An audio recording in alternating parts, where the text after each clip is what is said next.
അപ്പോൾ നമുക്ക് ഓൾറെഡി നമ്മുടെ പ്രിപ്പറേഷനായിട്ട് ബന്ധപ്പെട്ട് നമ്മൾ ഡിസ്കസ് ചെയ്തിട്ടുള്ള കാര്യങ്ങൾ തന്നെയാണ്. എന്നാലും അതുമായിട്ട് കുറച്ചൊരു ക്ലാരിഫിക്കേഷൻസ് ജസ്റ്റ് ഒന്ന് തരാമെന്ന് വിചാരിച്ചു. അതുപോലെ നമ്മൾ കഴിഞ്ഞ ക്ലാസ്സിൽ എടുത്തതൊന്ന് ഓടിച്ച് പറഞ്ഞു പോകും. അപ്പോൾ നിങ്ങളുടേതായിട്ടുള്ള ഒരു നോട്ട്സ് ഉണ്ടാക്കിയിട്ടുണ്ടെങ്കിൽ ആ നോട്ട്സും കൂടെ കയ്യിൽ വെച്ചുകൊണ്ടായിരിക്കണം ഈ ഒരു സെഷൻ നിങ്ങൾ കാണേണ്ടത്. ഓക്കെ, സോ അതിന് മുമ്പായിട്ട് നിങ്ങൾ എങ്ങനെയാണ് നോട്ട്സ് ഉണ്ടാക്കേണ്ടത് എന്നുള്ളത് കൂടെ ഞാൻ ജസ്റ്റ് ഒന്ന് പറയാം. ഇപ്പോൾ നമ്മുടെ ക്ലാസ് കേട്ടുകൊണ്ടിരിക്കുന്ന സമയത്ത് ഒരു സ്റ്റുഡൻറ്റ് ചോദിച്ചിട്ടുള്ള ഒരു ഡൗട്ടായിരുന്നു ഇപ്പം സംടൈംസ് ചില നോട്ട്സ് ഒരുപാട് ഡീറ്റെയിൽ ആയിട്ട് ഉണ്ടാക്കാൻ വേണ്ടിയിട്ട് ചിലപ്പം പറ്റണമെന്നല്ല. എസ്പെഷ്യലി മലയാളത്തിലൊക്കെ ഉണ്ടാക്കുന്ന നോട്ട്സ് ആകുമ്പം അത് ഒരുപാട് ഡീറ്റെയിൽ ആയിട്ട് നമുക്ക് നോട്ട് ഉണ്ടാക്കാൻ പറ്റിക്കൊള്ളണമെന്നില്ല. അപ്പോൾ ഞാനത് വളരെ ക്രിസ്പായിട്ട് ടു ദ പോയിൻ്റ് ആയിട്ട് എന്താണോ കാര്യങ്ങൾ അത് മാത്രം ആഡ് ചെയ്തുകൊണ്ടായിരുന്നു നോട്ട്സ് ഉണ്ടാക്കിയിട്ടുണ്ടായിരുന്നത്.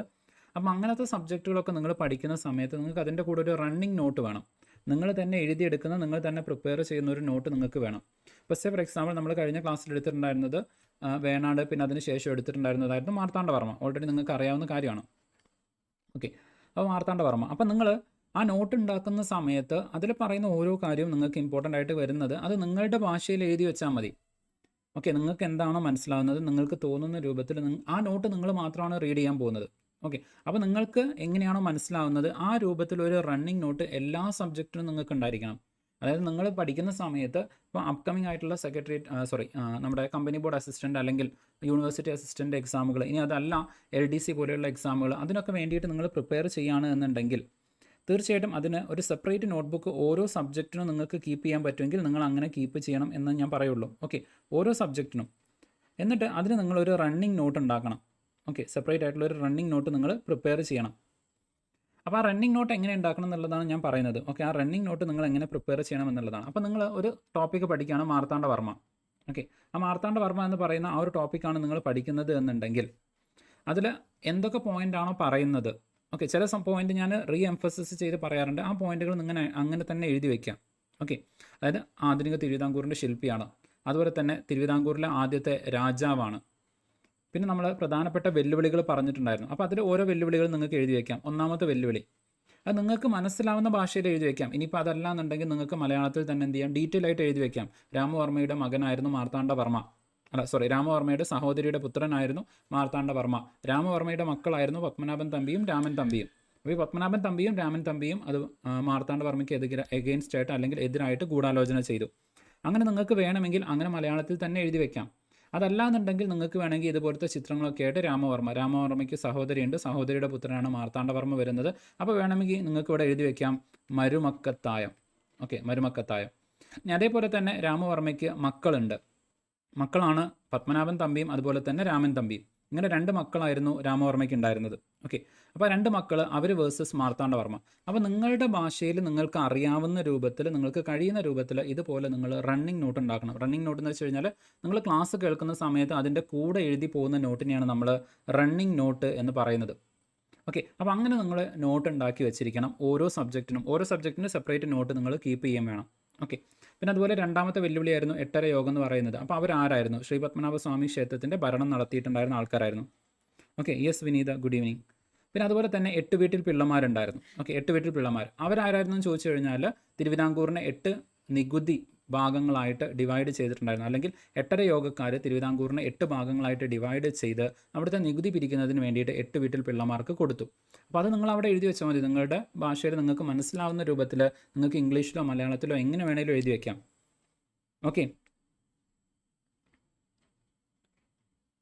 അതെ, അങ്ങനെ തന്നെ നിങ്ങൾ എന്ത് ചെയ്യുക, നോട്ട് എഴുതി പോവുക. പിന്നെ എന്ത് ചെയ്യുന്നുണ്ട്, ഇങ്ങനെ കാര്യങ്ങളൊക്കെ സംഭവിച്ച സമയത്ത് ഇവരെ അടിച്ചമർത്തുന്നതിന് വേണ്ടിയിട്ട് മാർത്താണ്ഡവർമ്മ നിണവും ഇരുമ്പും എന്ന് പറയുന്ന പോളിസി അത് അഡോപ്റ്റ് ചെയ്തു. അതെന്താണെന്ന് പറഞ്ഞിട്ടുണ്ടായിരുന്നു.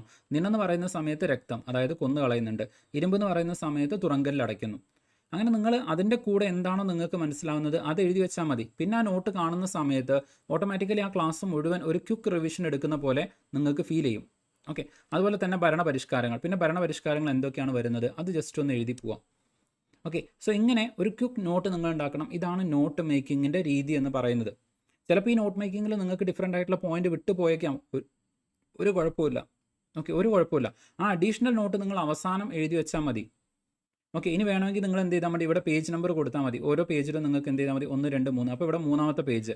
അപ്പോൾ ഇവിടെ വിട്ടുപോയിട്ട് പോയിന്റ് ഏതെങ്കിലും നിങ്ങൾക്ക് ഉണ്ടെങ്കിൽ അത് അവസാനത്തെ പേജിൽ അഡീഷണൽ പേജിൽ നിങ്ങൾ എഴുതിയിട്ട് എന്ത് ചെയ്താൽ മതി, പേജ് നമ്പർ 3യിൽ നിന്നുള്ള ബാക്കി എന്നുള്ള രൂപത്തിൽ, അല്ലെങ്കിൽ പേജ് നമ്പർ 3 എന്ന് പറഞ്ഞിട്ട് ആ അവസാനത്തെ പേജിൽ നിങ്ങൾ എഴുതി വെച്ചാൽ മതി. ഓക്കെ, അല്ലാതെ പെർഫെക്റ്റ് നോട്ട് ഉണ്ടാക്കാൻ വേണ്ടിയിട്ട് ആവരുത് നിങ്ങൾ പഠിക്കേണ്ടത്. നിങ്ങൾ നോട്ട് ഉണ്ടാക്കുക, അതിൻ്റെ കൂടെ തന്നെ അങ്ങനെ പഠിച്ചു പോവുക. ഇതായിരിക്കണം നിങ്ങളുടെ ഒരു പ്രിപ്പറേഷൻ രീതി എന്ന് പറയുന്നത്. ഓക്കെ, സോ ഈ രൂപത്തിലായിരിക്കണം നിങ്ങൾ നോട്ട് ഉണ്ടാക്കിയിട്ട് പോകേണ്ടത്. എല്ലാ സബ്ജക്റ്റിനും ഇതുപോലെ നിങ്ങൾ നോട്ട് ഉണ്ടാക്കണം. ഓക്കെ, ഇപ്പോൾ പൊളിറ്റി ആയാലും അതുപോലെ തന്നെ മാത്സ് ആയാലും. ഇപ്പോൾ മാത്സ് ഒക്കെ ആണെങ്കിൽ നിങ്ങൾക്ക് മനസ്സിലാവുന്ന, നിങ്ങൾക്ക് ചിലപ്പോൾ തെറ്റിപ്പോകുന്ന രീതി ഉണ്ടായിരിക്കും. നിങ്ങൾക്ക് ഒരു ക്വസ്റ്റ്യൻ ചെയ്യുന്ന സമയത്ത് എവിടെയെങ്കിലും അത് തെറ്റിപ്പോകും. ആ തെറ്റിപ്പോയത് എന്താണ് എന്നുള്ളത് നിങ്ങൾ അവിടെ മലയാളത്തിൽ എഴുതി വെക്കണം. എന്തുകൊണ്ട് ആ ക്വസ്റ്റ്യൻ നിങ്ങൾക്ക് തെറ്റി എന്നുള്ളത്. ആ തെറ്റ് നിങ്ങൾ തന്നെ റിയലൈസ് ചെയ്യാൻ ഏറ്റവും നല്ലത് ആ തെറ്റ് നിങ്ങൾ അവിടെ മനസ്സിലാക്കണം. പെർസെൻറ്റേജിലേക്ക് കൺവേർട്ട് ചെയ്യുന്ന സമയത്ത് 100 കൊണ്ട് ഡിവൈഡ് ചെയ്തില്ല, അല്ലെങ്കിൽ എന്ത് ചെയ്തിട്ടില്ല, 100 കൊണ്ട് മൾട്ടിപ്ലൈ ചെയ്തിട്ടില്ല. അങ്ങനത്തെ എന്താണ് നിങ്ങൾക്ക് ആ തെറ്റ് വന്നത്, ആ തെറ്റൊന്ന് അവിടെ എഴുതി വെക്കുക. ഒരു തവണ നമ്മുടെ തെറ്റ് നിങ്ങൾ അങ്ങനെ എഴുതി വെച്ച് കഴിഞ്ഞാൽ പിന്നെ ആ തെറ്റ് നിങ്ങൾ റിപ്പീറ്റ് ചെയ്യില്ല. ഓക്കെ, സോ മാത്സിൻ്റെ കേസിൽ നിങ്ങളുടെ തെറ്റ് എന്താണോ അതും കൂടെ അതിൻ്റെ കൂടെ തന്നെ എഴുതി വെക്കാൻ വേണ്ടിയിട്ട് ശ്രമിക്കുക. എന്നിട്ട് മാക്സിമം ക്വസ്റ്റ്യൻസ് എന്ത് ചെയ്യുക, സോൾവ് ചെയ്യാൻ വേണ്ടിയിട്ട് ശ്രമിക്കുക. എല്ലാം ഒരു ബുക്ക് തന്നെ ചെയ്യാൻ വേണ്ടിയിട്ട് അതും നിങ്ങൾ ശ്രമിക്കുക. ഓക്കെ, സോ ഇതാണ് നോട്ട് മേക്കിങ്ങിൽ നിങ്ങൾ ഇമ്പോർട്ടൻ്റ് ആയിട്ട് ചെയ്യേണ്ട കാര്യങ്ങൾ എന്ന് പറയുന്നത്. റണ്ണിങ് നോട്ട് നിർബന്ധമാണ്, മസ്റ്റാണ്. അഡീഷണൽ ആയിട്ട് വരുന്നത്, ഇപ്പം ഫോർ എക്സാമ്പിൾ നിങ്ങളൊരു നോട്ട്ബുക്ക് വാങ്ങി. ആ നോട്ട്ബുക്ക് വാങ്ങിയിട്ട് ആദ്യത്തെ ഒരു 10-15 പേജ് നിങ്ങൾ തിരുവിതാംകൂർ രാജാക്കന്മാർക്ക് വേണ്ടിയിട്ട് മാറ്റിവെച്ചു. ഓക്കെ, 15 പേജ് മാറ്റിവെച്ചു. അപ്പോൾ അതിൽ നിങ്ങൾ നോട്ട് ഉണ്ടാക്കി. ആദ്യത്തെ മാർത്താണ്ഡവർമ്മ മുതൽ ചിത്ര തിരുനാൾ വരെയുള്ള നോട്ട് നിങ്ങൾ ഉണ്ടാക്കി. അപ്പോൾ അതിന് നിങ്ങൾക്ക് ഏകദേശം 8 പേജാണ് ആവശ്യമായിട്ട് വന്നത് എന്നുണ്ടെങ്കിൽ, 8 പേജാണ് നിങ്ങൾക്ക് ആവശ്യമായിട്ട് വന്നത് എന്നുണ്ടെങ്കിൽ ഒരു അഡീഷണൽ ആയിട്ട് അതിൻ്റെ ഒരു 20 അല്ലെങ്കിൽ 30% നോട്ട്.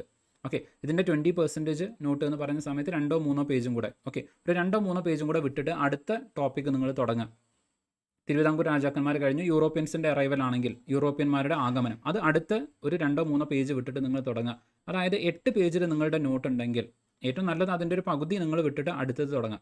അപ്പോൾ അവിടെ നിങ്ങൾക്ക് എന്ത് ചെയ്യാം, അഡീഷണൽ ആയിട്ട് ഇപ്പോൾ പ്രീവിയസ് ഇയർ ക്വസ്റ്റ്യനിൽ ഏതെങ്കിലും ഒരു ടോപ്പിക്ക് പുതിയതായിട്ട് ചോദിക്കുന്നുണ്ടെങ്കിൽ അങ്ങനത്തെ ഒരു ട്രെൻഡ് നിങ്ങൾ കണ്ടു കഴിഞ്ഞാൽ അത് നിങ്ങൾക്ക് പിന്നീട് ഈ ഭാഗത്തേക്ക് ആഡ് ചെയ്യാം. ഓക്കെ, അങ്ങനെ എല്ലാം ഒരു ഭാഗത്ത് കിട്ടുക എന്നുള്ളത് മാത്രമേ നമുക്ക് ഇമ്പോർട്ടൻ്റ് ആയിട്ട് വരുന്നുള്ളൂ. തിരുവിതാംകൂർ രാജാക്കന്മാരെ കുറിച്ചുള്ള ഇൻഫർമേഷൻസ് മുഴുവൻ ഒരു സ്ഥലത്ത് കിട്ടുക, അല്ലാതെ മാർത്താണ്ഡവർമ്മയെ കുറിച്ചിട്ടുള്ള എല്ലാ ഇൻഫർമേഷനും ഒരു ഹെഡിങ്ങിൻ്റെ അണ്ടറിൽ കിട്ടണം എന്ന് പറഞ്ഞു കഴിഞ്ഞാൽ അത് ചിലപ്പം പോസിബിൾ ആയിരിക്കില്ല. നിങ്ങൾ ഇവിടെ എന്ത് ചെയ്തിട്ടുണ്ടായിരിക്കും, ഈ 8 പേജിൻ്റെ ഉള്ളിൽ ആദ്യത്തെ പേജിൽ ചിലപ്പോൾ നിങ്ങൾ മാർത്താണ്ഡവർമ്മയെക്കുറിച്ച് എഴുതിയിട്ടുണ്ടാവും. അത് കഴിഞ്ഞ് 9ാമത്തെ പേജിൽ ചിലപ്പോൾ വീണ്ടും അഡീഷണൽ ആയിട്ട് പുതിയ എന്തെങ്കിലും ഇൻഫർമേഷൻ PSC ചോദിക്കുന്ന സമയത്ത് അത് വീണ്ടും എഴുതേണ്ടതായിട്ട് വരും. ഓക്കെ, സോ അങ്ങനെ ആയിരിക്കണം നിങ്ങളുടെ ആ ഒരു റണ്ണിങ് നോട്ട് നിങ്ങൾ ഉണ്ടാക്കിയിട്ട് പോകേണ്ടത് നിർബന്ധമാണ്. ഇതിപ്പം ഏത് എക്സാമിനേഷന് നിങ്ങൾ പ്രിപ്പയർ ചെയ്യുകയാണെങ്കിലും, അപ്കമിംഗ് ആയിട്ടുള്ള 10th ലെവൽ ആയാലും അപ്കമിംഗ് ആയിട്ടുള്ള ഡിഗ്രി ലെവൽ എക്സാമിനേഷൻ ആയാലും, അങ്ങനെ ഏത് എക്സാമിനേഷൻ നിങ്ങൾ പ്രിപ്പയർ ചെയ്യുന്ന സമയത്തും ഇതുപോലെ ഒരു റണ്ണിങ് നോട്ട് നിങ്ങൾ നിർബന്ധമായിട്ടും ഉണ്ടാക്കിയിരിക്കണം. ഓക്കെ, അത് വളരെ ഇമ്പോർട്ടൻ്റ് ആയിട്ടുള്ളൊരു കാര്യമാണ്. സോ അങ്ങനെ ആയിരിക്കണം നിങ്ങളുടെ ഒരു നോട്ട് മേക്കിംഗ് എന്ന് പറയുന്നത്. ഓക്കെ, നോട്ട് മേക്കിംഗ് ഈ ഒരു രൂപത്തിലായിരിക്കണം. വളരെ കൃത്യമായിട്ടുള്ള നോട്ട്സ് എല്ലാ സബ്ജക്റ്റിനും നിങ്ങൾക്ക് ഉണ്ടായിരിക്കണം.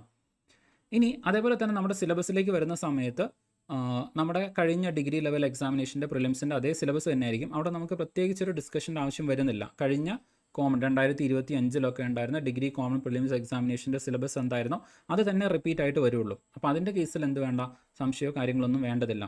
ഓക്കെ, അതങ്ങനെ തന്നെ നിങ്ങൾ ഫോളോ ചെയ്താൽ മതി. പിന്നെ വരുന്ന ഒരു ഇമ്പോർട്ടൻ്റ് ആയിട്ടുള്ള കാര്യമാണ് ബുക്ക് ലിസ്റ്റ്. ഓക്കെ, ഇതിൽ ഏതെങ്കിലും സബ്ജക്റ്റിന് നിങ്ങൾക്ക് ഏതെങ്കിലും ബുക്സ് വേണം എന്ന്, അതായത് ഒരു റെഫറൻസ് വേണം. ഏതെങ്കിലും ബുക്കുകളുടെ കേസിൽ നിങ്ങൾക്കൊരു കൺഫ്യൂഷൻ ഉണ്ട്, ഏതെങ്കിലും സബ്ജക്റ്റ് പഠിക്കാൻ കുറച്ചുകൂടെ ബെറ്റർ ആയിട്ടുള്ള ബുക്ക് വേണമെന്നുണ്ടെങ്കിൽ അത് നിങ്ങൾക്ക് ചോദിക്കാം. ഓക്കെ, ഏതെങ്കിലും ബുക്സ് നിങ്ങൾക്ക് അഡീഷണൽ ആയിട്ട് ഏതെങ്കിലും സബ്ജക്റ്റിന് വേണ്ടതായിട്ട് നിങ്ങൾക്ക് തോന്നുന്നുണ്ടാവും.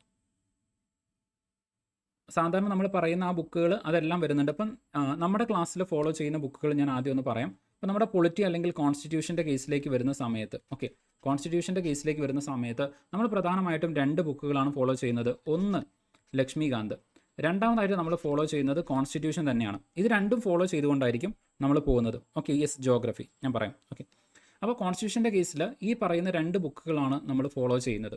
ഇനി കേരള ഹിസ്റ്ററിയിലേക്ക് വരുന്ന സമയത്ത്, ഓക്കെ, കേരള ഹിസ്റ്ററിയിലേക്ക് വരുന്ന സമയത്ത് ഏറ്റവും ഇമ്പോർട്ടൻ്റ് ആയിട്ട് ചോദ്യങ്ങൾ വരാൻ സാധ്യതയുള്ളത് ശ്രീധര മേനോൻ സാറിൻ്റെ ബുക്കിൽ നിന്ന് തന്നെയാണ്.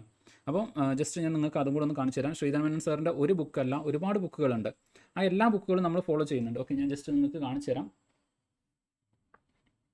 അതായത് മലയാളത്തിലായാലും ഇംഗ്ലീഷിലായാലും ഒക്കെ ഈ ബുക്സ് എൻ്റെ അടുത്ത് ഞാൻ സ്റ്റോർ ചെയ്ത് വെച്ചിട്ടുണ്ട്. ഓക്കെ, അപ്പോൾ ഇത് കേരള ചരിത്രത്തിൻ്റെ ശില്പികൾ എന്ന് പറയുന്ന ബുക്കാണ്. ഓക്കെ, നിങ്ങൾക്ക് കാണാൻ പറ്റുന്നുണ്ടോയെന്ന് അറിയില്ല. കേരള ചരിത്രത്തിൻ്റെ ശില്പികൾ എന്ന് പറയുന്ന ഈ ഒരു ബുക്ക് വരുന്നുണ്ട്. അതുപോലെ political history of the modern Kerala, ഇതൊക്കെ ഓൾറെഡി വായിച്ച് ഞാൻ നോട്ട് ഉണ്ടാക്കി വെച്ചതാണ് കേട്ടോ. ഇതിൻ്റെ ബേസിലാണ് നമുക്ക് ക്ലാസ്സുകൾ പോകുന്നത്. Then Kerala history and it's makers, ഓരോരുത്തരെ കുറിച്ചിട്ടും ഇമ്പോർട്ടൻ്റ് ആയിട്ട്, ചിലപ്പോൾ ഇത്രയും ഡെപ്തിലേക്ക് ചിലപ്പോൾ നിങ്ങൾ വായിക്കണം എന്നില്ല, പക്ഷേ ഈ ബുക്കുകളും കൂടെ വായിച്ചിട്ടാണ് നിങ്ങൾക്ക് നോട്ട് ഉണ്ടാക്കി തരുന്നത്. ദെൻ അതല്ലാതെ നമ്മുടെ കേരള ഹിസ്റ്ററി എന്ന് പറയുന്ന ഈ ബുക്ക്, ഇത് തന്നെ എൻ്റെ അടുത്ത് 3 ബുക്കുണ്ട്, 2 ഇംഗ്ലീഷ് ഒരു മലയാളം വരുന്നുണ്ട്. സോ ഇങ്ങനെ ഈ ബുക്കുകൾ 2 അത് വരുന്നുണ്ട്. ഓക്കെ, സോ ഇങ്ങനെയാണ് പ്രധാനമായിട്ടും നമ്മൾ എന്ത് ചെയ്യുന്നത്, ബുക്സ് റീഡ് ചെയ്യുന്നത്. ഇതല്ലാതെ കുറച്ച് ബുക്ക് കൂടെ ഉണ്ട്, അത് ഷെൽഫിലാണ്. ഓക്കെ, സോ ഇങ്ങനെ ശ്രീധരൻ സാറിൻ്റെ 2 ബുക്കും കൂടെ വരുന്നുണ്ട്. അപ്പോൾ ഇത്രയും ബുക്കുകൾ കേരള ഹിസ്റ്ററിക്ക് വേണ്ടിയിട്ട് റെഫർ ചെയ്തിട്ടാണ് നിങ്ങൾക്ക് നോട്ട് തരുന്നത്. കാരണം ജനറലി PSC ചോദിക്കുന്നത് ഈ ഒരു ബുക്കിൽ നിന്ന് മാത്രമാണ്. ഓക്കെ, ഇതുവരെ ചോദിച്ചിട്ടുള്ളത് ഈ ഒരു ബുക്കിൽ നിന്ന് മാത്രമാണ്. പക്ഷേ KS പോലെയുള്ള എക്സാമിനേഷൻ നിങ്ങൾ നോക്കുകയാണെന്നുണ്ടെങ്കിൽ അതിൽ കൂടുതൽ ചോദ്യങ്ങൾ ഈ പറയുന്ന 2 ബുക്കുകളിൽ നിന്ന് വന്നിട്ടുണ്ട്. ഓക്കെ, ഈ 2 ബുക്കുകളിൽ നിന്ന് KS പോലെയുള്ള, അതായത് 2019 അതുപോലെ തന്നെ കഴിഞ്ഞ KS എക്സാമിനേഷനൊക്കെ ഈ 2 ബുക്കുകളിൽ നിന്നുള്ള ചോദ്യങ്ങൾ വന്നിട്ടുണ്ട്. അപ്പോൾ അത് നമ്മുടെ കേരള ഹിസ്റ്ററി എന്ന് പറയുന്ന സർവേ ഓഫ് കേരള ഹിസ്റ്ററിയിൽ കവേർഡ് ആയിട്ടില്ല. അപ്പോൾ ഇനി അപ്കമിംഗ് ആയിട്ടുള്ള ഡിഗ്രി ലെവൽ എക്സാമിനേഷന് അതിൽ നിന്ന് ചോദ്യങ്ങൾ വരാൻ സാധ്യതയുണ്ട്. അപ്പോൾ അത് ഒഴിവാക്കാൻ വേണ്ടിയിട്ടാണ് നമ്മൾ ഇതും കൂടെ റെഫർ ചെയ്തിട്ട് നിങ്ങൾക്ക് നോട്ട്സ് ഉണ്ടാക്കിയിട്ട് പറഞ്ഞു തരുന്നത്. ഓക്കെ, സോ അതാണ് നമ്മൾ എന്ത് ചെയ്യുന്നത്, ഫോളോ ചെയ്യുന്നത് കേരള ഹിസ്റ്ററിയുടെ കേസിൽ. അപ്പം നിങ്ങൾക്ക് ആ ക്ലാസ് കേട്ടതിന് ശേഷം ജസ്റ്റ് ആ ബുക്സും കൂടെ നിങ്ങൾ റീഡ് ചെയ്ത് കഴിഞ്ഞാൽ കംപ്ലീറ്റ്ലി അത് ഓക്കെ ആയിരിക്കും. നിങ്ങൾക്ക് പിന്നെ ഈ പറയുന്ന കേരള ഹിസ്റ്ററി ഫോളോ ചെയ്യുന്നതിന് വേറൊരു റെഫറൻസ് ബുക്ക് അല്ലെങ്കിൽ മെറ്റീരിയൽസ് എക്സ്ട്രാ നിങ്ങൾക്ക് റീഡ് ചെയ്യേണ്ടതായിട്ട് വരില്ല. പൊളിറ്റിയുടെ കേസിലും അത് അങ്ങനെ തന്നെയാണ്. ഓക്കെ, പൊളിറ്റിയുടെ കേസിലും അത് അങ്ങനെ തന്നെയാണ് നമ്മൾ ഫോളോ ചെയ്യുന്നത്. ശ്രീധരമേനോൻ തന്നെയാണ്. ദെൻ അടുത്തത് ഇപ്പം ഈ ചോദിച്ച പോലെ ജോഗ്രഫി. ഓക്കെ, ജോഗ്രഫിയുടെ കേസിലേക്ക് വരുന്ന സമയത്ത് അത് ചിലപ്പം നിങ്ങൾക്ക് ഫോളോ ചെയ്യാൻ വേണ്ടിയിട്ട് പറ്റണം എന്നില്ല. അതായത് കുറച്ച് ബൾക്കി ആയിട്ടുള്ളൊരു ബുക്കാണ്. PMF IASൻ്റെ സിവിൽ സർവീസിന് പ്രിപ്പയർ ചെയ്യുന്ന സമയത്ത് വാങ്ങിച്ചിട്ടുള്ള ഫോളോ ചെയ്യുന്നൊരു ബുക്കാണ്. PMF IASൻ്റെ ഇന്ത്യൻ ജോഗ്രഫി വരുന്നുണ്ട്, അതുപോലെ തന്നെ ഫിസിക്കൽ ജോഗ്രഫി വരുന്നുണ്ട്. ഈ 2 ബുക്കുകളാണ് ഫോളോ ചെയ്യുന്നത്. ഓക്കെ, അപ്പോൾ ആ ബുക്കുകൾ ഫോളോ ചെയ്തുകൊണ്ട് തന്നെയാണ് നോട്ട് ഉണ്ടാക്കുന്നത്. അപ്പോൾ അതുകൊണ്ട് അത് കുറച്ചൊരു കോംപ്രിഹെൻസീവ് ആയിരിക്കും. എല്ലാ കാര്യങ്ങളും ഡീറ്റെയിൽ ആയിട്ട് നല്ല രൂപത്തിൽ തന്നെ കവർ ചെയ്യുന്നതായിരിക്കും. അത് ചിലപ്പം മലയാളത്തിലൊന്നും ലഭ്യമല്ല. അപ്പോൾ അതുകൊണ്ട് തന്നെ അത് ചിലപ്പോൾ നിങ്ങൾക്ക് ഫോളോ ചെയ്യാൻ വേണ്ടിയിട്ട് പ്രയാസമായിരിക്കും. എന്നാലും അതൊരു നല്ല ബുക്കാണ്. ശ്രീധരമേനോൻ സാറിൻ്റെ PDF കിട്ടാൻ സാധ്യതയില്ല. ഇനിയിപ്പോൾ അതല്ലാന്നുണ്ടെങ്കിൽ പിന്നെ ചെയ്യാൻ പറ്റുന്ന ഒരു കാര്യം എന്ന് പറയുന്നത്, അതിൻ്റെ വേണേൽ കിൻഡിൽ എഡിഷനൊക്കെ നിങ്ങളൊരു 3-4 ആൾക്കാർ നിങ്ങൾക്ക് താല്പര്യം ഉണ്ടെന്നുണ്ടെങ്കിൽ ഒരു കോമൺ Gmail അക്കൗണ്ട് ഉണ്ടാക്കിയിട്ട് അതിൻ്റെ ഒരു കിൻഡിൽ വേർഷൻ നിങ്ങൾക്ക് വാങ്ങാം. അതാകുന്ന സമയത്ത് എല്ലാവർക്കും എന്ത് ചെയ്യാം, റീഡ് ചെയ്യാൻ വേണ്ടിയിട്ട് പറ്റും. ഓക്കെ, ഇംഗ്ലീഷ് PDF ഉണ്ട്. Okay, yes. ഇനി മലയാളത്തിലാണെന്നുണ്ടെങ്കിൽ അതിൻ്റെ കിൻഡിൽ എഡിഷൻ, ഞാൻ അതിൻ്റെ കിൻഡിലും വാങ്ങിച്ചിട്ടുണ്ട്. ഓക്കെ, ജസ്റ്റ് ഞാൻ നിങ്ങൾക്ക് കാണിച്ചു തരാം. അതിൻ്റെ കിൻഡിൽ എഡിഷൻ ആണെങ്കിൽ അതും ഞാൻ വാങ്ങിച്ചിട്ടുണ്ട്. Okay, yes.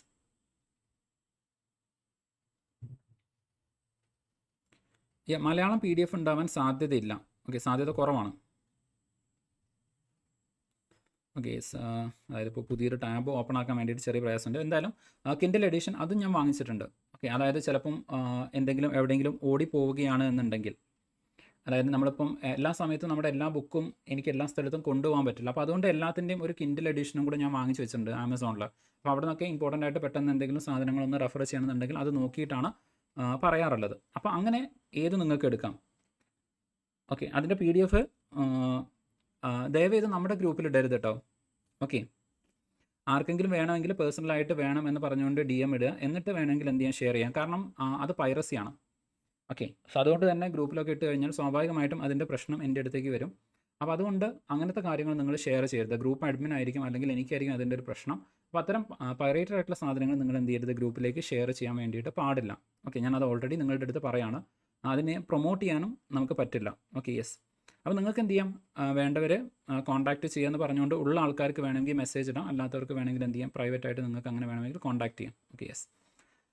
അപ്പം ജോഗ്രഫിയുടെ കേസിൽ ഈ ബുക്സാണ് നമ്മൾ ഫോളോ ചെയ്യുന്നത്. അത് തന്നെ നിങ്ങൾ ഫോളോ ചെയ്യുകയാണെങ്കിൽ അത് ഓക്കെ ആയിരിക്കും. ഇനി അതല്ല എന്നുണ്ടെങ്കിൽ അഡീഷണൽ ആയിട്ട് പിന്നെ നിങ്ങൾക്ക് PSCക്ക് വേണ്ടിയിട്ട് മാത്രമായിട്ട് ജോഗ്രഫിക്ക് നമുക്കൊരു നല്ല ബുക്ക് സജസ്റ്റ് ചെയ്യാനില്ല. മറിച്ച് റാങ്ക് ഫയൽസ് നിങ്ങൾക്ക് വേണമെങ്കിൽ ഡിപ്പെൻഡ് ചെയ്യാം. ഓക്കെ, ഇപ്പോൾ റാങ്ക് ഫയൽസിൻ്റെ കേസിലാണെങ്കിലും നിങ്ങൾക്ക് ലക്ഷ്യയുടെ അല്ലെങ്കിൽ ടാലൻറ്റിൻ്റെ ഇതൊക്കെ റാങ്ക് ഫയൽസിൽ എല്ലാത്തിനും ബേസിക് ആയിട്ട് ഒരേ കാര്യം തന്നെയാണ് വരുന്നത്. അപ്പോൾ നിങ്ങൾ നോക്കുകയാണെന്നുണ്ടെങ്കിൽ നിങ്ങൾ റാങ്ക് ഫയൽ ഡിഫറെൻറ്റ് ഇൻസ്റ്റിറ്റ്യൂഷൻസിൻ്റെ തപ്പി പോകേണ്ട കാര്യമില്ല. കാരണം എന്ന് വെച്ച് കഴിഞ്ഞാൽ ഈ കണ്ടൻറ്റ് മേക്കിംഗ് എന്ന് പറഞ്ഞിട്ട് കുറച്ച് ആൾക്കാരുണ്ടായിരിക്കും. അവരാണ് എല്ലാവർക്കും കണ്ടൻറ്റ് കൊടുക്കുന്നത്. കണ്ടൻറ്റ് മേക്കിങ്ങിന് വേണ്ടിയിട്ടുള്ളൊരു ടീം ഉണ്ടായിരിക്കും. പ്രൈവറ്റ് ആയിട്ടുള്ള ആൾക്കാരുണ്ട്. അവരെ കോൺടാക്റ്റ് ചെയ്ത് കഴിഞ്ഞാൽ അവർ നമുക്ക് ഇപ്പോൾ ഫോർ എക്സാമ്പിൾ ഇപ്പോൾ KS റാങ്കറിന് വേണ്ടിയിട്ട് നമുക്ക് ഒരു പുതിയ ബുക്ക് ഉണ്ടാക്കണമെന്നുണ്ടെങ്കിൽ അവരെ കോൺടാക്ട് ചെയ്ത് കഴിഞ്ഞാൽ അവർ നമ്മുടെ പേര് വെച്ചുകൊണ്ട് നമ്മുടെ ചട്ട വെച്ചുകൊണ്ട് അവർ നമുക്ക് ബുക്ക് ഉണ്ടാക്കി തരും.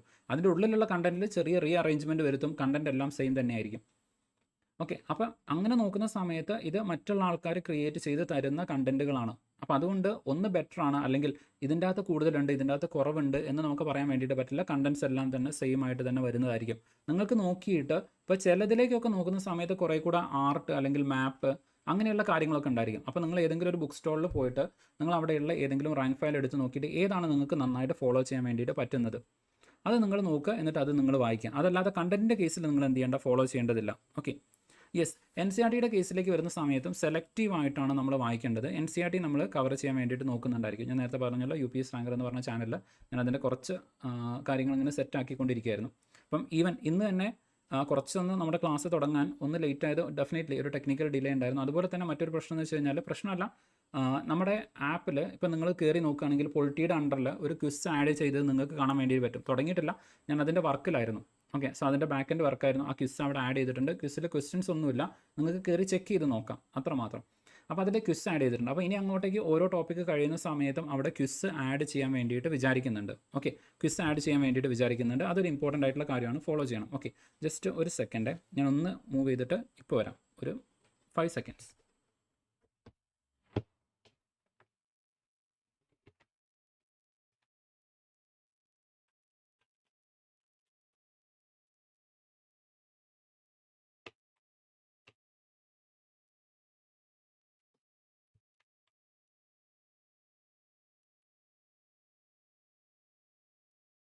Okay, yes. അപ്പം ആ ക്വസ്റ്റ്യൻസ് അവിടെ ആഡ് ചെയ്തിട്ടുണ്ട്. അപ്പം അതിൽ നിങ്ങൾ ചെയ്യേണ്ട ഒരു കാര്യം എന്താണെന്ന് വെച്ച് കഴിഞ്ഞാൽ, നിങ്ങൾ ഓരോരുത്തരും ഡെഫിനറ്റ്ലി റൈറ്റ് ടു പ്രൈവസി ഉണ്ട്, നിങ്ങൾക്ക് ഓരോരുത്തർക്കും റൈറ്റ് ടു പ്രൈവസി ഉണ്ട്. ബട്ട് ഇഫ് പോസിബിൾ നിങ്ങൾ നിങ്ങളുടെ ആ ഒരു ഒറിജിനൽ പേരുണ്ടാവില്ല, ആ ഒറിജിനൽ പേരിൽ നിങ്ങളുടെ ആ ഒരു ഐഡൻറ്റിറ്റിയിൽ തന്നെ നിങ്ങൾ നമ്മുടെ ആപ്പിൽ രജിസ്റ്റർ ചെയ്തുകൊണ്ട് നിങ്ങൾ അതിൻ്റെ ടെസ്റ്റ് എടുക്കാൻ വേണ്ടിയിട്ട് നോക്കുക. കാരണം ഇപ്പുറത്തെ സൈഡിൽ നിന്ന് ഞാൻ നോക്കുന്ന സമയത്ത്, ലൈക്ക് എനിക്ക് നോക്കുന്ന സമയത്ത് നിങ്ങളുടെ പെർഫോമൻസ് നോക്കാൻ വേണ്ടിയിട്ട് പറ്റും. ഓക്കെ, നിങ്ങളുടെ പെർഫോമൻസ് എനിക്ക് അനലൈസ് ചെയ്യാൻ വേണ്ടിയിട്ട് പറ്റും. ഒരു ക്വസ്റ്റ്യൻ നിങ്ങൾ ഏതാണ് മാർക്ക് ചെയ്തത്, ഏതാണ് നിങ്ങൾ തെറ്റിച്ചത് എന്നുള്ളത് അറിയാൻ വേണ്ടിയിട്ട് പറ്റും. അപ്പോൾ ടെസ്റ്റ് എടുക്കുന്ന സമയത്ത് ഒരിക്കലും നിങ്ങൾ എന്ത് ചെയ്യരുത്, കറക്റ്റ് ആൻസർ നോക്കിയതിന് ശേഷം ടെസ്റ്റ് എടുക്കരുത്. ആ എക്സാം എങ്ങനെയാണോ എഴുതുന്നത് അതേപോലെ തന്നെ ടെസ്റ്റ് എടുക്കാൻ വേണ്ടിയിട്ട് ശ്രമിക്കാം. അപ്പോൾ ചില ആൾക്കാർ ചോദിക്കാറുണ്ട്, ഈ OMR ടെസ്റ്റും ലൈക്ക്, അതായത് നമ്മൾ PSC എക്സാമിനേഷനിൽ പോയിട്ട് നമ്മൾ കറപ്പിക്കുകയല്ല ചെയ്യുന്നത്, അപ്പോൾ പിന്നെ ഓൺലൈനിൽ ടെസ്റ്റ് എടുക്കുന്നത് കൊണ്ട് കാര്യമുണ്ടോ എന്ന്. തീർച്ചയായിട്ടും OMRലാണ് നിങ്ങൾ ടെസ്റ്റ് എടുക്കുന്നത്. OMR ടെസ്റ്റും അതുപോലെ തന്നെ ഓൺലൈൻ ടെസ്റ്റും തമ്മിൽ കാര്യമായിട്ട് വ്യത്യാസം വരുന്നില്ല. കാരണം എന്താണെന്ന് വെച്ച് കഴിഞ്ഞാൽ OMR ടെസ്റ്റ് ആകുന്ന സമയത്ത് നിങ്ങൾ ആ 4 ഓപ്ഷനിൽ ഏതെങ്കിലും ഒരു ഓപ്ഷൻ കണ്ടുപിടിച്ചാൽ അത് കറപ്പിക്കുന്നുണ്ട് എന്ന് മാത്രം. അപ്പോൾ കറപ്പിക്കുന്നതിന് വേണ്ടിയിട്ട് കുറച്ച് എക്സ്ട്രാ സമയം ചിലവാകുന്നുണ്ട്. അപ്പോൾ അതുകൊണ്ട് തന്നെ നമ്മുടെ ടെസ്റ്റ് സീരീസ് ആയാലും അല്ലെങ്കിൽ നമ്മുടെ ടെസ്റ്റിലായാലും നിങ്ങളുടെ സമയം കുറവായിരിക്കും. എന്ന് വെച്ച് കഴിഞ്ഞാൽ നിങ്ങൾക്ക് ഈ കറപ്പിക്കുന്നതിന് വേണ്ടിയിട്ട് എക്സ്ട്രാ നിങ്ങൾ എടുക്കുന്ന സമയം ടെസ്റ്റിൽ നിങ്ങൾക്ക് കുറച്ചിട്ടുണ്ടായിരിക്കും. അപ്പോൾ അതുകൊണ്ട്, കാരണം ടെസ്റ്റിലാവുന്ന സമയത്ത് നിങ്ങൾ ജസ്റ്റ് ഒന്ന് ക്ലിക്ക് ചെയ്ത് കഴിഞ്ഞാൽ അതവിടെ ഓട്ടോമാറ്റിക്കലി മാർക്കായിട്ട് വരും. ഓക്കെ, അപ്പോൾ അതുകൊണ്ട് ആ സമയം നിങ്ങൾക്ക് കുറവായിരിക്കും, കുറച്ചുകൂടെ ഫാസ്റ്റായിട്ട് നിങ്ങൾ ചെയ്യേണ്ടി വരും. ഓക്കെ, അതല്ലാതെ പിന്നെ OMRൽ എക്സ്ട്രാ ചെയ്യുന്നത് ഇതൊന്ന് ബബിൾ ചെയ്യുക എന്ന് പറയുന്ന ഒരു ടാസ്ക് മാത്രമാണ്. ഒരു ടെസ്റ്റ് എടുക്കുന്ന സമയത്ത് അല്ലെങ്കിൽ ഒരു ടെസ്റ്റ് സീരീസ് എടുക്കുന്ന സമയത്ത്, ക്വസ്റ്റ്യൻ എടുക്കുന്ന സമയത്ത് ഏറ്റവും ഇമ്പോർട്ടൻ്റ് ആയിട്ടുള്ള കാര്യം എന്ന് പറയുന്നത് എങ്ങനെ നിങ്ങൾ റൈറ്റ് ആൻസറിലേക്ക് എത്തുന്നുണ്ട്. ആ ഒരു വെരി ഷോർട്ട് ടൈമിൽ എങ്ങനെ നിങ്ങൾ കറക്റ്റ് ആൻസറിലേക്ക് എത്തുന്നുണ്ട്. എലിമിനേഷൻ ആയാലും അതല്ലെങ്കിൽ നിങ്ങളുടെ ലോജിക്കൽ അനാലിസിസ് ആയാലും നിങ്ങളുടെ നോളജ് ബേസ് ചെയ്തിട്ടായാലും എങ്ങനെ കറക്റ്റ് ആൻസറിലേക്ക് 4 ഓപ്ഷൻസ് ABCD, ഈ 4 ഓപ്ഷൻസിൽ ഒരു ഓപ്ഷൻസിലേക്ക് എങ്ങനെ നിങ്ങൾ കറക്റ്റായിട്ട് എത്തുന്നു, അതാണ് ഏറ്റവും ഇമ്പോർട്ടൻ്റ് ആയിട്ടുള്ള കാര്യം. ഓക്കെ, അപ്പോൾ അത് നിങ്ങൾക്ക് കറക്റ്റായിട്ട് പ്രാക്ടീസ് ചെയ്ത് പോകാൻ വേണ്ടിയിട്ട് ഈ ടെസ്റ്റ് സീരീസ് അല്ലെങ്കിൽ ടെസ്റ്റുകൾ നിങ്ങളെ ഹെൽപ്പ് ചെയ്യും. അതുപോലെ തന്നെ അതൊന്ന് റീകളക്ട് ചെയ്യാൻ വേണ്ടിയിട്ടും കൂടെ ഉള്ളതാണ്. ഏതെങ്കിലും പോയിൻ്റൊക്കെ നിങ്ങൾ മിസ് ചെയ്തിട്ടുണ്ടോ, എവിടെയെങ്കിലും കൺഫ്യൂഷൻസ് ഉണ്ടോ, ഇതൊക്കെ ക്ലിയർ ചെയ്യാൻ വേണ്ടിയിട്ട് ഇത്തരത്തിലുള്ള മിനി ടെസ്റ്റും ടെസ്റ്റ് സീരീസും നിങ്ങളെ ഹെൽപ്പ് ചെയ്യും. അതാണ് അതിൻ്റെ ഒരു ഇമ്പോർട്ടൻസ് എന്ന് പറയുന്നത്. ഓക്കെ, സോ അതാണ് ടെസ്റ്റ് സീരീസിനെ കുറിച്ചിട്ട്. അത് ആപ്പിൽ ഞാൻ ഓൾറെഡി അപ്ഡേറ്റ് ചെയ്തിട്ടുണ്ട്. ഓക്കെ, അതിൻ്റെ ബാക്ക് എൻഡ് വർക്ക് കംപ്ലീറ്റ് ആക്കിയിട്ടുണ്ട്. ഇനി ക്വസ്റ്റ്യൻസ് ആഡ് ചെയ്ത് തുടങ്ങിയാൽ മാത്രം മതി. അപ്പോൾ ഓരോ ഏരിയയും ഞാൻ നോട്ട്സ് ഉണ്ടാക്കുക അല്ലെങ്കിൽ ക്ലാസ് എടുക്കുന്ന അതിനനുസരിച്ചിട്ട് ആ ക്വസ്റ്റ്യൻസും കൂടെ ഞാൻ അതിൻ്റെ കൂടെ ആഡ് ചെയ്ത് പോകുന്നതായിരിക്കും. Okay, so yes. അപ്പോൾ ടെസ്റ്റ് സീരീസിൻ്റെ കേസിലും നിങ്ങൾക്ക് ചെറിയൊരു ക്ലാരിഫിക്കേഷൻ കിട്ടിയിട്ടുണ്ടാവും എന്ന് വിചാരിക്കുന്നു. ഓക്കെ, ഇനി നമുക്ക് എന്ത് ചെയ്യാം, ബുക്ക് ലിസ്റ്റിലേക്ക് തന്നെ വരാം. അപ്പോൾ നമ്മൾ കോൺസ്റ്റിറ്റ്യൂഷൻ അല്ലെങ്കിൽ പൊളിറ്റിയുടെ കേസ് പറഞ്ഞു, കേരള ഹിസ്റ്ററി പറഞ്ഞു, ജോഗ്രഫി പറഞ്ഞു. ഇനി നമുക്ക് ആസ് സച്ച് ബുക്ക് ലിസ്റ്റ് ഇല്ലാത്തത്, ആപ്പിൻ്റെ ലിങ്ക് നിങ്ങൾ ടെലഗ്രാമിൽ നിന്ന് ഡൗൺലോഡ് ചെയ്തെടുക്കണം. അത് പ്ലേ സ്റ്റോറിലേക്ക്, അതായത് ഇതിനൊക്കെ കുറച്ച് ടെക്നിക്കൽ ഇഷ്യൂസ് ഉണ്ട്. ടെക്നിക്കൽ ഇഷ്യൂസ് എന്നല്ല, ഫസ്റ്റ് ഓഫ് ഓൾ ഇപ്പോൾ നിങ്ങൾക്കൊരു ആപ്പ് പ്ലേ സ്റ്റോറിലേക്ക് ലിസ്റ്റ് ചെയ്യണമെന്നുണ്ടെങ്കിൽ പ്ലേ സ്റ്റോറിന് നിങ്ങളൊരു എമൗണ്ട് കൊടുക്കണം. Okay, yes.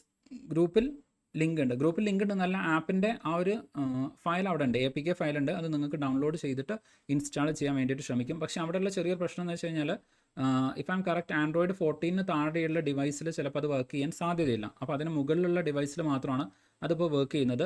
ഗൂഗിൾ ആണെങ്കിൽ അവരുടെ സെക്യൂരിറ്റി പോളിസി ഇപ്പോൾ അപ്ഡേറ്റ് ചെയ്തിട്ടുണ്ട്. അപ്പോൾ അതുകൊണ്ട് തന്നെ പലരും അപ്ഡേറ്റ് ചെയ്യുന്നുണ്ട്, ആപ്പുകൾ അപ്ഡേറ്റ് ചെയ്യേണ്ട ഒരു സിറ്റുവേഷൻ വരുന്നുണ്ട്. ഓക്കെ, സോ അതിൻ്റെ സിറ്റുവേഷൻ എന്തുകൊണ്ടാണെന്ന് വെച്ച് കഴിഞ്ഞാൽ അവരുടെ സെക്യൂരിറ്റി അപ്ഡേറ്റ് ചെയ്തിട്ടുണ്ട്. ഓൾറെഡി നമ്മുടെ പ്ലേ സ്റ്റോറിൽ ഉണ്ടായിരുന്ന ആപ്പാണ്, പക്ഷേ ആ സെക്യൂരിറ്റി അപ്ഡേറ്റിൻ്റെ സമയത്ത് അത് ഓട്ടോമാറ്റിക്കലി എന്ത് ചെയ്തു, ആ സെക്യൂരിറ്റി അപ്ഡേറ്റ് അപ്പ് ചെയ്യാത്തത് കൊണ്ട് അവർ റിമൂവ് ചെയ്തു. വീണ്ടും നമുക്ക് എന്ത് ചെയ്യേണ്ടതായിട്ട് വരുന്നുണ്ട്, എമൗണ്ട് അടച്ചിട്ട് വേണം അത് വീണ്ടും പ്ലേ സ്റ്റോറിൽ കൊടുക്കാൻ വേണ്ടിയിട്ട്. Okay, yes. അപ്പോൾ അതുകൊണ്ടുള്ള ചെറിയൊരു പ്രശ്നമാണ്. ഇനി ആപ്പ് സ്റ്റോറിലേക്ക് പോകുകയാണെങ്കിൽ, അതായത് ആപ്പിളിൻ്റെ സ്റ്റോറിലേക്ക് പോകുകയാണെന്നുണ്ടെങ്കിൽ, ഓക്കെ, അതിൽ ഹ്യൂജ് എമൗണ്ട് ആണ്, നല്ല എമൗണ്ട്, കമ്പാരിറ്റീവ്ലി വലിയ എമൗണ്ട് കൊടുക്കണം ആപ്പിളിൻ്റെ സ്റ്റോറിൽ ലിസ്റ്റ് ചെയ്യാൻ. iOS ലിസ്റ്റ് ചെയ്യണമെന്നുണ്ടെങ്കിൽ കുറേ കൂടെ ഹയർ എമൗണ്ട് ആണ്. അപ്പോൾ അതിൻ്റെ കുറച്ചൊരു ടെക്നിക്കൽ അതുപോലെ തന്നെ ഒരു ഫൈനാൻഷ്യൽ സൈഡൊക്കെ ഉള്ളത് കൊണ്ടാണ് അതിപ്പോൾ ഡിലേ ആവുന്നത്. അതുകൊണ്ടാണ് ഞാൻ APK ഫയൽ നമ്മുടെ ടെലഗ്രാം ചാനലിൽ ഷെയർ ചെയ്തത്. അവിടെ നിങ്ങൾക്ക് ഡൗൺലോഡ് ചെയ്തിട്ട് എന്ത് ചെയ്യാം, അത് ഇൻസ്റ്റാൾ ചെയ്യാം. ഓക്കെ, യെസ്, അത് നിങ്ങൾക്ക് ഇൻസ്റ്റാൾ ചെയ്യാം എന്നാണ് ഞാൻ വിചാരിക്കുന്നത്, അത് അറിയാമെന്നുള്ളത്. Okay, yes. അപ്പം ഇത്രയും കാര്യങ്ങൾ. ഇനി നമുക്ക് ഇപ്പോൾ നിങ്ങൾ നോക്കുന്ന സമയത്ത് കേരള ജോഗ്രഫിയിൽ നിന്ന് ചോദ്യങ്ങൾ ചിലപ്പോഴെല്ലാം വരാറുണ്ട്. അതിൻ്റെ റാങ്ക് ഫയൽ തന്നെ നിങ്ങൾ ഡിപ്പെൻഡ് ചെയ്താൽ മതി. റാങ്ക് ഫയലിൽ വരുന്ന ഇൻഫർമേഷൻസ് അതിൽ കൂടുതലായിക്കൊണ്ട് പഠിക്കുന്നത് ഒരു ഫ്രൂട്ട്ഫുൾ ആയിട്ടുള്ള കാര്യമല്ല. എന്ന് വെച്ച് കഴിഞ്ഞാൽ അത് നിങ്ങൾക്ക് റിട്ടേൺ കിട്ടില്ല. കേരള ജോഗ്രഫിയിൽ നിന്ന് മാക്സിമം 2 അല്ലെങ്കിൽ 3 മാർക്ക്, ഇതിൽ കൂടുതൽ ചോദ്യങ്ങൾ നോർമലി വരാറില്ല. ഓക്കെ, 2-3 മാർക്കിൻ്റെ ക്വസ്റ്റ്യൻസ്. കാരണം മൊത്തം ജോഗ്രഫി എന്ന് പറയുന്ന സമയത്ത് തന്നെ അതിൽ കുറച്ച് ക്വസ്റ്റ്യൻസ് ഫിസിക്കൽ ജോഗ്രഫി ഉണ്ടായിരിക്കും, ദെൻ ഇന്ത്യൻ ജോഗ്രഫി, പിന്നെ ഈ പറയുന്ന പോലെ കേരള ജോഗ്രഫി. ഇങ്ങനെ എല്ലാം കൂടിയാണ് സാധാരണ ഒരു 8 മാർക്കിൻ്റെ ക്വസ്റ്റ്യൻസ് ഒക്കെ വരാറുള്ളത്. അപ്പോൾ അതിൽ തന്നെ കേരള ജോഗ്രഫി ഒരുപാട് വരാൻ സാധ്യതയില്ല, മാക്സിമം 2-3 മാർക്ക് മാത്രമേ വരുള്ളൂ. അതിൽ ഒട്ടുമിക്ക കാര്യങ്ങളും ജനറലി നമ്മൾ പലപ്പോഴായിട്ട് പല ക്ലാസ്സുകളിലായിട്ട് പഠിച്ചു പോകുന്ന കാര്യങ്ങളായിരിക്കും. അപ്പോൾ അങ്ങനെ വരുന്ന സമയത്ത് ഇതിന് വേണ്ടിയിട്ട് ഒരുപാട് സമയം നിങ്ങൾ ഇൻവെസ്റ്റ് ചെയ്യുന്നത് ഒട്ടും നല്ല കാര്യമല്ല. അതുകൊണ്ട് റാങ്ക് ഫയൽ തന്നെ കേരള ജോഗ്രഫിക്ക് വേണ്ടിയിട്ട് നിങ്ങൾ ഏത് റാങ്ക് ഫയലാണോ വാങ്ങിക്കുന്നത് അത് തന്നെ നിങ്ങൾ തറവായിട്ട് ഫോളോ ചെയ്യാം. ബുക്ക് ലിസ്റ്റിൻ്റെ കേസിലേക്ക് വരുന്ന സമയത്ത് റാങ്ക് ഫയൽ അത് തന്നെ നിങ്ങൾ ഫോളോ ചെയ്യാൻ വേണ്ടിയിട്ട് ശ്രമിക്കുക. ദെൻ മോഡേൺ ഹിസ്റ്ററിയുടെ കേസിലേക്ക് വരുന്ന സമയത്ത് എല്ലാവരും റെക്കമെൻഡ് ചെയ്യുന്നത് സ്പെക്ട്രമാണ്. ഓക്കെ, സ്പെക്ട്രമാണ് നമ്മൾ സാധാരണ ഫോളോ ചെയ്യാൻ വേണ്ടിയിട്ട് പറയാറുള്ളത്. ഇനി നിങ്ങൾക്ക് കുറച്ചുകൂടെ ഒരു കളർഫുൾ ആയിട്ടുള്ള മെറ്റീരിയൽ വേണമെന്നുണ്ടെങ്കിൽ വീണ്ടും PMF IASൻ്റെ മെറ്റീരിയൽ, അത് കളർഫുള്ളാണ്, ബട്ട് കണ്ടൻറ്റ് വൈസ് കുറേ കൂടെ ഒരു ഓർഗനൈസ്ഡ് ആണ്. ലൈക്ക് അടുക്കും ചിട്ടയോടും കൂടിയിട്ട് ആ ഒരു കണ്ടൻറ്റ് പ്രസൻറ്റ് ചെയ്തിരിക്കുന്നത് നിങ്ങൾക്ക് കാണാൻ വേണ്ടിയിട്ട് പറ്റും. അപ്പോൾ സ്പെക്ട്രത്തിൻ്റെ കേസ് തന്നെ നോക്കുകയാണെന്നുണ്ടെങ്കിൽ സ്പെക്ട്രത്തിന് ഡിഫറെൻറ്റ് സൈസിൽ വരുന്നുണ്ട്. ഓക്കെ, ഞാൻ ജസ്റ്റ് അതും കൂടെ നിങ്ങൾക്ക് കാണിച്ചു തരാം. യെസ്, ഇതിപ്പോൾ ഒരു സ്പെക്ട്രമാണ്. ഇതിപ്പോൾ നിങ്ങൾ എത്ര പേര് കണ്ടിട്ടുണ്ടാകുമെന്ന് എനിക്കറിയില്ല. കുറച്ചുകൂടെ വലിയ സ്പെക്ട്രമാണ്, അത്യാവശ്യം നല്ല തിക്കായിട്ട് വരുന്ന സ്പെക്ട്രമാണ് ഇതെന്ന് പറയുന്നത്. Okay, like UPSC civil service examination നമ്മൾ റെഫർ ചെയ്യാറുള്ളത് അല്ലെങ്കിൽ റെഫർ ചെയ്യുന്നത് ഈ ഒരു സ്പെക്ട്രമാണ്. ഓക്കെ, മോഡേൺ ഇന്ത്യ എന്ന് പറയുന്ന ഹിസ്റ്ററി ഓഫ് മോഡേൺ ഇന്ത്യ മാത്രമാണ് ഇത്. ഈ ഒരു ബുക്കാണ് നമ്മൾ മോഡേൺ ഹിസ്റ്ററിക്ക് അല്ലെങ്കിൽ ഹിസ്റ്ററിക്ക് വേണ്ടിയിട്ട് നമ്മൾ റെഫർ ചെയ്യുന്നത്. അപ്പോൾ അത് കുറച്ചൊരു തിക്കായിട്ട് വരുന്ന ഒരു ബുക്കാണ്. അപ്പം അത്രയും ബുക്ക് നമുക്ക് പഠിക്കാനുള്ളൊരു സമയം വരുന്നില്ല. അപ്പോൾ അതുകൊണ്ട് നിങ്ങൾക്ക് ചെയ്യാൻ പറ്റുന്നത് ഓൾറെഡി ഈ പറയുന്ന സ്പെക്ട്രം ഒക്കെ ഫോളോ ചെയ്ത ആൾക്കാരാണെങ്കിൽ അത് നിങ്ങൾക്ക് റിവൈസ് ചെയ്ത് പഠിക്കാം. അതല്ലെങ്കിൽ റാങ്ക് ഫയൽ തന്നെ വീണ്ടും ഡിപ്പെൻഡ് ചെയ്യാം. ഓക്കെ, അതായത് കുറച്ചുകൂടെ കട്ടിയുണ്ട്, പക്ഷേ ഇവിടെ നിങ്ങൾ ശ്രദ്ധിക്കണം, ഇത് കട്ടിയേക്കാൾ കൂടുതൽ വലുപ്പമുണ്ട്. അതായത് മറ്റേ സ്പെക്ട്രം എന്ന് പറയുന്നത് ചെറുതാണ്. ഓക്കെ, ഇതിൻ്റെ അത്ര സൈസ് ഉണ്ടാവില്ല. ഇത് കണ്ടില്ല നിങ്ങൾ, അതായത് ശ്രീധരമേനോൻ സാറിൻ്റെ ബുക്ക് നോക്കുന്ന സമയത്ത് ഇത് ഇതിൻ്റെ കൂടെ വെച്ച് കഴിഞ്ഞാൽ ഇത് ഇത്രേ വരുള്ളൂ. ഓക്കെ, ഈ സ്പെക്ട്രത്തിന് കുറച്ചുകൂടെ വലുപ്പം കൂടുതലുണ്ട്. ഓക്കെ, ഒരു ടെക്സ്റ്റ് ബുക്ക് പോലെയുള്ളതാണ്. മറ്റേ സ്പെക്ട്രം എന്ന് പറയുന്നത് കുറച്ചുകൂടെ ഈ ശ്രീധരമേനോൻ സാറിൻ്റെ ബുക്കിനെക്കാട്ടിലും കുറച്ചുകൂടെ ചെറുത്, പക്ഷേ കുറച്ചുകൂടെ തിക്കായിട്ടുള്ളതാണ്. സെയിം കണ്ടന്റ് തന്നെ വരുന്നതാണ്. Okay, yes. അപ്പം അങ്ങനെ ഈ ഒരു ബുക്ക് നിങ്ങൾക്ക് എന്ത് ചെയ്യാം, റെഫർ ചെയ്യാം. പക്ഷേ അത് റെഫർ ചെയ്യാൻ ആർക്കെങ്കിലും എന്തെങ്കിലും ബുദ്ധിമുട്ടോ പ്രയാസം ഉണ്ടെങ്കിൽ നിങ്ങൾ പേടിക്കേണ്ട. ആ കണ്ടന്റ് സ്പെക്ട്രത്തിൽ വരുന്ന മോസ്റ്റ് ഓഫ് ദ കണ്ടന്റും അതുപോലെ തന്നെ റാങ്ക് ഫയലിൽ വരുന്ന കണ്ടന്റും നമ്മുടെ ക്ലാസ്സുകളിൽ നമ്മൾ കവർ ചെയ്യുന്നതായിരിക്കും. മോഡേൺ ഹിസ്റ്ററിയുടെ ക്ലാസ്സുകളിൽ ആ കണ്ടന്റ് കവർ ചെയ്യുന്നതായിരിക്കും. അത് നിങ്ങൾ റണ്ണിങ് നോട്ടായിട്ട് കൃത്യമായിട്ട് ഫോളോ ചെയ്താൽ മതി. ഓക്കെ, ആ നോട്ടുകൾ നിങ്ങൾ കൃത്യമായിട്ട് ഫോളോ ചെയ്താൽ മതി. ഇതിൽ രണ്ടിലുള്ള കണ്ടന്റ് നമ്മുടെ മോഡേൺ ഹിസ്റ്ററിയുടെ ക്ലാസ്സിൽ നമ്മൾ കവർ ചെയ്ത് പോകുന്നതായിരിക്കും. കാരണം ഇത്തരം സബ്ജക്റ്റുകൾക്കൊക്കെ നിങ്ങൾക്ക് സ്പെസിഫിക് ആയിട്ട് ഒരു സോഴ്സ് വായിച്ച് മനസ്സിലാക്കുക എന്ന് പറയുന്നത് ബുദ്ധിമുട്ടായിരിക്കും. അതുകൊണ്ട് അതും നമ്മൾ അങ്ങനെ തന്നെ കവർ ചെയ്ത് പോകുന്നതായിരിക്കും. അതുകൊണ്ട് നിങ്ങൾ എന്ത് ചെയ്യേണ്ട, പേടിക്കേണ്ട കാര്യമില്ല. Okay, yes. അപ്പോൾ മോഡേൺ ഹിസ്റ്ററിയുടെ കേസ് നമ്മൾ കവർ ചെയ്തിട്ടുണ്ട്. Then science and technology. Okay, science and technology അല്ലെങ്കിൽ ഫിസിക്സ്, കെമിസ്ട്രി, ലൈഫ് സയൻസ്, ഞാൻ നേരത്തെ പറഞ്ഞ പോലെ നമ്മുടെ SCERT ക്ലാസ്സുകൾ തന്നെ അതിന് നിങ്ങൾ ഫോളോ ചെയ്താൽ മതി. ഓക്കെ, SCERT ക്ലാസ്സുകൾ നിങ്ങൾ തറവായിട്ട് ഫോളോ ചെയ്താൽ മതി. എക്സ്ട്രാ നിങ്ങൾ റീഡ് ചെയ്യേണ്ട ഒരേ ഒരു കാര്യം, ലൈഫ് സയൻസിന് നിങ്ങൾ വാങ്ങിക്കുന്ന റാങ്ക് ഫയലും നിങ്ങൾ റീഡ് ചെയ്യാം. ഓക്കെ, ലൈഫ് സയൻസിന് റാങ്ക് ഫയൽ നിങ്ങൾ റീഡ് ചെയ്യാൻ വേണ്ടിയിട്ട് ശ്രമിക്കാം. ഓക്കെ, ഈവൻ ഫിസിക്സിനും കെമിസ്ട്രിക്ക് പോലും ഞാൻ എക്സ്ട്രാ റാങ്ക് ഫയൽ റീഡ് ചെയ്യണമെന്ന് പറയില്ല. അത് അത്രയും കോംപ്രഹെൻസീവ് ആയിട്ട് SCERT നമ്മൾ കവർ ചെയ്യും. SCERT നമ്മൾ സാധാരണ വായിച്ച് പോവുകയല്ല ചെയ്യുന്നത്. SCERTയിൽ ഒരു ടോപ്പിക് ഉണ്ടെങ്കിൽ നിങ്ങൾക്ക് തന്നെ അറിയാം, അതിൻ്റെ 360 ഡിഗ്രി വ്യൂ കവർ ചെയ്തുകൊണ്ടാണ് നമ്മുടെ SCERT ക്ലാസ്സുകൾ പോകുന്നത്. അപ്പോൾ അത് നിങ്ങൾ തറവായിട്ട് ഫോളോ ചെയ്യുകയാണെന്നുണ്ടെങ്കിൽ ഡിഗ്രി ലെവൽ എക്സാമിനേഷൻ്റെ മുകളിലായിരിക്കും നിങ്ങളുടെ സ്റ്റാൻഡ് അല്ലെങ്കിൽ നിങ്ങളുടെ നോളജ്, നിങ്ങളുടെ കേപ്പബിലിറ്റി എന്ന് പറയുന്നത്. അപ്പോൾ ഇത് നിങ്ങൾക്ക് ഈസി ആയിട്ട് ചെയ്യാൻ വേണ്ടിയിട്ട് പറ്റും ഫിസിക്സിൻ്റെയും കെമിസ്ട്രിയുടെയും കേസിൽ. പക്ഷേ ബയോളജിയുടെ കേസിലേക്ക് വരുന്ന സമയത്ത് അവിടെ കുറച്ചുകൂടെ വാസ്റ്റായിട്ട് ചോദ്യങ്ങൾ വരാനുള്ള സാധ്യതയുണ്ട്. അതുകൊണ്ടാണ് ഞാൻ പറഞ്ഞത് അത് മാത്രം നിങ്ങൾ എക്സ്ട്രാ റാങ്ക് ഫയലും കൂടെ ഒന്ന് വായിക്കാൻ പറ്റുമെങ്കിൽ അത് നിങ്ങൾ റീഡ് ചെയ്യണം എന്ന് പറയുന്നത്. യെസ്, ഫിസിക്സ് +1 +2 സയൻസ് നോക്കുക എന്ന് പറയുന്നത് ബുദ്ധിമുട്ടുള്ള കാര്യമാണ്. ഓക്കെ, അപ്പോൾ +1 +2 സയൻസിലുള്ള വരുന്ന കാര്യങ്ങളും കൂടെ ഞാൻ എന്ത് ചെയ്യും, ഫിസിക്സും കെമിസ്ട്രിയും ഇവിടെ തന്നെ കവർ ചെയ്ത് പോകുന്നതായിരിക്കും. അത് നിങ്ങൾ പേടിക്കേണ്ട. അതെ, ഫിസിക്സിൻ്റെ പ്രോബ്ലംസ് ഹയർ ലെവലാണ്. ആ പ്രോബ്ലംസ് നമ്മൾ ചെയ്യുന്നതായിരിക്കും, ഡെഫിനറ്റ്ലി നമ്മൾ ചെയ്യുന്നതായിരിക്കും. ഓക്കെ,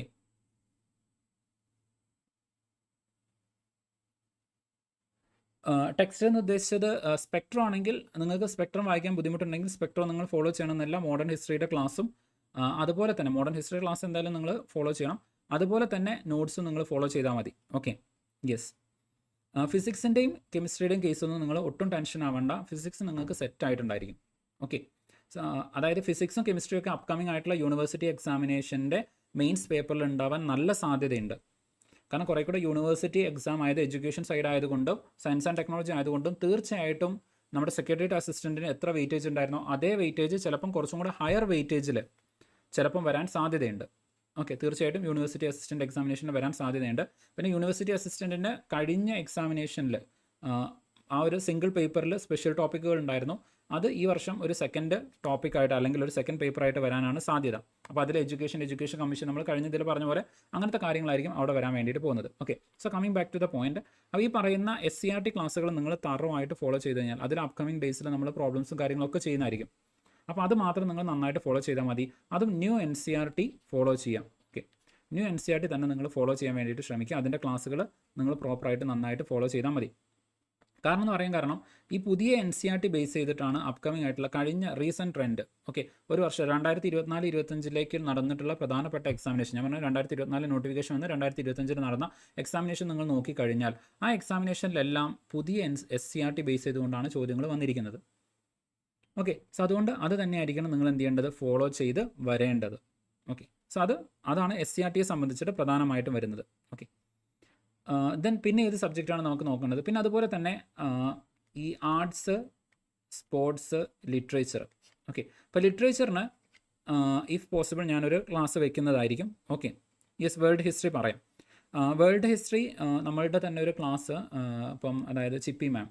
ഓക്കെ, സോ ചിപ്പി മാമിനെ ഞാൻ കോൺടാക്ട് ചെയ്തിട്ടുണ്ട്. മാം നമുക്ക് വേണ്ടിയിട്ട് ക്ലാസ് എടുക്കാം എന്ന് അറിയിച്ചിട്ടുണ്ട്. ഓക്കെ, സോ മാം ഇപ്പോൾ കറൻ്റ്ലി വർക്കിംഗ് ആണ്. അപ്പം എപ്പോഴെങ്കിലും ഒന്ന് സമയം കിട്ടുന്ന സമയത്ത് മാം അതിൻ്റെ ഡീറ്റെയിൽസ് സ്ലൈഡ്സൊക്കെ നോക്കിയിട്ട് മാം അത് എടുത്തു തരാം എന്ന് പറഞ്ഞിട്ടുണ്ട്. ഓക്കെ, അപ്പം ഇനി ഇങ്ങോട്ടേക്ക് വരുന്ന സമയത്ത് ആർട്ട്, അതുപോലെ തന്നെ സ്പോർട്സ്, ലിറ്ററേച്ചർ. ഇതിൽ ലിറ്ററേച്ചർ ജസ്റ്റ് ഞാനൊന്ന് കവർ ചെയ്ത് തരണ്ട്. ഇമ്പോർട്ടൻ്റ് ആയിട്ടുള്ള നമ്മുടെ കേരള ലിറ്ററേച്ചർ അല്ലെങ്കിൽ കേരള സാഹിത്യത്തിൽ വരുന്ന ഇമ്പോർട്ടൻ്റ് ആയിട്ടുള്ള ചില ബുക്കുകൾ കാര്യങ്ങളൊക്കെ ജസ്റ്റ് ഒന്ന് നമുക്ക് ഡിസ്കസ് ചെയ്ത് പോവാം. അതിൽ എനിക്ക് ഒരുപാട് ഇൻഫർമേഷനോ നോളജോ ഉണ്ട്, നല്ല ലിമിറ്റഡ് ആണ്. അതിൽ നിങ്ങളുടെ കോൺട്രിബ്യൂഷനും കൂടെ സംഭാവന ചെയ്യാം. ഓക്കെ, എന്ന് വെച്ച് കഴിഞ്ഞാൽ അത് കുറച്ചുകൂടെ ഒരുമിച്ച് നമുക്ക് പഠിക്കാം. അതായത് നിങ്ങൾക്ക് അറിയാവുന്ന ലിറ്ററേച്ചറായിട്ട് ബന്ധപ്പെട്ട് ഇപ്പോൾ ഫോർ എക്സാമ്പിൾ ഞാൻ നിങ്ങളുടെ അടുത്ത് ചോദിക്കുകയാണ് ഉറൂബുമായിട്ട് ബന്ധപ്പെട്ട അല്ലെങ്കിൽ ഉറൂബിൻ്റെ പ്രധാനപ്പെട്ട കൃതികൾ ഏതൊക്കെയാണ്. അപ്പോൾ നിങ്ങൾ ജസ്റ്റ് ഒന്ന് കമൻറ്റ് ചെയ്താൽ മതി. ആ കൃതികളിൽ പ്രധാനമായിട്ട് വരുന്ന ചില കഥാപാത്രങ്ങൾ ആരൊക്കെയാണ്. കാരണം കഴിഞ്ഞ എക്സാമിനേഷൻ നിങ്ങൾ നോക്കുന്ന സമയത്ത് ബഷീറിൻ്റെ കൃതികളിലെ കഥാപാത്രങ്ങളെ മാച്ച് ദ ഫോളോയിങ് ആയിട്ട് കൊടുത്തിട്ടുണ്ടായിരുന്നു. ഓക്കെ, മെയിൻസ് എക്സാമിനേഷനിൽ നിങ്ങൾ ഓർക്കുന്നുണ്ടെന്നായിരിക്കും ഞാൻ വിചാരിക്കുന്നത്. അപ്പോൾ ആ രൂപത്തിലുള്ള ചോദ്യങ്ങളൊക്കെ വരാനുള്ള സാധ്യതയുണ്ട്. അപ്പോൾ അങ്ങനെ നിങ്ങൾക്കറിയാവുന്ന നിങ്ങളുടെ ഇൻഫർമേഷൻസും എൻ്റെ ഇൻഫർമേഷനും ഒരുമിച്ച് വെച്ച് നമ്മളൊരു ഡിസ്കഷനായിട്ട് പോകുകയാണെന്നുണ്ടെങ്കിൽ ഈ ലിറ്ററേച്ചറിൻ്റെ ഭാഗം നമുക്ക് അങ്ങനെ കവർ ചെയ്യാൻ വേണ്ടിയിട്ട് പറ്റും. ഓക്കെ, അതല്ലാതെ ഈ ആർട്സ്, സ്പോർട്സ് അതിപ്പം ഡിഫറെൻ്റ് ആയിട്ടുള്ള യൂട്യൂബ് ചാനലുകളിലൊക്കെ ഡിഫറെൻറ്റ് കറണ്ട് അഫെയർസ് പോകുന്നുണ്ട്. അതിൽ ഈ ഏരിയാസ് നിങ്ങൾ ഡെയിലി ഒരു അരമണിക്കൂർ, ഒരു ഹാഫ് ആൻ അവർ സ്പെൻഡ് ചെയ്തുകൊണ്ട് ഒന്ന് നോട്ട് ചെയ്ത് വെക്കുക. അതും ഇമ്പോർട്ടൻ്റ് ആയിട്ടുള്ള സ്പോർട്സ് കാര്യങ്ങൾ മാത്രം നിങ്ങളൊന്ന് നോട്ട് ചെയ്ത് വെക്കുക. ഇപ്പോൾ കഴിഞ്ഞ എക്സാമിനേഷൻ അല്ലെങ്കിൽ സെക്രട്ടേറിയറ്റ് എക്സാമിനേഷനും ഇമ്പോർട്ടൻ്റ് ആയിട്ടുള്ള സ്പോർട്സിൻ്റെ കേസ് മാത്രമേ ചോദിച്ചിട്ടുള്ളൂ. അപ്പോൾ അങ്ങനെ ഇപ്പോൾ ഫോർ എക്സാമ്പിൾ ലൈക്ക് ഒളിമ്പിക്സ്, അതും കഴിഞ്ഞൊരു 3 വർഷത്തിൻ്റെ ഇടയ്ക്ക് അല്ലെങ്കിൽ കഴിഞ്ഞ ഒളിമ്പിക്സിൻ്റെ ഡീറ്റെയിൽസ് മൊത്തം നമ്മൾ എടുക്കണം. അപ്കമിംഗ് ആയിട്ട് വരാൻ പോകുന്ന ഒളിമ്പിക്സുകൾ അത് എവിടെയാണെന്നുള്ള ഡീറ്റെയിൽസ് നമ്മൾ എടുക്കണം. ഓക്കെ, അപ്പോൾ ഒളിമ്പിക്സിൽ ഇന്ത്യയുടെ മെഡൽ നില എങ്ങനെയായിരുന്നു, എത്ര മെഡലുകൾ കിട്ടിയിട്ടുണ്ട്, ആർക്കാണ് കിട്ടിയിട്ടുള്ളത്, ഇങ്ങനെ വളരെ ഇമ്പോർട്ടൻ്റ് ആയിട്ടുള്ള സ്പോർട്സ് ഗെയിംസ്, വളരെ ഇമ്പോർട്ടൻ്റ് ആയിട്ടുള്ള പേഴ്സണാലിറ്റീസ്. ഇനി അതുപോലെ തന്നെ ഇന്ത്യയിലെ ഹയസ്റ്റ് ഹോണേഴ്സ് ആയിട്ട് വരുന്നത്, ഇപ്പോൾ ഫോർ എക്സാമ്പിൾ ഭാരത് രത്ന, ഖേൽ രത്ന, ഇങ്ങനെ ഡിഫറെൻ്റ് ആയിട്ടുള്ള ലൈക്ക് അർജുന അവാർഡ്, ഇങ്ങനെ സ്പോർട്സുമായിട്ട് ബന്ധപ്പെട്ട് പ്രധാനപ്പെട്ട ചില അവാർഡുകൾ വരുന്നുണ്ട്. ആ അവാർഡുകൾ ആർക്കാണ് കിട്ടിയത്, കഴിഞ്ഞ 2 വർഷം ആർക്കാണ് കിട്ടിയത്. ഓക്കെ, സോ അങ്ങനത്തെ കാര്യങ്ങൾ അതൊന്ന് നോട്ട് ചെയ്ത് വെക്കുക. അതുപോലെ തന്നെ ഇപ്പോൾ സിനിമയുടെ കേസിൽ ഇപ്പോൾ ദാദാസാഹിബ് ഫാൽക്കെ അവാർഡ് മോഹൻലാലിന് ലഭിച്ചിട്ടുണ്ട്. അപ്പോൾ അങ്ങനെ ഇമ്പോർട്ടൻ്റ് ആയിട്ട് വരുന്ന ഇൻഫർമേഷൻസ്, അതുപോലെ തന്നെ ഇപ്പം ഫിലിം അവാർഡുകൾ അതാർക്കാണ് പ്രധാനപ്പെട്ട ലൈക്ക് മെയിൻ ആക്ടർ, ആക്ട്രസ്, ഇങ്ങനെ സപ്പോർട്ടിംഗ് റോളിൽ പ്രധാനപ്പെട്ട സിനിമ, മികച്ച സിനിമ, ഇങ്ങനെയുള്ള പ്രധാനപ്പെട്ട ഇൻഫർമേഷൻസ് കാര്യങ്ങളൊക്കെ ഒന്ന് ജസ്റ്റ് നോട്ട് ചെയ്ത് വെക്കാം. സോ ഇതാണ് ആർട്സ് ആൻഡ് സ്പോർട്സിൻ്റെ കേസിൽ നിങ്ങൾ ചെയ്യേണ്ടത്. അത് നിങ്ങൾ തന്നെ ചെയ്യേണ്ട വർക്കാണ്. നിങ്ങൾ ചെയ്യുന്ന സമയത്താണ് അത് ഏറ്റവും കുറവ് അല്ലെങ്കിൽ മിനിമം എഫേർട്ടിൽ നിങ്ങൾക്ക് ചെയ്യാൻ പറ്റുക. അതാണ് അതിൻ്റെ എളുപ്പപ്പണി അല്ലെങ്കിൽ ലൈക്ക് ഈസി വേ എന്ന് പറയുന്നത്. ക്രിസ്പായിട്ട് നിങ്ങൾ എന്ത് ചെയ്യുക, ആ നോട്ട്സ് പ്രിപ്പയർ ചെയ്യാൻ വേണ്ടിയിട്ട് ശ്രമിക്കുക. ഒന്ന് ആഡ് ചെയ്ത് വെക്കുക. ഇനി അതും നിങ്ങൾക്ക് ബുദ്ധിമുട്ടാണെന്നുണ്ടെങ്കിൽ നിങ്ങൾക്ക് ഇപ്പോൾ ടെലഗ്രാമിലോ അല്ലെങ്കിൽ വാട്സാപ്പിലോ നിങ്ങൾക്ക് തന്നെ മെസ്സേജ് ചെയ്യുന്ന ഒരു സിസ്റ്റം ഉണ്ട്. നിങ്ങൾക്ക് തന്നെ മെസ്സേജ് ചെയ്യാം. അപ്പോൾ നിങ്ങൾ എപ്പോഴെങ്കിലും ഒരു ഇമ്പോർട്ടൻ്റ് ആയിട്ടുള്ള കാര്യം കാണുന്ന സമയത്ത് അതൊന്ന് അവിടെ ടൈപ്പ് ചെയ്ത് വെച്ചേക്കുക. പിന്നെ നോക്കുന്ന സമയത്ത് അത് എന്താണെന്നുള്ളത് നോക്കിയാൽ മതി. അല്ലെങ്കിൽ at the end of the day എക്സാമിനേഷന് പോകുന്നതിൻ്റെ ഒരാഴ്ച മുമ്പ് നിങ്ങൾക്ക് ആ കാര്യങ്ങൾ റിവൈസ് ചെയ്ത് നോക്കാൻ വേണ്ടിയിട്ട് പറ്റും. അങ്ങനെ നിങ്ങൾ എന്ത് ചെയ്യുക, ഈ കാര്യം റിവൈസ് ചെയ്യാൻ വേണ്ടിയിട്ട് ശ്രമിക്കാം. അതാണ് തീർച്ചയായിട്ടും ചെയ്യേണ്ട ഒരു കാര്യം എന്ന് പറയുന്നത്. ഇവിടെ നിങ്ങൾക്ക് ഒരു എക്സ്ട്രാ സോഴ്സ് എടുക്കാൻ പറ്റില്ല, കാരണം ഇത് കറണ്ട് അഫയേഴ്സ് ആണ്. ഇപ്പോൾ നിങ്ങൾ നോക്കുക, ഇപ്പം നിങ്ങളൊരു റാങ്ക് ഫയൽ വാങ്ങിച്ചു. ആ റാങ്ക് ഫയൽ എന്ന് പറയുന്നത് അതിൻ്റെ കണ്ടൻറ്റ് ഉണ്ടാക്കിയിരിക്കുന്നത് മിനിമം ഒരു 6 മാസം മുമ്പ് കണ്ടൻറ്റ് ഉണ്ടാക്കി. അത് ഫൈനലായിട്ട് അപ്രൂവ് ചെയ്ത് മാർക്കറ്റിലേക്ക് എത്തി. ഇന്ന് നിങ്ങൾക്ക് കിട്ടിയിരിക്കുന്ന റാങ്ക് ഫയലിലുള്ള കണ്ടൻറ്റ് എന്ന് പറയുന്നത് അറ്റ്ലീസ്റ്റ് 4 മാസം അതിന് മുമ്പുള്ള കണ്ടൻറ്റ് ആയിരിക്കും. കാരണം അത് ഫിസിക്കലായിട്ടുള്ള സാധനമാണ്. അതിലെ കണ്ടൻറ്റുകൾ റിവൈസ് ചെയ്ത് പുതിയത് അപ്ഡേറ്റ് ചെയ്ത് വരിക എന്ന് പറയുന്നത് ബുദ്ധിമുട്ടാണ്. അപ്പോൾ അതുകൊണ്ട് തന്നെ ഈ കാര്യങ്ങൾ നിങ്ങൾക്ക് എന്ത് ചെയ്യാൻ പറ്റില്ല. ആർട്സ് അതുപോലെ തന്നെ സ്പോർട്സ് റാങ്ക് ഫയലിനെ നിങ്ങൾക്ക് ഡിപ്പെൻഡ് ചെയ്യാൻ വേണ്ടിയിട്ട് പറ്റില്ല. അതിന് ലിമിറ്റേഷൻസ് ഉണ്ട്. അപ്പോൾ നിങ്ങൾക്ക് പ്രധാനപ്പെട്ട സോഴ്സ് എന്ന് പറയുന്നത് ഇമ്പോർട്ടൻ്റ് ആയിട്ട് ഇത്തരത്തിൽ വരുന്ന കറണ്ട് അഫയേഴ്സ് കാര്യങ്ങളൊക്കെ ഒന്ന് നോട്ട് ചെയ്ത് വെക്കുക. ഇതിൽ ചോദിക്കാൻ സാധ്യതയുള്ളത് ടുവേർഡ്സ് ദ എൻഡ്. നമ്മളൊരു മാരത്തോൺ അല്ലെങ്കിൽ പ്രീവിയസ് പൊട്ടൻഷ്യൽ ക്വസ്റ്റ്യൻസ് ഓ ടോപ്പിക്ക് നോക്കുന്ന സമയത്ത് അങ്ങനത്തെ ചില കാര്യങ്ങൾ നമ്മൾ കവർ ചെയ്യുന്നതായിരിക്കും ചോദിക്കാൻ സാധ്യതയുള്ളത്. അപ്പോൾ അതിൻ്റെ കേസിൽ നിങ്ങൾ ഒരുപാട് എന്ത് ചെയ്യേണ്ടതില്ല, കൺഫ്യൂഷൻ ആവുകയോ ബുദ്ധിമുട്ടുകയോ ചെയ്യേണ്ടതായിട്ട് വരുന്നില്ല. എന്ന് വെച്ച് കഴിഞ്ഞാൽ അതിനെ കംപ്ലീറ്റ് ആയിട്ട് നിങ്ങൾ എന്ത് ചെയ്യരുത്, സിമ്പിളായിട്ട് എടുക്കണം എന്നല്ല ഞാൻ പറയുന്നത്. നിങ്ങളുടെ എഫേർട്ട് നിങ്ങൾ അവിടെ ഉണ്ടായിരിക്കണം. എക്സ്ട്രാ ആയിട്ട് നിങ്ങളൊന്ന് സപ്പോർട്ട് ചെയ്യാൻ വേണ്ടിയിട്ട്, പുഷ് ചെയ്യാൻ വേണ്ടിയിട്ട് ഒരു റിവിഷൻ പോലെ ഈ ഒരു കാര്യം കൂടെ അവിടെ ഉണ്ടാകുമെന്നാണ് പറയുന്നത്. അതിന് ഒരുപാട് ക്ലാസ്സുകൾ ഉണ്ടാവുകയില്ല, ഒരു 2 to 3 ക്ലാസ്സസ് ആയിരിക്കും വരുന്നത്. ഇമ്പോർട്ടൻ്റ് ആയിട്ടുള്ള കാര്യങ്ങളൊക്കെ ഒന്ന് പറഞ്ഞു പോകാൻ വേണ്ടിയിട്ട് അങ്ങനെയായിരിക്കും അത് പോകുന്നത്. ജസ്റ്റ് പറഞ്ഞു എന്ന് മാത്രം. അപ്പോൾ ഇവിടെയൊക്കെ നിങ്ങളുടെ എഫേർട്ടാണ് കൂടുതലായിട്ട് മാറ്റർ ചെയ്യുന്നത്. അത് നിങ്ങൾ തന്നെ എഫേർട്ട് എപ്പോഴെങ്കിലും സമയം ഉണ്ടാക്കിയിട്ട് നിങ്ങൾ അത് തന്നെ ചെയ്യണം. യെസ്. ഇനി എങ്ങനെ പഠിക്കണം എന്നുള്ളത് വളരെ ഇമ്പോർട്ടൻ്റ് ആണ്.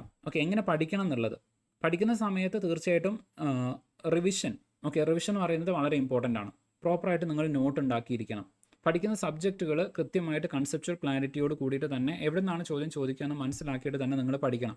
അപ്പോൾ അതിലാദ്യം വേണ്ടത് ടൈം മാനേജ്മെൻ്റ് ആണ്. ഒരു ടൈം മാനേജ്മെൻറ്റ് നിങ്ങൾക്ക് വേണം. എപ്പോഴാണ് നിങ്ങളുടെ സമയം വരുന്നത് എന്നുള്ളത് നോക്കിയിട്ട് നിങ്ങൾക്ക് ഒരു ടൈം മാനേജ്മെൻറ്റ് വേണം. ഇപ്പോൾ ലൈക്ക് സിമ്പിളായിട്ട് എൻ്റെ കേസ് ഇപ്പോൾ ഞാൻ പറയുകയാണെന്നുണ്ടെങ്കിൽ കറൻ്റ്ലി ഞാനിപ്പോൾ ലിമിറ്റ് ചെയ്തിട്ട് പോലും 3 സ്ഥാപനങ്ങളിൽ 3 PSC ഇൻസ്റ്റിറ്റ്യൂഷൻസിൽ ഇപ്പോൾ ഞാൻ ക്ലാസ് എടുക്കുന്നുണ്ട്. ഇപ്പം ലൈക്ക് PK എന്ന് പറയുന്ന ഇൻസ്റ്റിറ്റ്യൂഷൻസിൽ, അതുപോലെ തന്നെ ലാം PSCയിൽ, അതുപോലെ തന്നെ ഇംപീറ്റസ് എന്ന് പറയുന്ന ഒരു ഇൻസ്റ്റിറ്റ്യൂഷൻസിൽ. സോ ഇങ്ങനെ 3 പ്രദേശം അല്ലെങ്കിൽ 3 ഏരിയയിലാണ് ഞാനിപ്പോൾ ക്ലാസ്സുകൾ അറേഞ്ച് ചെയ്തിട്ടുള്ളത്. പൊളിറ്റിയുടെ ലേറ്റസ്റ്റ് PDF, ലക്ഷ്മികാന്തിൻ്റെ PDF നിങ്ങൾക്ക് ഓൺലൈനിലൊക്കെ ചിലപ്പോൾ അവൈലബിൾ ആയിരിക്കും. ബട്ട് സ്റ്റിൽ നിങ്ങൾക്ക് പറ്റുമെന്നുണ്ടെങ്കിൽ ഹാർഡ് കോപ്പി എടുക്കാനേ ഞാൻ പറയുള്ളൂ. കാരണം PDF വായിക്കുന്ന സമയത്ത് എപ്പോഴും ഒരു ഹാർഡ് കോപ്പി വായിക്കുന്ന സമയത്ത് ഭയങ്കര സുഖമാണ്. ഇപ്പോൾ എനിക്ക് ഇതിലൊരു പേജ് ഉണ്ടെന്നുണ്ടെങ്കിൽ എനിക്ക് ഇങ്ങനെ അങ്ങ് മറിച്ച് നോക്കിക്കഴിഞ്ഞാൽ തഗ്ഗി സിസ്റ്റം, വില്യം ബെൻഡിക്ക്, അപ്പോൾ ഇതിൽ നോക്കുന്ന സമയത്ത് എനിക്ക് പെട്ടെന്ന് നോക്കാൻ പറ്റും. അപ്പോൾ ആ ഒരു സുഖം ഒരിക്കലും മറ്റൊന്നിൽ കിട്ടില്ല. അപ്പോൾ ഇതിൽ നോക്കുകയാണെന്നുണ്ടെങ്കിൽ നിങ്ങൾക്ക് കാണാൻ പറ്റുമെന്ന് അറിയില്ല, ഇതിലൊക്കെ ഞാൻ വരച്ച് വെച്ചിട്ടുണ്ട്. വളരെ ചെറുതായിട്ട് ഇവിടെ ചിലപ്പോൾ നിങ്ങൾക്ക് കാണാൻ പറ്റുമായിരിക്കും. ഈ പച്ച അതുപോലെ തന്നെ റെഡ് ചെറിയ ഇങ്കുകൾ എടുത്തിട്ട് ഞാൻ അങ്ങനെ മാർക്ക് ചെയ്ത് വെക്കാറുണ്ട്. അപ്പോൾ അത് നോക്കുന്ന സമയത്ത് എനിക്കിത് മറച്ച് നോക്കുമ്പോൾ വളരെ എളുപ്പത്തിൽ കിട്ടും. അപ്പം കുറച്ച് കാലം ഒരു 1-2 മാസം ഒരു ബുക്ക് ഉപയോഗിക്കുമ്പോൾ അത് നമ്മൾ യൂസ് ടു ആവും. ആ ബുക്കിൻ്റെ ഏകദേശം ഏത് ഭാഗത്തായിരിക്കും, ഏത് ചാപ്റ്ററിൽ എവിടെയായിരിക്കും വരിക എന്നുള്ളത് നമുക്കൊരു പിക്ടോറിയൽ മെമ്മറി കിട്ടും. ഇന്ന ഭാഗത്ത്, അതായത് ഈ ബുക്കിൻ്റെ റൈറ്റ് സൈഡിൽ മുകളിൽ എവിടെയാണ് ഈ ഒരു ഇൻഫർമേഷൻ ഞാൻ കണ്ടത്. അപ്പോൾ നമുക്ക് റിവിഷൻ ചെയ്യുന്ന സമയത്ത് അത് കുറേ കൂടെ ഭയങ്കര യൂസ്ഫുൾ ആയിട്ട് വരും. എനിക്കറിയാം തീർച്ചയായിട്ടും നിങ്ങളിൽ ഒരുപാട് ആൾക്കാർക്ക് ഫൈനാൻഷ്യൽ ആയിട്ടുള്ള ബുദ്ധിമുട്ടുകൾ കാര്യങ്ങളൊക്കെ ഉണ്ടായിരിക്കും. ബട്ട് ഈഫ് പോസിബിൾ നിങ്ങൾക്ക് പറ്റുമെന്നുണ്ടെങ്കിൽ ഹാർഡ് കോപ്പി ആയിട്ട് ബുക്കുകൾ വാങ്ങിക്കാൻ വേണ്ടിയിട്ട് തന്നെ ഞാൻ പറയുള്ളൂ. അതിന് അതിൻ്റേതായിട്ടുള്ള അഡ്വാൻറ്റേജ് ഉണ്ട്, അതുകൊണ്ടാണ്. ഓക്കെ, PDF എന്ന് പറഞ്ഞാൽ നമ്മൾ വാങ്ങി വെക്കും, ഡൗൺലോഡ് ചെയ്ത് വെക്കും, പിന്നെ അത് പലപ്പോഴും നമ്മൾ നോക്കാറില്ല. അത്രയും ഡെഡിക്കേഷൻ ആൻഡ് എഫേർട്ട് ഇടുന്ന ആൾക്കാരെ മാത്രമേ PDF. പിന്നെ രണ്ടാമത്തെ ഒരു പ്രാവശ്യവും സ്വാഭാവികമായിട്ടും ഈ PDF സ്ക്രോൾ ചെയ്ത് വരണമെന്നുണ്ടെങ്കിൽ നിങ്ങളുടെ സിസ്റ്റത്തിന് അത്ര കപ്പാസിറ്റി ഇല്ലാന്നുണ്ടെങ്കിൽ അത് സ്റ്റക്കായിട്ട് നിൽക്കും. പതുക്കെ അത് സ്ക്രോൾ ചെയ്ത് നിങ്ങൾ റീഡ് ചെയ്ത ഭാഗത്തേക്കൊക്കെ എത്തുമ്പം അത് ഭയങ്കര ഡിഫിക്കൽട്ടാണ്. അപ്പോൾ അതൊക്കെ സത്യം പറഞ്ഞു കഴിഞ്ഞാൽ നിങ്ങളുടെ സമയം കൺസ്യൂം ചെയ്യുന്നതായിരിക്കും. അപ്പോൾ നിങ്ങൾക്ക് എന്ത് ഫൈനാൻഷ്യൽ ക്രൈസിസ് ഉണ്ടെങ്കിലും ചെറിയ രൂപത്തിലെങ്കിലും നിങ്ങൾ എന്ത് ചെയ്യാം, ഫൈനാൻഷ്യലി നിങ്ങളുടെ എക്സ്പെൻഡിച്ചറൊക്കെ ഒന്ന് കുറച്ചിട്ട് അത്യാവശ്യമായിട്ടുള്ള ബുക്കുകളെങ്കിലും നിങ്ങളൊന്ന് വാങ്ങിക്കാൻ വേണ്ടിയിട്ട് ശ്രമിക്കാം. ഓക്കെ, സോ അതാണ് അവിടെ നിങ്ങൾക്ക് ചെയ്യാൻ വേണ്ടിയിട്ട് പറ്റുന്നത്. ഓക്കെ, ഒരിക്കലും ഞാൻ പറഞ്ഞല്ല കേട്ടോ, ലൈക്ക് നിങ്ങളിപ്പം PDF ചോദിക്കുന്നതുകൊണ്ട് ഞാൻ അങ്ങനെ പറയുന്നല്ല. ഡെഫിനറ്റ്ലി ഓരോരുത്തർക്കും അവരുടേതായിട്ടുള്ള ബാക്ക്ഗ്രൗണ്ട് ഫൈനാൻഷ്യൽ പ്രശ്നങ്ങളൊക്കെ വരുന്നുണ്ടാകും, അതുകൊണ്ട് പറഞ്ഞതാണ്. ഓക്കെ, സോ പറ്റുമെന്നുണ്ടെങ്കിൽ നിങ്ങൾ ആ രൂപത്തിൽ തന്നെ ബുക്കുകൾ എടുത്തിട്ട് വായിക്കുക, അതിന് അതിൻ്റേതായിട്ടുള്ള ബെനിഫിറ്റുകളുണ്ട്. അപ്പോൾ ഞാൻ ടൈമിംഗ് ഞാൻ പറഞ്ഞുതരാം. അപ്പോൾ ഇത്രയും ഇൻസ്റ്റിറ്റ്യൂഷൻസിൽ ക്ലാസ് എടുക്കുന്നുണ്ട്. എനിക്കങ്ങനെ ഇന്ന മേജർ സബ്ജക്റ്റ് എന്നില്ല. ഓക്കെ, അതായത് ഞാൻ എടുക്കാത്ത 2 സബ്ജക്റ്റുകൾ, ഇതുവരെ ടച്ച് ചെയ്യാത്ത 2 സബ്ജക്റ്റ് ഇംഗ്ലീഷ് ആൻഡ് മലയാളമാണ്. ഓക്കെ, സോ അതെനിക്ക് തീരെ കോൺഫിഡൻസ് ഇല്ല.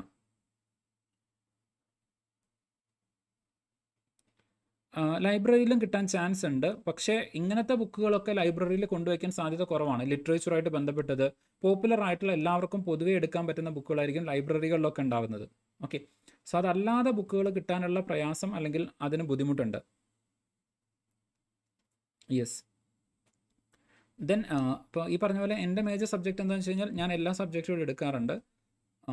അങ്ങനെ ഇന്ന സബ്ജക്റ്റുകൾ എന്നുള്ള രൂപത്തിലേക്ക് മാറ്റി വെച്ചിട്ടൊന്നുമില്ല. ഓക്കെ, ഒരുവിധം എല്ലാ സബ്ജക്റ്റുകളും ഇപ്പോൾ UPSC അതുപോലെ തന്നെ PSC ഫീൽഡിലുള്ള എല്ലാ സബ്ജക്റ്റും എടുക്കാറുണ്ട്, എക്സെപ്റ്റ് ഇംഗ്ലീഷ്, മലയാളം, അതുപോലെ തന്നെ കറണ്ട് അഫയേഴ്സ് എടുക്കാൻ ബുദ്ധിമുട്ടുണ്ടായത് കൊണ്ടല്ല. ഇത് ലൈക്ക് സെപ്പറേറ്റ് ആയിട്ട് തപ്പി കണ്ടുപിടിച്ച് കൊണ്ടുവരിക എന്ന് പറയുന്നത് ഒരു ടാസ്ക്കാണ്. അത് കണ്ടിന്യൂസ്ലി ഫോളോ ചെയ്തുകൊണ്ടിരിക്കണം. സബ്ജക്റ്റ് വൈസ് ആയിട്ടുള്ള എല്ലാ സബ്ജക്റ്റുകളും എടുക്കാറുണ്ട്. Okay, yes. അപ്പം ഇങ്ങനെ ഡിഫറെൻ്റ് ആയിട്ടുള്ള ഇൻസ്റ്റിറ്റ്യൂഷൻസിൽ വർക്ക് ചെയ്യണം. അപ്പോൾ അവിടേക്കുള്ള നോട്ട്സ്, അതുപോലെ തന്നെ അവിടേക്കുള്ള ക്ലാസ്സുകൾ, കാര്യങ്ങൾ അതെടുത്തതിന് ശേഷമാണ് പലപ്പോഴും എനിക്ക് ഇവിടെ ടൈം സ്പെൻഡ് ചെയ്യാൻ വേണ്ടിയിട്ട് പറ്റുന്നത്. കാരണം ഡെഫിനറ്റ്ലി ഇങ്ങനെ കിട്ടുന്ന ഫൈനാൻസാണ് ഞാൻ എന്ത് ചെയ്യുന്നത്, നമ്മുടെ ഇവിടെ കൊണ്ടുവന്നിട്ട് ചിലവഴിക്കുന്നത്. അപ്പം അതിന് വേണ്ടിയിട്ട് എന്ത് ചെയ്യുന്നുണ്ട്, ഇപ്പുറത്ത് ക്ലാസ് എടുക്കുന്നുണ്ട്, ഇവിടെ വന്നിട്ട് ഈ കാര്യങ്ങളും ചെയ്യുന്നുണ്ട്. അപ്പോൾ ഇങ്ങനെയാണ് നമ്മൾ ഇത് ബാലൻസ് ചെയ്ത് പോകുന്നത്. അപ്പം ഡെഫിനറ്റായിട്ടും ടൈം മാനേജ്മെൻറ്റ് എനിക്ക് ഒരുപാട് ചെയ്യണം. അപ്പം അതുകൊണ്ട് തന്നെ ഞാൻ എന്ത് ചെയ്യാറുണ്ട്, എൻ്റെ ഒരു ഡേ എന്ന് പറയുന്നത് ആ രൂപത്തിലേക്ക് ഡിവൈഡ് ചെയ്ത് വെക്കാറുണ്ട്. ഞാൻ പറയുന്നത് എൻ്റെ ഡേ നിങ്ങളെ പഠിപ്പിക്കാനല്ല, നിങ്ങളുടെ ഡിമാൻഡ് എന്താണ്, നിങ്ങളുടെ സിറ്റുവേഷൻ എന്താണ് നിങ്ങൾ മനസ്സിലാക്കിയിട്ട് നിങ്ങൾ അതിനെ ഡിവൈഡ് ചെയ്തെടുക്കാൻ വേണ്ടിയിട്ടാണ്. അപ്പോൾ സ്വാഭാവികമായിട്ടും ഓരോ ഇൻസ്റ്റിറ്റ്യൂഷൻസിൽ ഞാൻ ഓരോ ദിവസം, ആഴ്ചയിൽ ഒരു ദിവസം എന്നുള്ള രൂപത്തിലാണ് കൊടുക്കുന്നത്. ഓക്കെ, സോ അതല്ലെങ്കിൽ ചിലപ്പോൾ എന്ത് ചെയ്യാറുണ്ട്, ഒരുമിച്ച് പോയിട്ട് ഒറ്റയടിക്ക് ഒരു 3 ദിവസമൊക്കെ നിന്നുകൊണ്ട് അങ്ങനെ റെക്കോർഡിംഗ് എടുത്ത് അങ്ങനെ പോവുകയൊക്കെയാണ് ചെയ്യാറുള്ളത്. അപ്പം അങ്ങനെ ഓരോ ദിവസത്തേക്ക് ഡിവൈഡ് ചെയ്ത് വയ്ക്കും. അതിൽ മോസ്റ്റ് ഓഫ് ദ ടൈം രാവിലെ വരുന്ന സമയങ്ങൾ, രാവിലെ എഴുന്നേറ്റിട്ട് ലൈക്ക് ഒരു 5 മണി അതിന് ശേഷം വരുന്ന ആ ഒരു സമയം എന്ന് പറയുന്നത് ഡെഫിനറ്റായിട്ടും ഒന്ന് പഠിക്കാൻ വേണ്ടിയിട്ട്. ഓക്കെ, രണ്ടാമതായിക്കൊണ്ട് നോട്ട് മേക്കിംഗ്, ഇതിന് വേണ്ടിയിട്ടാണ് യൂസ് ചെയ്യാറുള്ളത്. ഇപ്പം ഞാൻ നോട്ട് ഉണ്ടാക്കുന്ന സമയത്ത് 2 നോട്ട് ഉണ്ടാക്കാറുണ്ട്.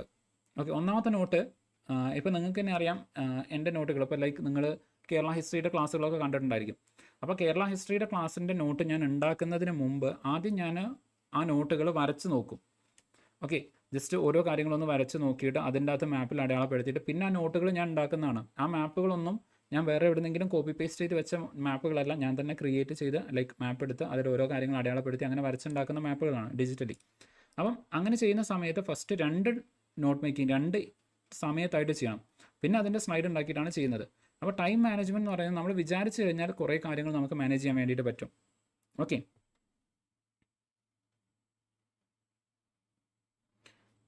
യെസ് വിഷ്ണു, ഞാൻ പറയാം കേട്ടോ. ഓക്കെ, അപ്പം ഈ പറയുന്ന പോലെ നോട്ട് മേക്കിംഗ് എന്ന് പറയുന്നത് അപ്പം ഇങ്ങനെ നോട്ട് ഉണ്ടാക്കിയതിന് ശേഷമാണ് പലപ്പോഴും ക്ലാസ്സിലേക്ക് വന്നിട്ട് നമുക്ക് എന്ത് ചെയ്യാറുള്ളത്, ക്ലാസ് എടുക്കാറുള്ളത്. അപ്പം ആ ഒരു ടൈം കൺസ്ട്രെയിൻസ് ഉണ്ട്. ബട്ട് നമ്മൾ നന്നായിട്ട് ഓരോ സമയം ഒരു ടൈം സ്ലോട്ട് കൊടുക്കുക, അതിൻ്റെ ഇടയ്ക്ക് നിങ്ങൾക്ക് തീർക്കാൻ വേണ്ടി നമ്മൾ അതിനെ പോമഡോറോ ടെക്നിക്സ് എന്നൊക്കെ സാധാരണ പറയാറുണ്ട്. അപ്പം ഒരു സ്ലോട്ടിലേക്ക് നിങ്ങൾക്ക് ചെയ്യാൻ വേണ്ടിയിട്ടുള്ള ഒരു കാര്യം ഉണ്ടായിരിക്കും. അടുത്തൊരു വീക്കിലേക്കുള്ള ടൈം ടേബിൾ നിങ്ങൾ ഇപ്പോൾ തന്നെ സെറ്റാക്കുക. ഓക്കെ, തിങ്കളാഴ്ച നിങ്ങൾ പഠിക്കേണ്ട സമയം നിങ്ങൾക്കിപ്പോൾ ജോലി ഉണ്ടായിരിക്കും. എസ്പെഷ്യലി വർക്കിംഗ് ആയിട്ടുള്ള ആൾക്കാർക്കായിരിക്കും നല്ല ബുദ്ധിമുട്ട്. വർക്കിംഗ് പ്രൊഫഷണൽ ആയിട്ടുള്ള ആൾക്കാർ അല്ലെങ്കിൽ ഹൗസ് വൈഫ് ആയിട്ടുള്ള ആൾക്കാരുണ്ടാവും. അവർക്കാണ് സ്വാഭാവികമായിട്ടും PSC പഠിക്കുന്ന സമയത്ത് സമയം മാനേജ് ചെയ്യാൻ ഭയങ്കര പ്രയാസം എന്ന് പറയുന്നത്. ഓക്കെ, അങ്ങനെയുള്ള ആൾക്കാരാണെന്നുണ്ടെങ്കിൽ അവരവരുടെ ഒരു ഫിക്സഡ് സമയം കണ്ടെത്തണം. ഓക്കെ, അതായത് ഇപ്പോൾ രാത്രിയാണെങ്കിൽ പോലും സമയം, ഇപ്പോൾ ഫോർ എക്സാമ്പിൾ ഒരു 3 മുതൽ 5 വരെ സമയത്തൊക്കെ, 3 മണി മുതൽ 5 മണി വരെയുള്ള സമയത്തൊക്കെ ചിലപ്പോൾ എഴുന്നേറ്റ് നിന്ന് പഠിക്കേണ്ടതായിട്ട് വരും. അപ്പോൾ ആ ഒരു സമയം നിങ്ങൾ ഇനീഷ്യലി ഒരു ബുദ്ധിമുട്ടുണ്ടായിരിക്കും, പക്ഷേ ആ സമയത്ത് എഴുന്നേറ്റ് നിന്ന് പഠിക്കാൻ നിങ്ങൾ തയ്യാറാവുകയാണെന്നുണ്ടെങ്കിൽ അതിൻ്റെ റിസൾട്ട് ഉണ്ടാവും. യെസ്, വർക്ക് ചെയ്യുന്നവർക്ക് തീർച്ചയായിട്ടും, അതായത് വർക്ക് ചെയ്യുന്ന, ഇപ്പം ഞാൻ പറയട്ടെ, ഈ ഹൗസ് വൈഫ് ആയിട്ടുള്ള ആൾക്കാരുടെ, കാരണം അവരാണ് കുറേ കൂടെ സ്ട്രഗിൾ ചെയ്യുന്നത്. നമുക്കറിയാം ഇന്ത്യൻ സിനാരിയോയിൽ നമ്മൾ നോക്കുന്ന സമയത്ത് സ്ത്രീകൾ എന്ന് പറയുന്നത് സത്യം പറഞ്ഞു കഴിഞ്ഞാൽ ഡബിൾ ബേർഡൻ എടുക്കുന്ന ആൾക്കാരാണ്. അവരെ വിശേഷിപ്പിക്കാതെ തന്നെ ഡബിൾ ഷിഫ്റ്റ് എന്നുള്ള രൂപത്തിലൊക്കെയാണ്. അപ്പം സ്വാഭാവികമായിട്ടും ആ ഒരു ഫാമിലിയുടെ എല്ലാവർക്കും ഉള്ള ടൈം സ്പെൻഡ് ചെയ്ത് കഴിഞ്ഞിട്ട് പിന്നെയാണ് അവർക്ക് അവരുടെ ടൈമിന് കുറച്ചെങ്കിലും സമയം കിട്ടുന്നത്. ആ സമയത്ത് വേണം അവർ PSCക്ക് വേണ്ടിയിട്ട് പഠിക്കാൻ വേണ്ടിയിട്ട്. അപ്പോൾ അങ്ങനെ വരുന്ന സമയത്ത് ബാക്കിയുള്ളവർ ഇല്ലാത്ത സമയത്ത് അല്ലെങ്കിൽ ഉറങ്ങുന്ന സമയത്ത് നിങ്ങൾ എന്ത് ചെയ്യണം, ആ ഒരു സമയം കണ്ടെത്തിയിട്ട് ആ ഒരു ഡെഡിക്കേഷൻ നിങ്ങളുടെ ഭാഗത്തു നിന്നുണ്ടാവണം. സ്വാഭാവികമായിട്ടും ഉറക്കം നിങ്ങളുടേത് കുറച്ച് നഷ്ടപ്പെടുന്നതായിരിക്കും. ഓക്കെ, ഇനി അതല്ലാന്നുണ്ടെങ്കിൽ ഇപ്പോൾ ഫോർ എക്സാമ്പിൾ ഉച്ചയ്ക്ക്, അതായത് നിങ്ങൾ നിങ്ങളുടെ ടൈം സെറ്റാക്കുക, അതിലേക്ക് ബാക്കിയുള്ള ആൾക്കാരെ കൊണ്ടുവരാൻ വേണ്ടിയിട്ട് ശ്രമിക്കാം. ഡെഫിനറ്റ്ലി ഞാൻ പറയുന്നതൊക്കെ വളരെ എളുപ്പമായിട്ട് തോന്നുമെങ്കിലും ഓരോ ഫാമിലിയുടെ സിറ്റുവേഷനും ഡിഫറെൻ്റ് ആണ്. ഓരോ ഫാമിലിയും എൻറ്റയർലി വ്യത്യസ്തമാണ്. ചില സ്ഥലത്ത് നിങ്ങൾ സപ്പോർട്ട് ചെയ്യുന്ന ഫാമിലി ആയിരിക്കാം, അതല്ലെങ്കിൽ നിങ്ങളുടെ സപ്പോർട്ട് ആവശ്യമുള്ള ഫാമിലി ആയിരിക്കാം. ഓക്കെ, സോ ചിലപ്പോൾ ലൈക്ക് ഈവൻ ഫാമിലി പോലും ഇല്ലാത്ത ആൾക്കാരുണ്ടായിരിക്കും. ഇങ്ങനെ ഒരു ഗ്രൂപ്പ് ഓഫ് ഒരുപാട് ആൾക്കാർ ചേർന്നതാണ് നമ്മുടെ സൊസൈറ്റി. അപ്പോൾ അതിൽ ഓരോരുത്തർക്കും അവരുടേതായിട്ടുള്ളൊരു സ്ട്രഗിൾ ഉണ്ട്. Every one has their own battle. ഓരോരുത്തർക്കും അവരുടേതായിട്ടുള്ളൊരു യുദ്ധം ജയിക്കാനുണ്ട്. അപ്പോൾ അതുകൊണ്ട് തന്നെ നിങ്ങൾ നിങ്ങളുടേതായിട്ടുള്ള സിറ്റുവേഷൻ സിനാരിയോ മനസ്സിലാക്കി മറ്റൊരാൾക്ക്, അപ്പം എനിക്ക് നിങ്ങൾക്ക് ഒരു ടൈം ടേബിൾ ഉണ്ടാക്കി തരാൻ പറ്റില്ല, നിങ്ങൾ തന്നെ നിങ്ങളുടെ ടൈം ടേബിൾ ഉണ്ടാക്കണം. അതുകൊണ്ടാണ് ഞാൻ പറയുന്നത്. അപ്പോൾ നിങ്ങളുടെ സമയം നോക്കിയിട്ട് എപ്പോഴാണോ ഒരു ഫിക്സഡ് ടൈം, ആ സമയം നിങ്ങൾക്ക് വേണ്ടിയിട്ട് മാറ്റി വയ്ക്കാം. ഓക്കെ, നിങ്ങളുടെ മുകളിൽ ഇൻവെസ്റ്റ് ചെയ്യാൻ വേണ്ടിയിട്ട് ആ സമയം നിങ്ങൾ മാറ്റി വയ്ക്കാം. ആ സമയം മറ്റുള്ളവരുമായിട്ട് കമ്മ്യൂണിക്കേറ്റ് ചെയ്യും, അല്ലെങ്കിൽ ആ സമയത്ത് നിങ്ങൾ മറ്റുള്ളവരിൽ നിന്ന് മാറി നിന്നിട്ട് നിങ്ങളുടെ ആ ഒരു കാര്യം ചെയ്യാം, മറ്റുള്ളവരത് മനസ്സിലാക്കും. ഓക്കെ, ഈ ഒരു സമയത്ത് ഇങ്ങനെ ചെയ്യുന്നുണ്ട്. പിന്നെ നിങ്ങൾ ഇതുപോലെ ഡെഡിക്കേറ്റഡ് ആയിട്ട് ഹാർഡ് വർക്ക് ചെയ്യുന്നത് കണ്ടു കഴിഞ്ഞാൽ ഓട്ടോമാറ്റിക്കലി അവരുടെ ഉള്ളിലും ഒരു മാറ്റം വരും. ഓക്കെ, സോ ആ ഒരു കാര്യം നിങ്ങൾ ചെയ്യാൻ വേണ്ടിയിട്ട് ശ്രമിക്കുക. ഇനി വർക്കിംഗ് പ്രൊഫഷണൽസിൻ്റെ കേസിലേക്ക് വരുന്ന സമയത്ത്, യെസ്, ഓക്കെ, സോ വർക്കിംഗ് പ്രൊഫഷണൽസിൻ്റെ കേസിലേക്ക് വരുന്ന സമയത്ത് അവിടെ നിങ്ങൾക്ക് ചെയ്യാൻ പറ്റുന്ന ഒന്ന്, നിങ്ങൾ എക്സോസ്റ്റഡ് ആവും. ഓക്കെ, സ്വാഭാവികമായിട്ടും ജോലി കഴിഞ്ഞ് നിങ്ങൾ തിരിച്ചു വരുന്ന സമയത്ത് എക്സോസ്റ്റഡ് ആയിരിക്കും. ആ സമയത്ത് സത്യം പറഞ്ഞാൽ എല്ലാവരും മനുഷ്യന്മാരാണ്. അപ്പം വർക്കിൻ്റെ സമയത്ത് നമുക്ക് അവിടെ ഒരുപാട് പ്രശ്നങ്ങൾ ഉണ്ടായിരിക്കും. ഓക്കെ, അതായത് അവിടെ ചിലപ്പം സ്ട്രെസ് ഉണ്ടായിരിക്കാം. ഓക്കെ, അതുപോലെ തന്നെ ഹെക്റ്റിക് ആയിട്ടുള്ള കുറേ കാര്യങ്ങൾ ചെയ്തിട്ട് ക്ഷീണിച്ചിട്ടായിരിക്കും നമ്മൾ വരുന്നത്. അപ്പോൾ നിങ്ങൾ നിങ്ങളുടെ ഡെയിലി റുട്ടീനിൽ ചെറിയൊരു മാറ്റം വരുത്തുകയാണെന്നുണ്ടെങ്കിൽ, ഞാൻ സാധാരണ വർക്കിംഗ് പ്രൊഫഷണൽ ആയിട്ടുള്ള ആൾക്കാർക്ക് സാധാരണ ഞാൻ അവരുടെ അടുത്ത് പറയാറ്, നിങ്ങൾ തിരിച്ചു വരുന്നത് വൈകുന്നേരം, നിങ്ങൾ നിങ്ങളുടെ വീട്ടിലേക്ക് എത്തുന്നത് ഒരുപാട് ടയേർഡ് ആയിട്ടായിരിക്കും. ഓക്കെ, അത് ഫിസിക്കലി ആയിരിക്കണം എന്നല്ല, മെൻ്റലി നിങ്ങൾ ഒരുപാട് കാര്യങ്ങൾ ഓക്യുപ്പൈഡ് ആയിട്ടായിരിക്കും. ഇപ്പം സിമ്പിളായിട്ടൊരു കേസ് പറയുകയാണെന്നുണ്ടെങ്കിൽ, ചിലപ്പോൾ നിങ്ങളുടെ ഒരു സീനിയർ ആയിട്ടുള്ള ഒരാൾ അല്ലെങ്കിൽ കൊളീഗ് ആയിട്ടുള്ള ഒരാൾ ചിലപ്പോൾ നിങ്ങളുടെ അടുത്ത് നിങ്ങൾക്ക് ദേഷ്യം പിടിപ്പിക്കുന്ന അല്ലെങ്കിൽ നിങ്ങൾക്ക് പ്രയാസം ഉണ്ടാക്കുന്ന എന്തെങ്കിലും ഒരു കാര്യം ചെയ്തിട്ടുണ്ടായിരിക്കും. അത് നമ്മുടെ മൈൻഡിൽ ഓക്യുപ്പൈഡ് ആയിരിക്കും. അതുമായിട്ട് നിങ്ങൾ റീഡിങ്ങിന് വേണ്ടിയിട്ട് ഇരിക്കുകയാണെന്നുണ്ടെങ്കിൽ 100% നിങ്ങൾക്ക് കൊടുക്കാൻ വേണ്ടിയിട്ട് സാധിക്കില്ല.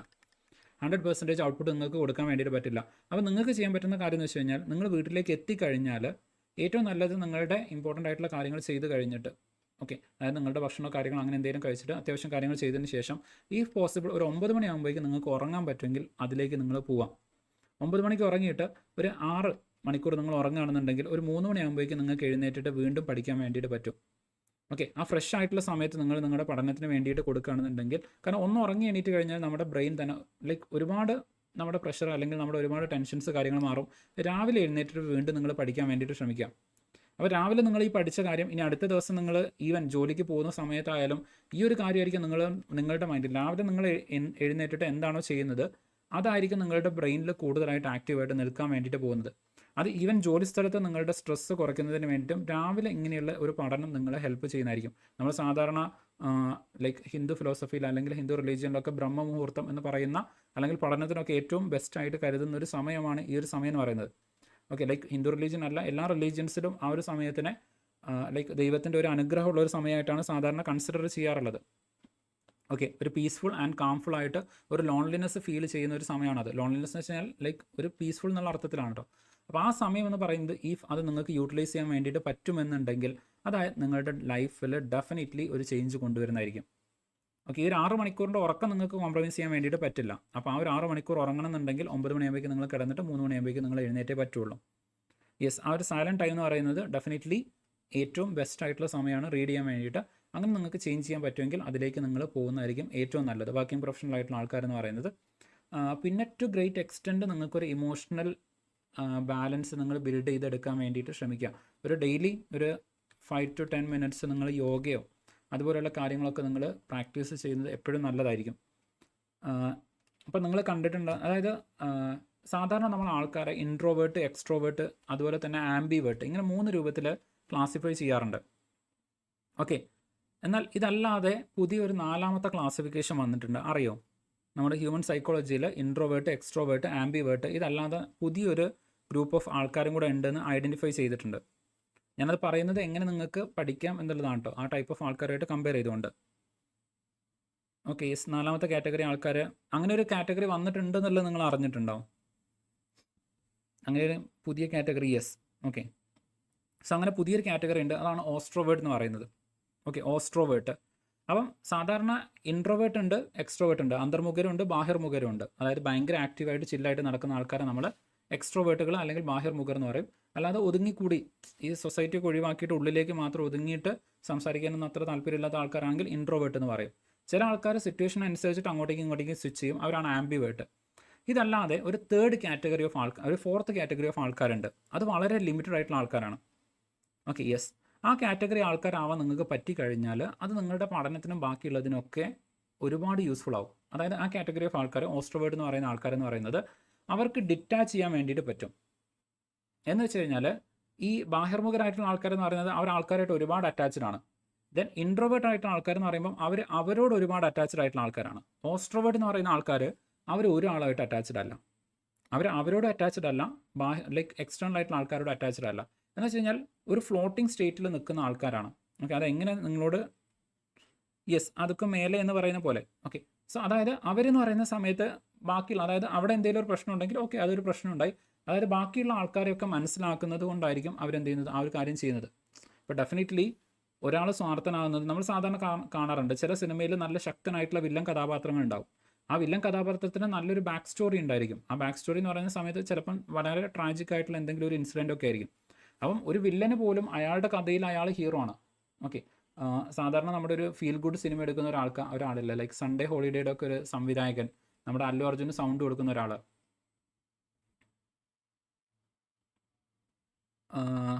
അദ്ദേഹത്തിൻ്റെ പേര് ആർക്കെങ്കിലും അറിയോ? സൺഡേ ഹോളിഡേ, അതുപോലെ തന്നെ എനിക്കൊന്നു എന്തൊരു പൂർണിമയോ അങ്ങനെയൊക്കെ ഒരു സിനിമ എടുത്ത ഒരാളുണ്ടായിരുന്നു. അപ്പം അദ്ദേഹത്തിൻ്റെ സിനിമ സാധാരണ നമ്മൾ പറയാറുള്ളത് മറ്റേതില്ലേ, എതിരെ നിൽക്കുന്ന ആളുടെ മനസ്സറിഞ്ഞു കഴിഞ്ഞാൽ, യെസ്, ജിസ് ജോയ്. ഓക്കെ, എതിരെ നിൽക്കുന്ന ആളുടെ മനസ്സറിഞ്ഞു കഴിഞ്ഞാൽ നമുക്ക് എന്ത് ചെയ്യാൻ പറ്റും, അയാളോട് ക്ഷമിക്കാനും പൊറുക്കാനും ഒക്കെ പറ്റും എന്ന് പറയുന്നുണ്ടല്ലോ. അപ്പം അയാൾക്ക് അയാളുടേതായിട്ടുള്ള ഒരുപാട് ശരികളുണ്ടായിരിക്കും. ചിലപ്പോൾ അയാളുടെ ചെറുപ്പത്തിൽ ഇൻഫ്ലുവൻസ് ചെയ്ത കുറേ കാര്യങ്ങളൊക്കെ ആയിരിക്കും. അങ്ങനെ കുറേ കാര്യങ്ങളുടെ പുറത്തായിരിക്കും അയാൾ റിയാക്ട് ചെയ്യുന്നത്.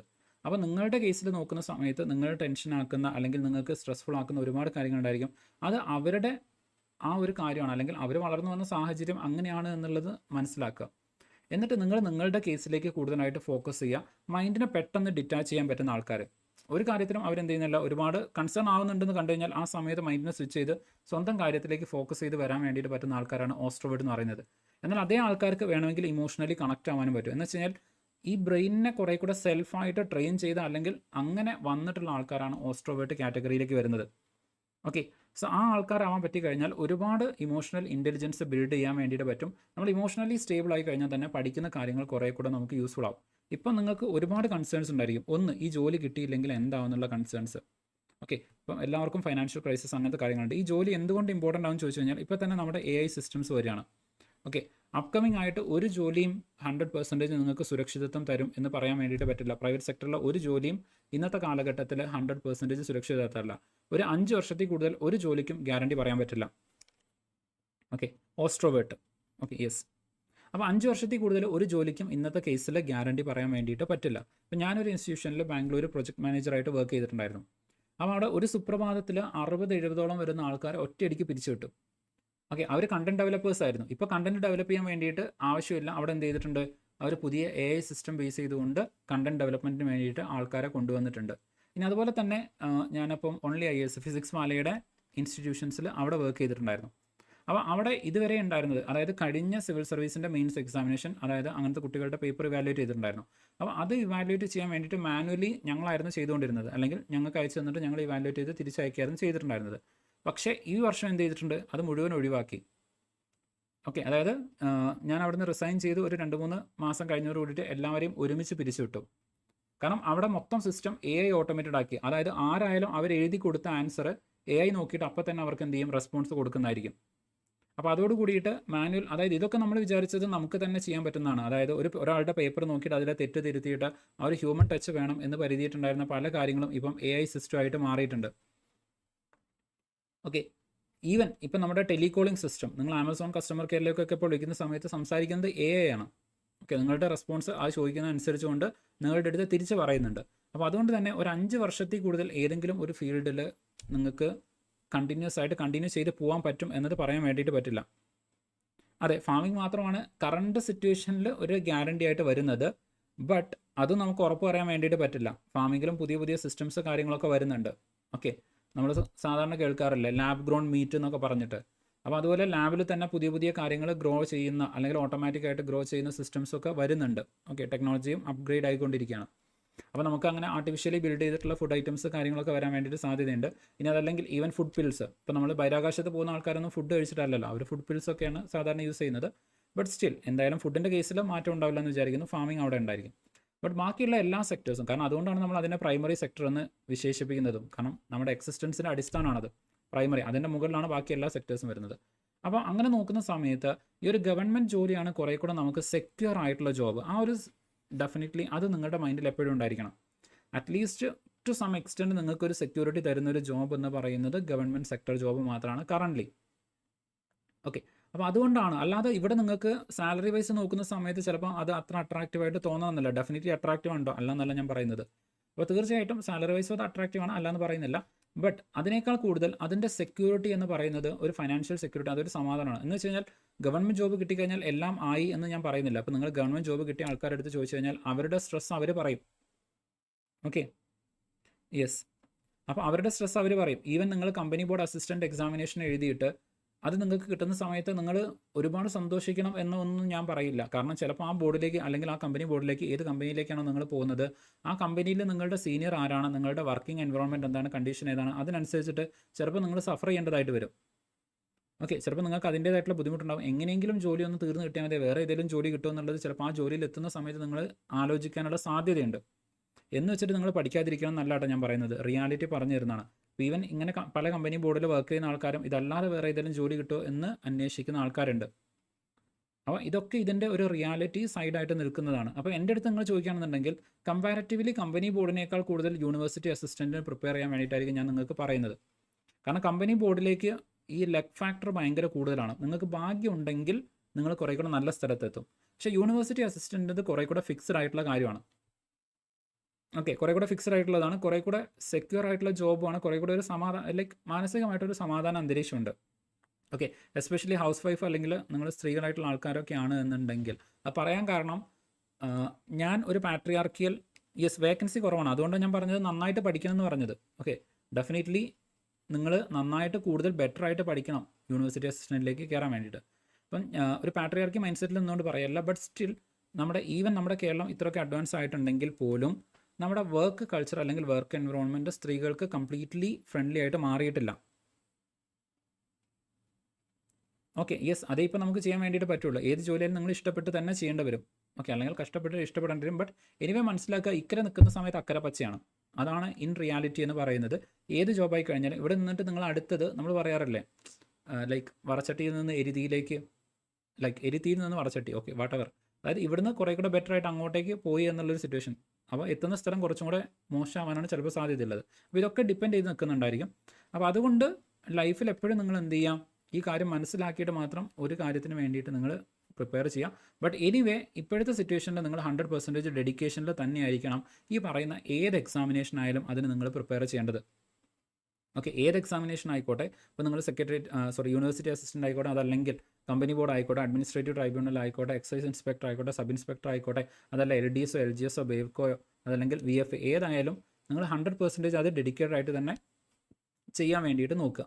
ഓക്കെ, യെസ്, അപ്പോൾ ആ ഒരു കാര്യം നിങ്ങൾ ഫോളോ ചെയ്യാൻ വേണ്ടിയിട്ട് ശ്രമിക്കാം. ഇനി അതല്ലാതെ ഇപ്പോൾ ഫോർ എക്സാമ്പിൾ നിങ്ങൾ ചിലപ്പോൾ കണ്ടിട്ടുണ്ടായിരിക്കും, അതായത് എനിക്കൊന്ന് ഗ്രാമീൺ ഡെസ്ക് സേവക് അല്ലെങ്കിൽ ഈ പോസ്റ്റൽ ഓഫീസിൽ 10th ഫുൾ A+ കിട്ടിയിട്ടുള്ള ആൾക്കാർക്ക് പോസ്റ്റൽ ഡിപ്പാർട്ട്മെൻറ്റിലേക്കുള്ള അപ്പോയിൻമെൻ്റ് ഉണ്ട്. അപ്പോൾ അത് നിങ്ങൾക്ക് നോക്കാവുന്നതാണ്. ഇടയ്ക്കിടയ്ക്ക് ഓരോ പ്രദേശത്ത് നോട്ടിഫിക്കേഷൻ വരാറുണ്ട്. അപ്പോൾ അതിൽ നിങ്ങൾക്കൊരു 16 to 20 വരെ നിങ്ങൾക്ക് ഇൻഹാൻഡ് സാലറി കിട്ടുന്നതായിരിക്കും. പിന്നെ സെൻട്രൽ ഗവൺമെൻറ് ജോലിയാണ്. ഭാവിയിൽ നിങ്ങൾക്ക് വേണമെങ്കിൽ ഡിപ്പാർട്ട്മെൻറ്റ് ടെസ്റ്റ് എഴുതിയിട്ട് ഹയർ ലെവലിലേക്കൊക്കെ പോകാനുള്ളൊരു GDS വരുന്നുണ്ട്. ഓക്കെ, ഗ്രാമീൺ ഡെസ്ക് സേവക് എന്ന് പറയുന്നത്. അപ്പോൾ അത് നിങ്ങൾക്ക് വേണമെങ്കിൽ എന്ത് ചെയ്യാം, ലൈക്ക് അപ്ലൈ ചെയ്തിടാം. ചിലപ്പോൾ ഒരു 6 മാസമോ 1 വർഷമോ 1.5 വർഷമൊക്കെ കഴിഞ്ഞിട്ടായിരിക്കും ചിലപ്പോൾ കിട്ടുന്നത്. എന്നാൽ അതൊരു ഫൈനാൻഷ്യൽ സെക്യൂരിറ്റിയാണ്. ഓക്കെ, അപ്പോൾ അത് നിങ്ങൾക്ക് ട്രൈ ചെയ്യാം. ഇപ്പോൾ ലൈക്ക് എൻ്റെ 2 സുഹൃത്തുക്കൾ അവരിപ്പം അത് കിട്ടിയിട്ടുണ്ട്. അതിനുശേഷം ബാക്കിയുള്ള സമയത്ത് അവർ പഠിക്കുന്നുണ്ട്. അപ്പോൾ അവർക്കൊരു ഫൈനാൻഷ്യൽ സെക്യൂരിറ്റി ആയിട്ടുണ്ട്. ഓക്കെ, അറ്റ്ലീസ്റ്റ് ഒരു മാസം ഒരു ചെറിയ എമൗണ്ട് കിട്ടുമ്പോൾ അതിൻ്റെ ബേസിൽ അവർക്ക് പഠിക്കാൻ വേണ്ടിയിട്ട് പറ്റും. അപ്പോൾ അതൊക്കെ ഡിഫറെൻ്റ് ആയിട്ടുള്ള ഓപ്ഷൻസ് ആണ്. അതും കൂടെ നിങ്ങൾക്ക് ട്രൈ ചെയ്ത് നോക്കാവുന്നതാണ്. ഓക്കെ, ഈ ഒരു കാര്യം കൂടെ. അപ്പം ഇതൊക്കെയാണ് നിങ്ങളുടെ ഒരു പ്രിപ്പറേഷനിൽ, അതായത് 10th മാർക്ക് നോക്കിയിട്ടാണ്. അപ്പോൾ ഒരു ഫുൾ A+ വേണ്ട വരും എന്തായാലും അപ്ലൈ ചെയ്തിട്ട്. ഓക്കെ, അപ്പോൾ ഞാൻ പറഞ്ഞു തന്നത് ഈ ഒരു ഇമോഷണൽ ആയിട്ടുള്ള കാര്യങ്ങൾ നിങ്ങൾ കുറേ കൂടെ സ്റ്റേബിളായിട്ട് കാര്യങ്ങൾ മനസ്സിലാക്കിയിട്ട് തന്നെ പ്രിപ്പറേഷനിലേക്ക് ഇറങ്ങാം. ഓക്കെ, ചിലപ്പോൾ ഒരുപാട് സാക്രിഫൈസസ് ചെയ്യേണ്ടി വരും, ചിലപ്പം ഒരുപാട് ഫെയിലിയേഴ്സ് നിങ്ങൾ ഫേസ് ചെയ്യേണ്ടി വരും. ആ ഫെയിലിയേഴ്സിൽ നിന്ന് പഠിച്ചിട്ട് അടുത്തതിന് വേണ്ടിയിട്ട് നിങ്ങൾ പ്രിപ്പയർ ചെയ്യണം. എപ്പോഴും നിങ്ങൾക്ക് നൽകാൻ പറ്റുന്ന ഏറ്റവും നല്ല മോട്ടിവേഷൻ എന്ന് പറയുന്നത് അടുത്ത എക്സാമിനേഷന് നിങ്ങൾ ഫെയിൽ ആവാൻ പോകുന്ന ആ ഒരു സിറ്റുവേഷൻ നിങ്ങൾ ആലോചിച്ച് നോക്കുക. അതായത് അപ്കമിങ് ആയിട്ടുള്ള കമ്പനി ബോർഡ്, യൂണിവേഴ്സിറ്റി അസിസ്റ്റൻറ്റ്, ഈ 2 എക്സാമിനേഷനും നിങ്ങൾ ഫെയിൽ ആവാൻ പോവാണ്. നിങ്ങൾക്ക് എപ്പോഴെങ്കിലും നിങ്ങൾക്ക് മോട്ടിവേഷൻ വേണമെന്നുണ്ടെങ്കിൽ അത് മാത്രം ആലോചിച്ചാൽ മതി. അപ്കമിങ് എക്സാമിനേഷനിൽ നിങ്ങൾ ഫെയിൽ ആയിട്ട് തൊട്ടടുത്ത ദിവസം നിങ്ങൾ അതിൻ്റെ മാർക്ക് കീ നോക്കുന്ന സമയത്ത് നിങ്ങൾക്ക് 2-3 മാർക്കിന് നിങ്ങൾക്ക് അത് മിസ്സായി. അങ്ങനെ നിങ്ങൾ ഇരിക്കുന്ന ആ ഒരു സിനാരിയോ നോക്കിക്കഴിഞ്ഞാൽ ഇന്ന് നിങ്ങൾ പഠിക്കും. ഓക്കെ, ഡെഫിനറ്റ് ആയിട്ട്. അപ്പം അവിടെ നിങ്ങൾ ചിലപ്പം ഒരുപാട് ആൾക്കാരോട് ആൻസറബിൾ ആയിരിക്കും, പിന്നെ എന്താണെന്നുള്ളത് അറിയാത്തതുണ്ടായിരിക്കാം, ഏജ് ഓവർ ആകുന്ന സിനാരിയോ ഉണ്ടായിരിക്കാം. ഓക്കെ, ഇതുവരെ നിങ്ങൾ പഠിച്ചത് എല്ലാം ചിലപ്പം വേസ്റ്റായി പോയി എന്നുള്ളൊരു തോന്നൽ വന്നേക്കാം. ഇങ്ങനെ ഒരുപാട് സിറ്റുവേഷൻസിലേക്കായിരിക്കും നിങ്ങൾ പോകുന്നത്. അപ്പോൾ അതുകൊണ്ട് ആ ഫെയിൽ ആവുന്നത്, ലൈക്ക് നമുക്ക് നൽകാൻ പറ്റുന്ന ഏറ്റവും, അല്ലെങ്കിൽ നമ്മളെ പല കാര്യങ്ങളും മോട്ടിവേറ്റ് ചെയ്ത് നമ്മൾ ചെയ്യുന്നത് എന്തുകൊണ്ടാണെന്ന് വെച്ച് കഴിഞ്ഞാൽ it is because of the fear of the failure. തോറ്റു പോകും അല്ലെങ്കിൽ നഷ്ടപ്പെട്ടു പോകും എന്ന പേടിയിലാണ് പല കാര്യങ്ങളും നമ്മൾ ചെയ്തുകൊണ്ടിരിക്കുന്നത്. ടു ബി ഹോണസ്റ്റ്, ആ ഒരൊറ്റ ബേസിലാണ് നമ്മുടെ മൊത്തം ലൈഫ് തന്നെ മുന്നോട്ടേക്ക് പോകുന്നത്. ഓക്കെ, സോ അത് നോക്കിയിട്ട് നിങ്ങൾ ചെയ്യുകയാണെന്നുണ്ടെങ്കിൽ തീർച്ചയായിട്ടും അതിൻ്റെ ബേസിൽ കാര്യങ്ങൾ പോകണമെങ്കിൽ നിങ്ങൾക്ക് ഏറ്റവും നല്ല മോട്ടിവേഷൻ എന്ന് പറയുന്നത് ആ ഒരു ഫെയിലിയർ, നിങ്ങൾ പരാജയപ്പെടാൻ പോവുകയാണ് എന്നുള്ള ആ ഒരു കാര്യം നിങ്ങളുടെ മൈൻഡിൽ വെച്ചുകൊണ്ട് പഠിക്കുക എന്നുള്ളതാണ്. ഓക്കെ, സോ എന്ന് വെച്ചിട്ട് അത് ടെൻഷൻ ആവാനും പാടില്ല. അടുത്തതിൽ ഞാൻ തോറ്റുപോകും, എനിക്ക് കിട്ടില്ല, അങ്ങനെയല്ല. അത് ഫെയിൽ ആവാനൊരു സാധ്യതയുണ്ട്. ഞാൻ ഫെയിൽ ആവാൻ ഞാൻ തയ്യാറല്ല എന്നുണ്ടെങ്കിൽ, തോറ്റുപോകാൻ തയ്യാറല്ലാത്ത ആൾക്കാരാണ് ജയിച്ചിട്ടുള്ളത്. ഓക്കെ, സോ അതാണ് ഒരു നോർമൽ കേസ് എന്ന് പറയുന്നത്. യെസ്, അപ്പം അത് നിങ്ങൾ എന്ത് ചെയ്യുക, ഫോളോ ചെയ്യാൻ വേണ്ടിയിട്ട് ശ്രമിക്കാം. ഓക്കെ, ഇനി വേറെ ഏതെങ്കിലും കേസസ് നിങ്ങൾക്ക് അറിയേണ്ടതായിട്ടുണ്ടോ? ഇപ്പോൾ ലൈക്ക് ബുക്ക് ലിസ്റ്റിൻ്റെ കേസാണെങ്കിൽ ഏതെങ്കിലും അതർ ബുക്സ് നിങ്ങൾക്ക് അറിയേണ്ടതായിട്ടുണ്ടോ? നമ്മൾ constitution, Kerala history, geography, Kerala geography അങ്ങനത്തെ കാര്യങ്ങളൊക്കെ പറഞ്ഞിട്ടുണ്ടായിരുന്നു. സയൻസ് ആൻഡ് ടെക്നോളജിയുടെ കേസ് പറഞ്ഞു, മോഡേൺ ഹിസ്റ്ററിയുടെ കേസ് പറഞ്ഞു. ഇനിയിപ്പോൾ വേറെ ഏത് സബ്ജക്റ്റാണ് നമുക്ക് വരുന്നത്? ദെൻ എക്കണോമിക്സ് വരുന്നുണ്ട്. ഓക്കെ, യെസ്, എക്കണോമിക്സ് വരുന്നുണ്ട്. എക്കണോമിക്സിലേക്ക് വരുന്ന സമയത്ത് റെഫർ ചെയ്യാൻ പറ്റുന്നത്, എനിക്ക് തോന്നുന്നു PSCക്ക് അങ്ങനെ നല്ലൊരു റെഫറൻസ് മെറ്റീരിയൽ എക്കണോമിക്സിന് വരുന്നില്ല. കാരണം എന്ന് വെച്ച് കഴിഞ്ഞാൽ എക്കണോമിക്സിന് ആൾക്കാർ ബുക്ക് ഉണ്ടാക്കാത്തതിൻ്റെ ഏറ്റവും പ്രധാനപ്പെട്ട റീസൺ എന്ന് പറയുന്നത് അത് ചേഞ്ച് ചെയ്തുകൊണ്ടിരിക്കും. ഓക്കെ, ഞാനത് മറ്റന്നാളത്തേക്കാണ് ഷെഡ്യൂൾ ചെയ്തിട്ടുള്ളത്. ഓക്കെ, മാത്സിൻ്റെ പെർസെൻറ്റേജ് മറ്റന്നാളത്തേക്കാണ് ഷെഡ്യൂൾ ചെയ്തിരിക്കുന്നത്. യെസ്, അപ്പം ഈ എക്കണോമിക്സ് എന്ന് പറയുന്നത് ഓരോ വർഷവും ചേഞ്ച് ചെയ്തുകൊണ്ട് വരുന്നതാണ്. കാരണം കഴിഞ്ഞ വർഷത്തെ ഡാറ്റയല്ല അടുത്ത വർഷത്തേക്ക് വേണ്ടത്, അടുത്ത വർഷം അത് വീണ്ടും മാറും. അപ്പോൾ അതുകൊണ്ട് ഒരു ഫിക്സഡ് ആയിട്ടുള്ളൊരു ബുക്ക് നമുക്ക് കിട്ടാൻ പ്രയാസമാണ്. ഓക്കെ, അപ്പോൾ അതുകൊണ്ട് നിങ്ങൾക്ക് ഒന്ന് ക്ലാസ് നോട്ട്സ് കാര്യങ്ങൾ അത് റെഗുലറായിട്ട് കൃത്യമായിട്ട് നിങ്ങൾ ഫോളോ ചെയ്യാൻ വേണ്ടിയിട്ട് ശ്രമിക്കുക. പിന്നെ നിങ്ങൾക്ക് വേണമെങ്കിൽ, അതായത് നിങ്ങളുടെ അടുത്ത് എമൗണ്ട് പൈസ ഒക്കെ ഉണ്ട് എന്നുണ്ടെങ്കിൽ നിങ്ങൾക്ക് വേണമെങ്കിൽ നിതിൻ സിംഗാനിയുടെ ഒക്കെ പുതിയ ലേറ്റസ്റ്റ് ആയിട്ടുള്ള എക്കണോമിക് ബുക്ക് അത് നിങ്ങൾക്ക് വാങ്ങാൻ വേണ്ടിയിട്ട് നോക്കാം. ഈ എക്കണോമി ഒന്നും ഒരിക്കലും നിങ്ങൾ PDF അല്ലെങ്കിൽ ഓൾഡ് ബുക്കോ എടുത്തിട്ട് വായിക്കരുത്. Old book വായിക്കരുത്. കാരണം 2024 PDF അല്ലെങ്കിൽ ആ എക്കണോമി ബുക്കോ നിങ്ങൾ വായിക്കുന്ന സമയത്ത് 2023 ഡാറ്റ ആയിരിക്കും അവിടെ ഉണ്ടാവുക. ആ ഡാറ്റ 2025 ആയ സമയത്ത് മാറിയിട്ടുണ്ട്. ഓക്കെ, സോ ആ ഒരു സിറ്റുവേഷൻ ഇവിടെ വരുന്നുണ്ട്. ഇനി എക്കണോമിക്സ് പഠിക്കുന്ന സമയത്ത് മറ്റൊരു കാര്യം കൂടെ ശ്രദ്ധിക്കുക. ഞാനിപ്പോൾ എക്കണോമിക്സ് പെട്ടെന്ന് നമുക്ക് ക്ലാസ് സ്റ്റാർട്ട് ചെയ്താലോ എന്ന് വിചാരിച്ചിട്ടുണ്ടായിരുന്നു. ഓക്കെ, ബട്ട് യെസ്, പൊളിറ്റിയുടെ PDF ഞാൻ സെൻഡ് ചെയ്യാം. ഓക്കെ, ടെലഗ്രാമിലിടാം. അപ്പം ഈ എക്കണോമിക്സ് പഠിക്കുന്ന സമയത്ത് ഒരു സ്ട്രാറ്റജിയും കൂടെ നിങ്ങൾ പ്രത്യേകം ശ്രദ്ധിക്കുക. നിങ്ങളുടെ അടുത്ത എക്സാമിനേഷൻ എപ്പം വരാൻ പോകുന്നു എന്നത് വളരെ ഇമ്പോർട്ടൻ്റ് ആണ്. എന്തായി കഴിഞ്ഞാലും മാർച്ച് കഴിഞ്ഞിട്ട്, അതായത് 2026 മാർച്ച് കഴിഞ്ഞിട്ടായിരിക്കും, അല്ലെങ്കിൽ മാർച്ച് എൻഡോ അത് കഴിഞ്ഞിട്ടായിരിക്കും എക്സാമിനേഷൻ വരുന്നത്. അവിടെ നിന്ന് അങ്ങോട്ടേക്ക് ലേറ്റ് ആവാനേ സാധ്യതയുള്ളൂ. അപ്പോൾ അവിടെ നിങ്ങൾ നോക്കുന്ന സമയത്ത് അവിടെ അതിൻ്റെ മുമ്പായിട്ട് ഇമ്പോർട്ടൻ്റ് ആയിട്ടുള്ളൊരു കാര്യം വരുന്നുണ്ട്. അതായത് ഈ മാർച്ച് ആകുന്നതിന് മുമ്പായിട്ട് ബഡ്ജറ്റും എക്കണോമിക് സർവേയും വരും. Okay, budget plus economic survey വരും. അപ്പം budget and economic survey, yes, budget and economic survey നിങ്ങൾ ഇപ്പം പഠിക്കേണ്ട. Okay, latest budget and economic survey അതിലെന്താണ് വരുന്നത്, അതുപോലെ തന്നെ എക്കണോമിക് റിവ്യൂ. ഇപ്പോൾ ഓൾറെഡി നമ്മുടെ കേരള എക്കണോമിയുടെ ക്ലാസ്സുകൾ അപ്ലോഡ് ചെയ്തിട്ടുണ്ട്. ബട്ട് അത് നിങ്ങൾ പഠിക്കുകയാണെങ്കിൽ പോലും അതിലെ ഡാറ്റ ചേഞ്ച് ആവാനുള്ള സാധ്യതയുണ്ട്. ഓക്കെ, അപ്പോൾ എക്കണോമി ഒരിക്കലും നിങ്ങൾക്കൊരു റെക്കോർഡഡ് ക്ലാസ്സസോ കാര്യങ്ങളോ കേൾക്കാൻ വേണ്ടിയിട്ട് പറ്റില്ല. ലേറ്റസ്റ്റ് ഇൻഫർമേഷൻ തന്നെ അതിൽ വേണം. Okay, budget and economic survey വരുന്നുണ്ടായിരിക്കും. അപ്പോൾ അതുകൊണ്ട് തന്നെ അതുമായിട്ട് ബന്ധപ്പെട്ട്, അതായത് എക്കണോമിയുടെ സ്റ്റാറ്റിക് അല്ലാത്ത ഇങ്ങനെ ചേഞ്ച് ചെയ്യുന്ന ക്ലാസ്സുകൾ നമ്മൾ അതിന് ശേഷം മാർച്ച് കഴിഞ്ഞിട്ടാണ് ഞാൻ എന്ത് ചെയ്തിട്ടുള്ളത്, നമ്മുടെ യൂട്യൂബിലേക്ക് ഷെഡ്യൂൾ ചെയ്യുന്നത്. അതിൻ്റെ റീസൺ ഇതാണ്. ഇപ്പോൾ നിങ്ങളെ പഠിപ്പിച്ചുകൊണ്ട് കാര്യമില്ല, അത് നിങ്ങൾ പഠിക്കുന്നത് വെറുതെയാണ്, നിങ്ങളുടെ സമയം വേസ്റ്റ് ആവും. ഓക്കെ, ഇനി അങ്ങനെയാണ് നിങ്ങളെ പഠിപ്പിക്കുന്നത് എന്നുണ്ടെങ്കിൽ അത് തെറ്റായിട്ടുള്ള രീതിയും കൂടെയാണ്. ഈ മാർച്ച് കഴിഞ്ഞിട്ട് മാത്രമേ ഏതൊരു ഡാറ്റയും നിങ്ങൾക്ക് എടുക്കാൻ വേണ്ടിയിട്ട് പറ്റുള്ളൂ. ലേറ്റസ്റ്റ് ഡാറ്റ വേണ്ട വരും. മാർച്ച് കഴിഞ്ഞിട്ട് എന്തായാലും എക്സാം വരുള്ളൂ. അപ്പോൾ ഇങ്ങനെ സ്വാഭാവികമായിട്ട് അതിലെ ഡാറ്റ വെച്ചുകൊണ്ട് മാത്രമേ ചോദ്യം വരാനുള്ള സാധ്യതയുള്ളൂ. ഇനി അത് പഠിക്കുന്ന സമയത്ത് അതിൽ 2023-24 ഡാറ്റയും അതിലുണ്ടായിരിക്കും.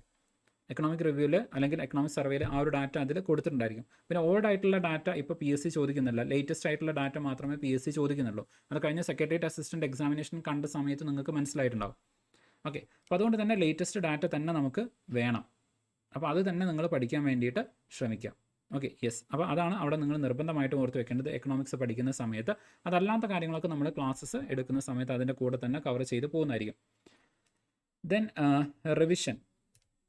റിവിഷനിലേക്ക് വരുന്ന സമയത്തും ഞാൻ നേരത്തെ പറഞ്ഞ പോലെ നിങ്ങളുടെ ഈ ഒരു റണ്ണിങ് നോട്ട് നിങ്ങൾ ഉണ്ടാക്കുന്നുണ്ടെങ്കിൽ പ്രോപ്പറായിട്ട്, ഇപ്പോൾ ഞാൻ നേരത്തെ കാണിച്ചു തന്ന പോലെ ഇങ്ങനെയൊരു നോട്ട് നിങ്ങൾ ഉണ്ടാക്കുന്നുണ്ടെങ്കിൽ ഈ നോട്ട് നോക്കുന്ന സമയത്ത് തന്നെ നിങ്ങൾക്ക് ഒരുപാട് കാര്യങ്ങൾ ഇതിൻ്റെ കൂടെ തന്നെ കവർ ചെയ്ത് പോകുന്നത് നിങ്ങൾക്ക് മനസ്സിലാവും. ആ നോട്ട് നോക്കുന്ന സമയത്ത് തന്നെ കുറേ കാര്യങ്ങൾ നിങ്ങൾക്ക് ഓർമ്മയിലേക്ക് വന്നിട്ട് പെട്ടെന്ന് പോകും. നിങ്ങൾ പഠിച്ച കാര്യങ്ങൾ നിങ്ങളുടെ നോട്ട് തന്നെ, മറ്റ് റിവിഷൻ എന്ന് പറയുന്നത് നിങ്ങൾ തന്നെ ചെയ്യുന്നതാണ് എപ്പോഴും നല്ലത്. ഓക്കെ, മറ്റൊരാൾ നിങ്ങൾക്ക് വേണ്ടിയിട്ട് റിവിഷൻ ചെയ്യാതിരിക്കുക. കാരണം റിവിഷൻ എന്ന് പറയുന്ന സമയത്ത് റിവിഷൻ എന്ന് പറയുന്നതിൻ്റെ ബേസിക് പർപ്പസ് മെമ്മറിയിലുള്ള കാര്യങ്ങൾ റീകളക്ട് ചെയ്തെടുക്കുക, അതുപോലെ തന്നെ മിസ്സായ കാര്യങ്ങൾ വീണ്ടും മെമ്മറിയിലേക്ക് കയറ്റുക എന്നുള്ളതാണ്. അപ്പോൾ ഫസ്റ്റ് ക്ലാസ് കേട്ടു, റിവിഷന് വേണ്ടിയിട്ട് വീണ്ടും ക്ലാസ് എന്നതിനേക്കാൾ കൂടുതൽ റിവിഷൻ എന്ന് പറയുന്നത് സെൽഫ് സ്റ്റഡി ആയിട്ട് തന്നെ പോകേണ്ട ഒരു കാര്യമാണ്. ഓക്കെ, ലൈക്ക് എനിക്കറിയാം ചിലപ്പോൾ ഹൗസ് വൈഫ് ആയിട്ടുള്ള ആൾക്കാർ, വർക്കിംഗ് പ്രൊഫഷണൽ, ഇവർക്കൊക്കെ ടൈം കൺസ്ട്രെയിൻസ് ഉണ്ടായിരിക്കും. പക്ഷേ അവിടെ ഒക്കെ നിങ്ങൾ ഓർത്ത് വയ്ക്കുക, ഒരു അരമണിക്കൂർ നിങ്ങൾ ഡെയിലി ഈ പറയുന്ന സെൽഫ് ആയിട്ട് അത് റിവൈസ് ചെയ്യാൻ വേണ്ടിയിട്ട് കൊടുക്കുന്നില്ലെങ്കിൽ ഡെയിലി നിങ്ങൾ 3 മണിക്കൂർ പഠിക്കാൻ വേണ്ടിയിട്ട് സ്പെൻഡ് ചെയ്യുന്ന സമയം കൂടെ വേസ്റ്റ് ആയി പോകും. ഓക്കെ, അതായത് 3 ക്ലാസ് അല്ലെങ്കിൽ 3 ദിവസം മുമ്പ് പഠിച്ച കാര്യം ഇന്നത്തേക്ക് മറന്നു പോകും. അപ്പോൾ പഠിക്കുന്നതിനേക്കാളും ഇമ്പോർട്ടൻ്റ് ആണ് റിവിഷൻ എന്ന് പറയുന്നത്. പഠിക്കുന്നതിനേക്കാളും ഇമ്പോർട്ടൻ്റ് ആയിട്ടുള്ള കാര്യമാണ് റിവിഷൻ എന്ന് പറയുന്നത്. ഓക്കെ, അപ്പോൾ നിങ്ങൾക്ക് തന്നെ അറിയാം, ചില സമയത്ത് ഞാൻ ക്ലാസ് എടുക്കുന്ന സമയത്ത് ചില കാര്യങ്ങൾ മിസ്സായി പോകാറുണ്ട്, ലൈക്ക് എറർ വരാറുണ്ട്. അപ്പോൾ അതെന്ന് പറയുന്നത് മെമ്മറിയിൽ നിന്ന് എടുത്ത് പറയുന്ന കാര്യങ്ങളായിരിക്കും. അപ്പോൾ ആ കാര്യങ്ങളെ പലപ്പോഴും എത്ര ക്ലാസ് എടുത്തിട്ടുണ്ടെങ്കിലും പുതിയൊരു ക്ലാസ് എടുക്കുന്നതിന് മുമ്പ് പറയാൻ പോകുന്ന കാര്യങ്ങളെ കുറിച്ചിട്ട് കൃത്യമായിട്ട് ഒന്നും നോക്കിയിട്ടില്ല എന്നുണ്ടെങ്കിൽ അതിൽ തെറ്റ് വരാനുള്ള, എറർ വരാനുള്ള സാധ്യത കൂടുതലാണ്. അപ്പോൾ കഴിഞ്ഞ ക്ലാസ്സിൽ തന്നെ 86, 89 ഈ 2 ആർട്ടിക്കിൾസ് ജസ്റ്റ് ഒന്ന് ചേഞ്ച് ചെയ്തിട്ടുണ്ടായിരുന്നു. ഓക്കെ, സോ ഈ 6, 9 അത് രണ്ടും ലൈക്ക് മാറിപ്പോയിട്ടുണ്ടായിരുന്നു. ഓക്കെ, സോ അതുപോലെ തന്നെ ചില സമയത്ത് ചില ആർട്ടിക്കിൾസിൻ്റെ നമ്പേഴ്സിലൊക്കെ ചിലപ്പം എന്ത് ചെയ്യാറുണ്ട്, ചേഞ്ചസ് വന്ന് പോകാറുണ്ട്. ഓക്കെ, അതായത് ഇപ്പോൾ for example like 280, 380. Okay, so ഇത് ഒരു തവണ എനിക്ക് മാറിയിട്ടുണ്ടായിരുന്നു. കേരള എക്കണോമിയുടെ ഒരു ക്ലാസ്സിൽ 280-യും 380-യും തമ്മിൽ മാറിപ്പോയിട്ടുണ്ടായിരുന്നു. ഓക്കെ, സോ അതൊക്കെ നമ്മൾ എത്രയൊക്കെ പഠിച്ചു കഴിഞ്ഞാലും ചില ഡാറ്റാസ് ഓവർ ദ ടൈം നമ്മുടെ മെമ്മറിയിൽ നിന്ന് പതുക്കെ എറോഡ് ചെയ്തും വീണ്ടും റിവൈസ് ചെയ്യേണ്ടതായിട്ട് വരും. ഓക്കെ, ഓരോ ക്ലാസ് എടുക്കുന്നതിന് മുമ്പും റിവൈസ് ചെയ്തിട്ടാണ് വരാറുള്ളത്. ബട്ട് സ്റ്റിൽ എറേഴ്സ് വരും. അതുപോലെ തന്നെയാണ് നിങ്ങളുടെ കേസും. പഠിച്ച കാര്യങ്ങൾ വളരെ പെട്ടെന്ന് മറന്നു പോകാനുള്ള സാധ്യതയുണ്ട്. അതുകൊണ്ട് സെൽഫായിട്ട് നിങ്ങൾ തന്നെ അതിനെ റിവൈസ് ചെയ്യണം. എന്ന് വെച്ച് കഴിഞ്ഞാൽ മാത്രമേ, അങ്ങനെ സെൽഫായിട്ട് നിങ്ങൾ റിവൈസ് ചെയ്യുന്ന സമയത്ത് മാത്രമേ നിങ്ങളുടെ പ്രശ്നം നിങ്ങൾക്ക് ഐഡൻറ്റിഫൈ ചെയ്ത് അത് കറക്റ്റ് ചെയ്യാൻ വേണ്ടിയിട്ട് പറ്റുള്ളൂ. അത് വളരെ ഇമ്പോർട്ടൻ്റ് ആയിട്ടുള്ളൊരു കാര്യമാണ് നിങ്ങളുടെ പഠനത്തിൽ. ഓക്കെ, സോ ഇത്രയും കാര്യങ്ങളാണ് ഇമ്പോർട്ടൻ്റ് ആയിട്ട് നിങ്ങളുടെ അടുത്തേക്ക് കമ്മ്യൂണിക്കേറ്റ്, നിങ്ങളുടെ പഠനത്തിന് സഹായിക്കുന്ന രൂപത്തിൽ. അപ്കമിംഗ് ആയിട്ടുള്ള എക്സാമിനേഷൻ നമുക്കൊരു റാങ്ക് കിട്ടണമെന്നുണ്ടെങ്കിൽ ഈ കാര്യങ്ങളെല്ലാം നമ്മൾ ശ്രദ്ധിച്ചേ പറ്റുള്ളൂ. Okay, yes. ഇനി ഇതല്ലാതെ നിങ്ങളുടെ ഇൻഡിവിജ്വൽ ആയിട്ടുള്ള എന്തെങ്കിലും പ്രശ്നങ്ങളോ കാര്യങ്ങളൊക്കെ ഉണ്ടെങ്കിൽ ജസ്റ്റ് നിങ്ങൾക്ക് ചോദിക്കാം. യെസ് അസ്ലാം. ഓക്കെ, അതായത് നിങ്ങൾക്ക് എന്തെങ്കിലും ഒരു ഇൻഡിവിജ്വൽ ആയിട്ടുള്ള സപ്പോർട്ട് കാര്യങ്ങൾ അങ്ങനെ എന്തെങ്കിലും വേണമെന്നുണ്ടെങ്കിൽ അതും കൂടെ നിങ്ങൾക്ക് ചോദിക്കാവുന്നതാണ്.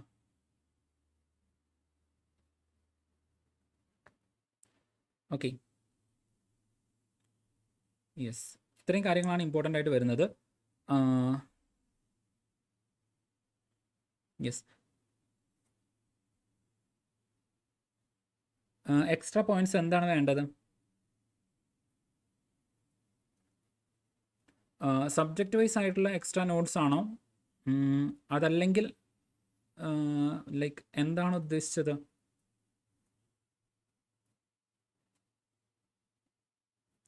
അതെ, ലൈക്ക് നിങ്ങൾക്ക് സ്വാഭാവികമായിട്ടും മലയാളം അല്ലെങ്കിൽ മലയാളം മീഡിയത്തിൽ പഠിച്ച ആൾക്കാരായിരിക്കാം ഇംഗ്ലീഷ് ഫോളോ ചെയ്യാൻ അല്ലെങ്കിൽ ലാംഗ്വേജിനോട് ചെറിയ ബുദ്ധിമുട്ടോ പ്രയാസമൊക്കെ ഉണ്ടായിരിക്കും. പക്ഷേ നിങ്ങൾ പ്രോപ്പറായിട്ട് പഠിക്കുകയാണെങ്കിൽ ഒരു 3-4 മാസത്തെ ബുദ്ധിമുട്ട് മാത്രമേ അതുള്ളൂ. ഇംഗ്ലീഷ് തന്നെ നിങ്ങൾ ഫോളോ ചെയ്യാൻ വേണ്ടിയിട്ട് ശ്രമിക്കുക. പിന്നെ നിങ്ങളുടെ റിക്വസ്റ്റിൻ്റെ ബേസിൽ മാത്രമാണ്. അപ്പം ഇംഗ്ലീഷിൻ്റെ ബേസിൽ തന്നെ നിങ്ങൾ പഠിക്കാൻ വേണ്ടിയിട്ട് ശ്രമിക്കാം. Okay, yes. ഓക്കെ വിപിൻ, അതായത് നമ്മളിപ്പോൾ പോകുന്നത് തന്നെ ഒരുപാട് ഡീപ്പായിട്ടാണ്. ഓക്കെ, ടു ബി ഹോണസ്റ്റ്, ഇപ്പം ഇവിടെ എനിക്കുള്ള ഒരു ലെവറേജ് എന്താണെന്ന് വെച്ച് കഴിഞ്ഞാൽ, നമ്മുടെ ചാനലിൽ അല്ലെങ്കിൽ ഇവിടെയുള്ള ഒരു ലെവറേജ് എന്താണെന്ന് വെച്ച് കഴിഞ്ഞാൽ, ഇവിടെ ഒരു ടൈം കൺസ്ട്രെയിൻസ് വരുന്നില്ല. അതായത് നമ്മളിത് പറയാൻ പാടില്ല, ബട്ട് സ്റ്റിൽ നിങ്ങളിപ്പോൾ ഒരു ഇൻസ്റ്റിറ്റ്യൂഷൻ അല്ലെങ്കിൽ ഒരു അക്കാദമിയിലേക്ക് പോകുന്ന സമയത്ത് അവർ നമുക്കൊരു സമയം തരും. അതായത് 30 hours അല്ലെങ്കിൽ ലൈക്ക് 20 hours ഇതിൻ്റെ ഉള്ളിൽ ഈ ഒരു സബ്ജക്റ്റ് തീർക്കണം. അപ്പോൾ ഇതിൽ നമുക്ക് എക്സ്ട്രാ കാര്യങ്ങൾ പറയാൻ വേണ്ടിയിട്ട് ഒരുപാട് ലിമിറ്റേഷൻസ് ഉണ്ട്. പക്ഷേ ഞാനിപ്പോൾ നിങ്ങൾക്ക് ഇവിടെ ഒരു ക്ലാസ് എടുക്കുന്ന സമയത്ത് എനിക്ക് അങ്ങനെ ഒരു ലിമിറ്റേഷൻസ് ഇല്ല. ഞാൻ നിങ്ങളുടെ അടുത്ത് ചോദിക്കും 1 മണിക്കൂർ കൂടെ അല്ലെങ്കിൽ എക്സ്ട്രാ ക്ലാസ് എടുക്കണം ചോദിച്ചു കഴിഞ്ഞാൽ എനിക്ക് വേണമെങ്കിൽ എന്ത് ചെയ്യാം, രാവിലെ ഉച്ചയ്ക്ക് ശേഷം വൈകുന്നേരം ഒക്കെ ക്ലാസ്സസ് വെക്കാൻ വേണ്ടിയിട്ട് പറ്റും. അപ്പോൾ കറൻ്റ്ലി നമ്മൾ പോകുന്നത് തന്നെ അത്യാവശ്യം വളരെ ഡീപ്പായിട്ടാണ്. ഓക്കെ, ലൈക്ക് ഹോളിസ്റ്റിക് ആയിട്ട് കാര്യങ്ങൾ കവർ ചെയ്തുകൊണ്ട് തന്നെയാണ് നമ്മൾ പോകുന്നത്. ഓക്കെ, സോ ആ ഒരു ലെവലിൽ ഇനി അതിലും ഡീപ്പായിട്ട് നിങ്ങൾ പോകുന്ന സമയത്തുള്ള പ്രശ്നം എന്താണെന്ന് വെച്ച് കഴിഞ്ഞാൽ, കാരണം നമുക്ക് എപ്പോഴും ഒരു ഒപ്റ്റിമം റിസൾട്ട് ഉണ്ടാക്കാൻ വേണ്ടിയിട്ടാണ് നമ്മൾ പോകുന്നത്. ഓക്കെ, ഒപ്റ്റിമം റിസൾട്ട് നമ്മൾ ഉണ്ടാക്കുക എന്ന് പറയുന്നത് വളരെ ഇമ്പോർട്ടൻ്റ് ആണ്. കേരള ഹിസ്റ്ററി എത്ര ഹവേഴ്സ് എന്നുള്ളത് നമുക്ക് പറയാൻ വേണ്ടിയിട്ട് പറ്റില്ല. ഈ ഒരു ലെവലിൽ തന്നെയായിരിക്കും നമ്മുടെ ക്ലാസ്സുകൾ പോകുന്നത്. മൊത്തം കാര്യങ്ങൾ കവർ ചെയ്തിട്ട് നമുക്ക് പോകണം. ഓക്കെ, സോ എങ്ങനെ പോയി കഴിഞ്ഞാലും 40 hours അധികം വരും ക്ലാസ്സസ് ഉണ്ടായിരിക്കും. ഓക്കെ, കേരള ഹിസ്റ്ററി എങ്ങനെ പോയി കഴിഞ്ഞാലും 40 hours പ്ലസ് ആയിട്ടുള്ള ഹവേഴ്സ് ക്ലാസ്സസ് അവിടെ ഉണ്ടായിരിക്കും. ഓക്കെ, സോ വിപിൻ, നമ്മൾ ഇവിടേക്ക് വരുന്ന സമയത്ത്, ഓക്കെ, സോ ഇങ്ങനെ വരുന്ന സമയത്ത് ഇപ്പം നിങ്ങൾ ആലോചിക്കുക, ഇപ്പം പൊളിറ്റിയുടെ കേസ് ആണെന്നുണ്ടെങ്കിൽ, ഇപ്പം ഞാൻ നിങ്ങളുടെ അടുത്ത് ഹിസ്റ്റോറിക്കൽ ബാക്ക്ഗ്രൗണ്ട്സ് പറയുന്ന സമയത്ത് ആ ഓരോ കോൺസ്റ്റിറ്റ്യൂഷൻ്റെ, ഇപ്പോൾ ഫോർ എക്സാമ്പിൾ ഞാൻ എന്ത് ചെയ്തിട്ടുണ്ടായിരുന്നില്ല, ബ്രിട്ടനിൽ നെപ്പോളിയൻ്റെ അറ്റാക്ക് വരുന്നതും അതിൻ്റെ ബേസിൽ പിന്നീട് നെപ്പോളിയനെ പേടിച്ചുകൊണ്ട് ട്രേഡിൽ മാറ്റം വരുത്തുന്നതും അങ്ങനെ കൊണ്ടുവന്നിട്ടുള്ള ചില റെഗുലേഷൻസ്, ആക്റ്റുകൾ, കാര്യങ്ങൾ, മാറ്റങ്ങളൊക്കെ വരുന്നുണ്ട്. പക്ഷേ ഇതിനെക്കുറിച്ചിട്ടൊന്നും ഞാൻ ക്ലാസ്സിൽ പറഞ്ഞിട്ടില്ല. കാരണം അത് ചോദിക്കാനുള്ള സാധ്യതകൾ വളരെ കുറവായതുകൊണ്ടാണ് ആ ഒരു കാര്യങ്ങൾ അവിടെ മെൻഷൻ ചെയ്യാതിരുന്നത്. ഓക്കെ, അപ്പോൾ അങ്ങനെയൊക്കെ നമ്മൾ കണക്ട് ചെയ്തിട്ട് ഒരുപാട് ഡീപ്പിലേക്ക് പോകുകയാണെന്നുണ്ടെങ്കിൽ അങ്ങനെയൊക്കെ ചോദിക്കാനുള്ള സാധ്യതകൾ അവിടെ വരുന്നുണ്ട്. പക്ഷേ നിങ്ങൾ ആലോചിക്കുക, ഒരുപാട് കൺസെപ്റ്റുകൾ നിങ്ങൾ പഠിച്ചു എന്ന് വിചാരിക്കാം. ആ മുഴുവൻ കൺസെപ്റ്റുകൾ ഓർത്ത് വെക്കാനുള്ള സാധ്യത വളരെ കുറവാണ്. ആ ഓർത്ത് വെക്കുന്ന കാര്യങ്ങൾ തന്നെ റിവൈസ് ചെയ്യാനും കൃത്യമായിട്ട് മനസ്സിലാക്കുക എന്ന് പറയുന്നതും വളരെ ബുദ്ധിമുട്ടായിട്ടുള്ള കാര്യമാണ്. ഓക്കെ, യെസ്, വളരെ ബുദ്ധിമുട്ടായിട്ടുള്ള കാര്യമാണ്. അപ്പോൾ അതൊരു പ്രയാസമായതുകൊണ്ട് തന്നെ നമ്മൾ പഠിക്കുന്ന കാര്യങ്ങൾ ഒരു ഹോളിസ്റ്റിക് ആയിട്ട് പഠിക്കുക എന്നുള്ളത് മാത്രമേ നോക്കാൻ പറ്റുള്ളൂ. Okay, yes. After 30 minutes got panicked, was blackout for 5 minutes, then blundered started to happen. At the same time, second paper scored 80, first was uttered. Yes, അതായത് ഇപ്പം നമുക്ക് പലർക്കുമുള്ള ഒരു തെറ്റിദ്ധാരണയുണ്ട്. ഈ ടെസ്റ്റ് സീരീസ് എടുക്കുന്നത് നമുക്കെന്താ പറയുക, ക്വസ്റ്റ്യൻസ് അറിയാൻ വേണ്ടിയിട്ടാണോ, അല്ലെങ്കിൽ അങ്ങനെയുള്ള കാര്യങ്ങൾ, ക്വസ്റ്റ്യൻ അറിയാൻ വേണ്ടിയിട്ടാണോ, അല്ലെങ്കിൽ എത്ര ക്വസ്റ്റ്യൻസ് ഉണ്ട്, മാർക്ക് എങ്ങനെയുണ്ട്, അതറിയാൻ വേണ്ടിയിട്ടാണ്. അപ്പം ഇപ്പോഴും നമ്മുടെ UPSCയിലേക്കൊക്കെ വരുന്ന സമയത്ത് ഏറ്റവും ഇമ്പോർട്ടൻ്റ് ആയിട്ടുള്ള കാര്യം എന്ന് പറയുന്നത് ടെസ്റ്റ് സീരീസ് ആണ്. UPSC സിവിൽ സർവീസ് എക്സാമിനേഷൻ്റെ കേസിലേക്ക് വരുന്ന സമയത്ത് ടെസ്റ്റ് സീരീസ് ആണ് ഏറ്റവും ഇമ്പോർട്ടൻ്റ് ആയിട്ടുള്ള കാര്യം. അത് കാരണം എന്താണെന്ന് വെച്ചാൽ ആ എക്സാമിനേഷൻ എടുക്കുന്ന ആൾക്കാർക്ക് അറിയാം പഠിക്കുന്നതിനേക്കാളും ഇമ്പോർട്ടൻ്റ് ആണ് ടെസ്റ്റ് സീരീസ്. അപ്പോൾ ഈ ടെസ്റ്റ് സീരീസ് എടുക്കുന്നതിൻ്റെ അല്ലെങ്കിൽ ക്വസ്റ്റ്യൻസ് പ്രാക്ടീസ് ചെയ്യുന്നത് എന്തിനാണെന്ന് വെച്ച് കഴിഞ്ഞാൽ അത് നമുക്ക് ഈ പറയുന്ന എക്സാം പാനിക് അഡ്രസ്സ് ചെയ്യുന്നതിന് വേണ്ടിയിട്ട്, മറ്റുള്ളവരുമായിട്ട് നമ്മുടെ റാങ്ക് കമ്പയർ ചെയ്യാൻ. ഇപ്പോൾ ഞാൻ നിങ്ങൾക്ക് ഒരു ക്വസ്റ്റ്യൻ പേപ്പർ, ഒരു PDF-ൻ്റെ പേപ്പർ എനിക്ക് വളരെ എളുപ്പമാണ്. ഓക്കെ, ലൈക്ക് ഇനിയിപ്പോൾ വളരെ എളുപ്പം നല്ലോട്ട് ഞാൻ പറയുന്നത്, ഒരു PDF ഉണ്ടാക്കുക എന്ന് പറഞ്ഞാൽ ഡെഫിനറ്റ്ലി ടാസ്ക്കാണ്. ഒരു PDF ഉണ്ടാക്കിയിട്ട് വേണമെങ്കിൽ എന്ത് ചെയ്യാം, ഷെയർ ചെയ്യാം. ഇത് നിങ്ങൾ എല്ലാവരും ചെയ്ത് നോക്കുമെന്ന് പറയാം. നിങ്ങൾ ഓരോരുത്തരും 10 പേര് ആ പേപ്പർ ചെയ്ത് നോക്കി. ഓക്കെ, ആ പേപ്പർ പൊതുവേ കുറേ കൂടെ ഈസി പേപ്പറാണെന്ന് വിചാരിക്കുക. അപ്പോൾ ഈ 10 പേപ്പറും ചെയ്ത് നോക്കിയിട്ട് 10 ആൾക്കാരും വിചാരിക്കുന്നത് അതിലിപ്പോൾ ഫോർ എക്സാമ്പിൾ 100-ൽ 70+ മാർക്ക് അവർക്ക് കിട്ടി, എല്ലാവർക്കും കിട്ടി. അപ്പോൾ അതിൻ്റെ അകത്ത് 60+ മാർക്ക് കിട്ടിയിട്ടുള്ള ആളുണ്ട്. അയാൾ നോക്കുന്ന സമയത്ത് അയാൾക്ക് ഇത്രയും കാലം 40 മാർക്കായിരുന്നു കിട്ടിയിട്ടുണ്ടായിരുന്നത്, ഇപ്പോൾ 60 മാർക്ക് കിട്ടുന്നുണ്ട്. അപ്പോൾ അയാൾ സ്വാഭാവികമായിട്ട് ചിന്തിക്കും, ഞാൻ ഒരുപാട് ഇമ്പ്രൂവ് ആയിട്ടുണ്ട്, ഒരു 60 കിട്ടുന്നുണ്ട്, അപ്പോൾ ഞാൻ കട്ട് ഓഫിന് മുകളിലാണെന്നുള്ളത് ആ ഒരു തോന്നൽ വരാനുള്ള സാധ്യതയുണ്ട്. പക്ഷേ ഇവിടെ റിയാലിറ്റി എന്താണെന്ന് വെച്ച് കഴിഞ്ഞാൽ ഈ എടുത്ത 10 പേരിൽ 9 പേരും 70+ ആണ്, ഒരാളാണ് ഈ ഒരു 60+ നിൽക്കുന്നത്. അപ്പോൾ റിസൾട്ടൻ്റായിട്ട് നോക്കുന്ന സമയത്ത് ഇപ്പോഴും ഈ പറയുന്ന ആൾ ഇതിന് താഴെയാണ്. അപ്പോൾ നമുക്കൊരു റിയൽ കോമ്പറ്റീഷൻ കിട്ടണമെന്നുണ്ടെങ്കിൽ ബാക്കിയുള്ളവരായിട്ട് നമ്മുടെ പൊസിഷൻ കമ്പയർ ചെയ്യണം. കാരണം ഓരോ പേപ്പറും അത് ബാക്കിയുള്ളവർക്ക് ടഫാണോ, ബാക്കിയുള്ളവർക്ക് ബുദ്ധിമുട്ടാണോ, ഈസി ആണോ, അതിനെ ഡിപ്പെൻഡ് ചെയ്തിട്ടാണ് നമ്മൾ ക്ലിയർ ചെയ്യോ ഇല്ലയോ എന്നുള്ളത് വരുന്നത്. അല്ലാതെ നമുക്ക് മാത്രം ഈസിയാണോ എളുപ്പമാണോ എന്നുള്ളതിനെ ഡിപ്പെൻഡ് ചെയ്തുകൊണ്ടല്ല. നമുക്ക് ഈസിയായ പേപ്പർ ബാക്കിയുള്ളവർക്ക് എളുപ്പമായിരിക്കാം. ഓക്കെ, അങ്ങനെയാകുന്ന സമയത്ത് നമുക്ക് ചിലപ്പോൾ എന്ത് ചെയ്യാം, ക്ലിയർ ചെയ്യാൻ പറ്റാതെ വരും. അപ്പോൾ അതാണ് ടെസ്റ്റ് സീരീസിൻ്റെ ഏറ്റവും ഇമ്പോർട്ടൻ്റ് ആയിട്ടുള്ള ഒരു റിസൾട്ട് എന്ന് പറയുന്നത്. ടെസ്റ്റ് സീരീസിൻ്റെ ഏറ്റവും ഇമ്പോർട്ടൻ്റ് ആയിട്ടുള്ള പർപ്പസ് എന്ന് പറയുന്നത് അതാണ്, നിങ്ങളുടെ മാർക്ക് ബാക്കിയുള്ളവരുമായിട്ട് കമ്പയർ ചെയ്യാൻ.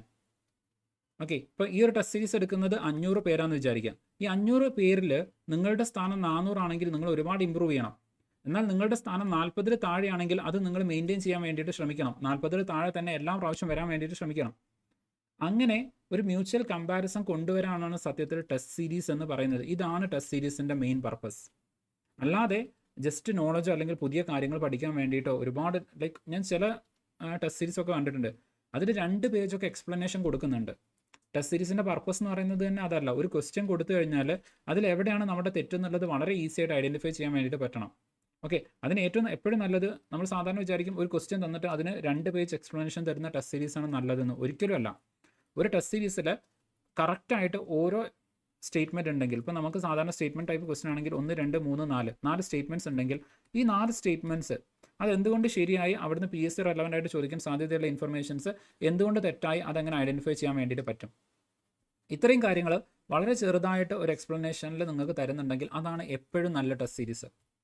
മാക്സിമം ക്വസ്റ്റ്യൻസ് പ്രാക്ടീസ് ചെയ്ത് ക്രിസ്പായിട്ട് നിങ്ങൾക്ക് ചെയ്ത് പോകാൻ വേണ്ടിയിട്ട് പറ്റുമെങ്കിൽ. അതല്ലാതെ 2 പേജ് എക്സ്പ്ലനേഷനൊക്കെ വരുന്നുണ്ട് എന്നുണ്ടെങ്കിൽ സ്വാഭാവികമായിട്ടും അത്തരം ക്വസ്റ്റ്യൻസ് ഹാർഡ് വർക്ക് ചെയ്തുകൊണ്ട് ഉണ്ടാക്കിയിട്ടുള്ളതായിരിക്കില്ല. കാരണം ഈ ക്വസ്റ്റ്യൻസ് എടുത്തതിന് ശേഷം ഇപ്പം നിങ്ങൾക്ക് ടെസ്റ്റ് സീരീസ് ഉണ്ടാക്കാൻ വളരെ എളുപ്പമാണ്. ഓക്കെ, തീർച്ചയായിട്ടും ഇതിപ്പം ഞാൻ അങ്ങനെ കുത്തി പറഞ്ഞതല്ല കേട്ടോ. ഒരാൾ എൻ്റെ അടുത്ത് പറഞ്ഞിട്ടുണ്ടായിരുന്നു, അവരൊരു ടെസ്റ്റ് സീരീസ് എടുത്തു. ആ ടെസ്റ്റ് സീരീസ് എടുത്തിട്ട് അതിൽ ഭയങ്കര ലെങ്തി ആയിട്ട് അവരെന്ത് ചെയ്തിട്ടുണ്ട്, ഞങ്ങൾക്ക് എക്സ്പ്ലനേഷൻ തന്നിട്ടുണ്ടെന്ന് പറഞ്ഞു. ആക്ച്വലി അത് റോങ് ആയിട്ടുള്ള കാര്യമാണ്. ഒരു ടെസ്റ്റ് സീരീസ് എടുക്കുന്ന സമയത്ത് വളരെ കൃത്യമായിട്ട് ഏതാണ് വരുന്നത് എന്നുള്ളത് ഐഡൻറ്റിഫൈ ചെയ്തുകൊണ്ടാണ് നിങ്ങൾ കൊടുക്കേണ്ടത്. കാരണം ആ ടെസ്റ്റ് സീരീസ് ഞാൻ ചെക്ക് ചെയ്ത സമയത്ത് കൃത്യമായിട്ട് എനിക്കത് മനസ്സിലായ ഒരു കാര്യം എന്താണെന്ന് വെച്ച് കഴിഞ്ഞാൽ, ഒരു ടെസ്റ്റ് സീരീസ് ഉണ്ടാക്കാൻ നിങ്ങൾക്കും വളരെ എളുപ്പമാണ്.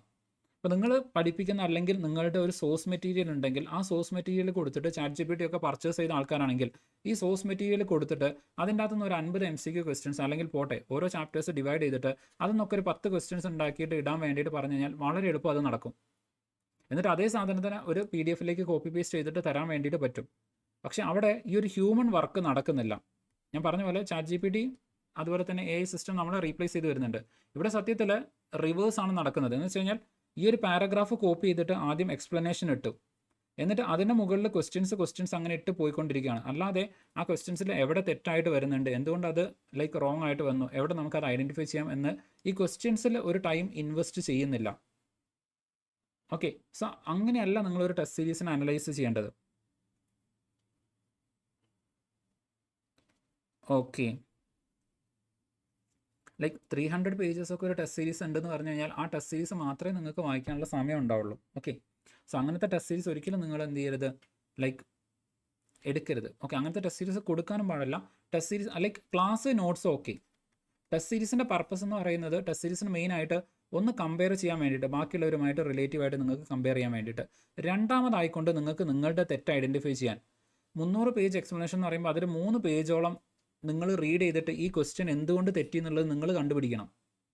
അതല്ലാതെ നിങ്ങൾ നോക്കുക, ഒരു ഹാഫ് പേജിൽ ഒരു 5-10 ലൈനിൽ നിങ്ങൾക്ക് ആ സാധനം തരികയാണ്. ഒന്നാമത്തെ ക്വസ്റ്റ്യൻ ഇന്ന കാര്യങ്ങൾ നോക്കണം, ഇതുകൊണ്ടാണ് തെറ്റായത്. അത് നിങ്ങൾക്ക് മനസ്സിലായി. ഓക്കെ, സോ ഒന്നാമത്തെ ഈ സ്റ്റേറ്റ്മെൻറ്റ് ഞാനത് ശരിയായിട്ട് എടുത്തു, പക്ഷേ അത് തെറ്റായിട്ട് വരേണ്ടതാണ്. എളുപ്പം മനസ്സിലായി.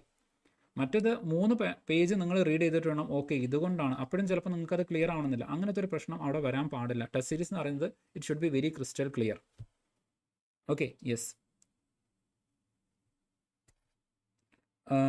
ആരുടെയും ഇൻസ്റ്റിറ്റ്യൂഷൻസിന് അല്ലെങ്കിൽ ആൾക്കാരുടെ പേര് ഇവിടെ പറയരുത്. ഓക്കെ, സോ അതൊരു തെറ്റായിട്ടുള്ള കാര്യമാണ്. ഞാൻ നിങ്ങൾക്കൊരു ഇൻസൈറ്റ്സ് തരികയാണ്. Okay, yes. നിങ്ങൾ എടുക്കുന്ന സമയത്ത് പലപ്പോഴും കണ്ടൻറ്റ് തോനെ കിട്ടുന്ന അല്ലെങ്കിൽ ഈ രൂപത്തിലുള്ള ഒരു തെറ്റിദ്ധാരണ നിങ്ങൾക്ക് വരാതിരിക്കാൻ വേണ്ടിയിട്ട് പറഞ്ഞ കാര്യമാണ്. Okay, yes. അതുപോലെ ഞാൻ നേരത്തെ പറഞ്ഞ പോലെ നോട്ട്സ് നിങ്ങൾ എന്ത് ചെയ്യുക, ഇംഗ്ലീഷിൽ തന്നെ ഫോളോ ചെയ്യാൻ വേണ്ടിയിട്ട് പറ്റുക. അപ്പോൾ ഇതാണ് ഈ ഒരു ടെസ്റ്റ് സീരീസ്. നിങ്ങളുടെ ആ ഒരു കമ്പാരിസൺ എപ്പോഴും നിങ്ങൾക്ക് നടത്താൻ വേണ്ടിയിട്ട് നിങ്ങൾക്ക് പറ്റണം, ടെസ്റ്റ് സീരീസ് എടുത്തുകൊണ്ട് ക്വസ്റ്റ്യൻസ് ചെയ്തുകൊണ്ട്. അതുകൊണ്ടാണ് ഇത്രയും കഷ്ടപ്പെട്ടിട്ട് നമ്മുടെ ആ ഒരു സെഷനിൽ നമ്മൾ ടെസ്റ്റും കൂടെ ഇൻക്ലൂഡ് ചെയ്തത്. ഓക്കെ, അതിൻ്റേതായിട്ടുള്ള ബാക്ക് എൻഡ് വർക്ക് കാര്യങ്ങളൊക്കെ ചെയ്യേണ്ടതായിട്ടുണ്ട്. അപ്പോൾ അത് ചെയ്തുകൊണ്ട് നമ്മൾ ആ ടെസ്റ്റും കൂടെ അവിടെ ആഡ് ചെയ്യാൻ വേണ്ടിയിട്ട് ശ്രമിക്കുന്നത് ഈ ഒരു കാര്യം കൊണ്ടാണ്. അങ്ങനെ ചെയ്തു കഴിഞ്ഞാൽ മാത്രമേ അതിൻ്റെ ഒരു റിസൾട്ട് കിട്ടുള്ളൂ. ഞാൻ അതുകൊണ്ടാണ് ക്ലാസ് തുടങ്ങിയ സമയത്ത് പറഞ്ഞത് നിങ്ങൾ നിങ്ങളുടെ ഒറിജിനൽ പേര് വെച്ചുകൊണ്ട് തന്നെ ആ ടെസ്റ്റ് എടുക്കാൻ വേണ്ടിയിട്ട് ശ്രമിക്കാം. ഓക്കെ, അപ്പോൾ നിങ്ങൾക്ക് പൊതുവേ വരുന്ന അല്ലെങ്കിൽ ഒരുപാട് ആൾക്കാർക്ക് വരുന്ന കോമൺ മിസ്റ്റേക്സ് കാര്യങ്ങൾ അതിൻ്റെ ബാക്ക് എൻഡ് ഒന്ന് നോക്കുന്ന സമയത്ത് എനിക്ക് ഐഡൻറ്റിഫൈ ചെയ്യാൻ വേണ്ടിയിട്ട് പറ്റും. ഓക്കെ, സോ അതുകൊണ്ടാണ് ഞാനത് ഉറപ്പ് പറയാത്തത്. എപ്പോഴും ചെയ്യുന്നുള്ളത് എനിക്ക് നോക്കാൻ വേണ്ടിയിട്ട് സമയം കിട്ടണമെന്നില്ല. But at the same time ഞാൻ എക്സ്പെക്റ്റ് ചെയ്യുന്ന ഒരു പെർഫോമൻസ് നിങ്ങളുടെ അടുത്തുനിന്ന് കിട്ടില്ലെങ്കിൽ എനിക്കതൊന്ന് ചെക്ക് ചെയ്ത് നോക്കാം. അതുകൊണ്ടാണ്.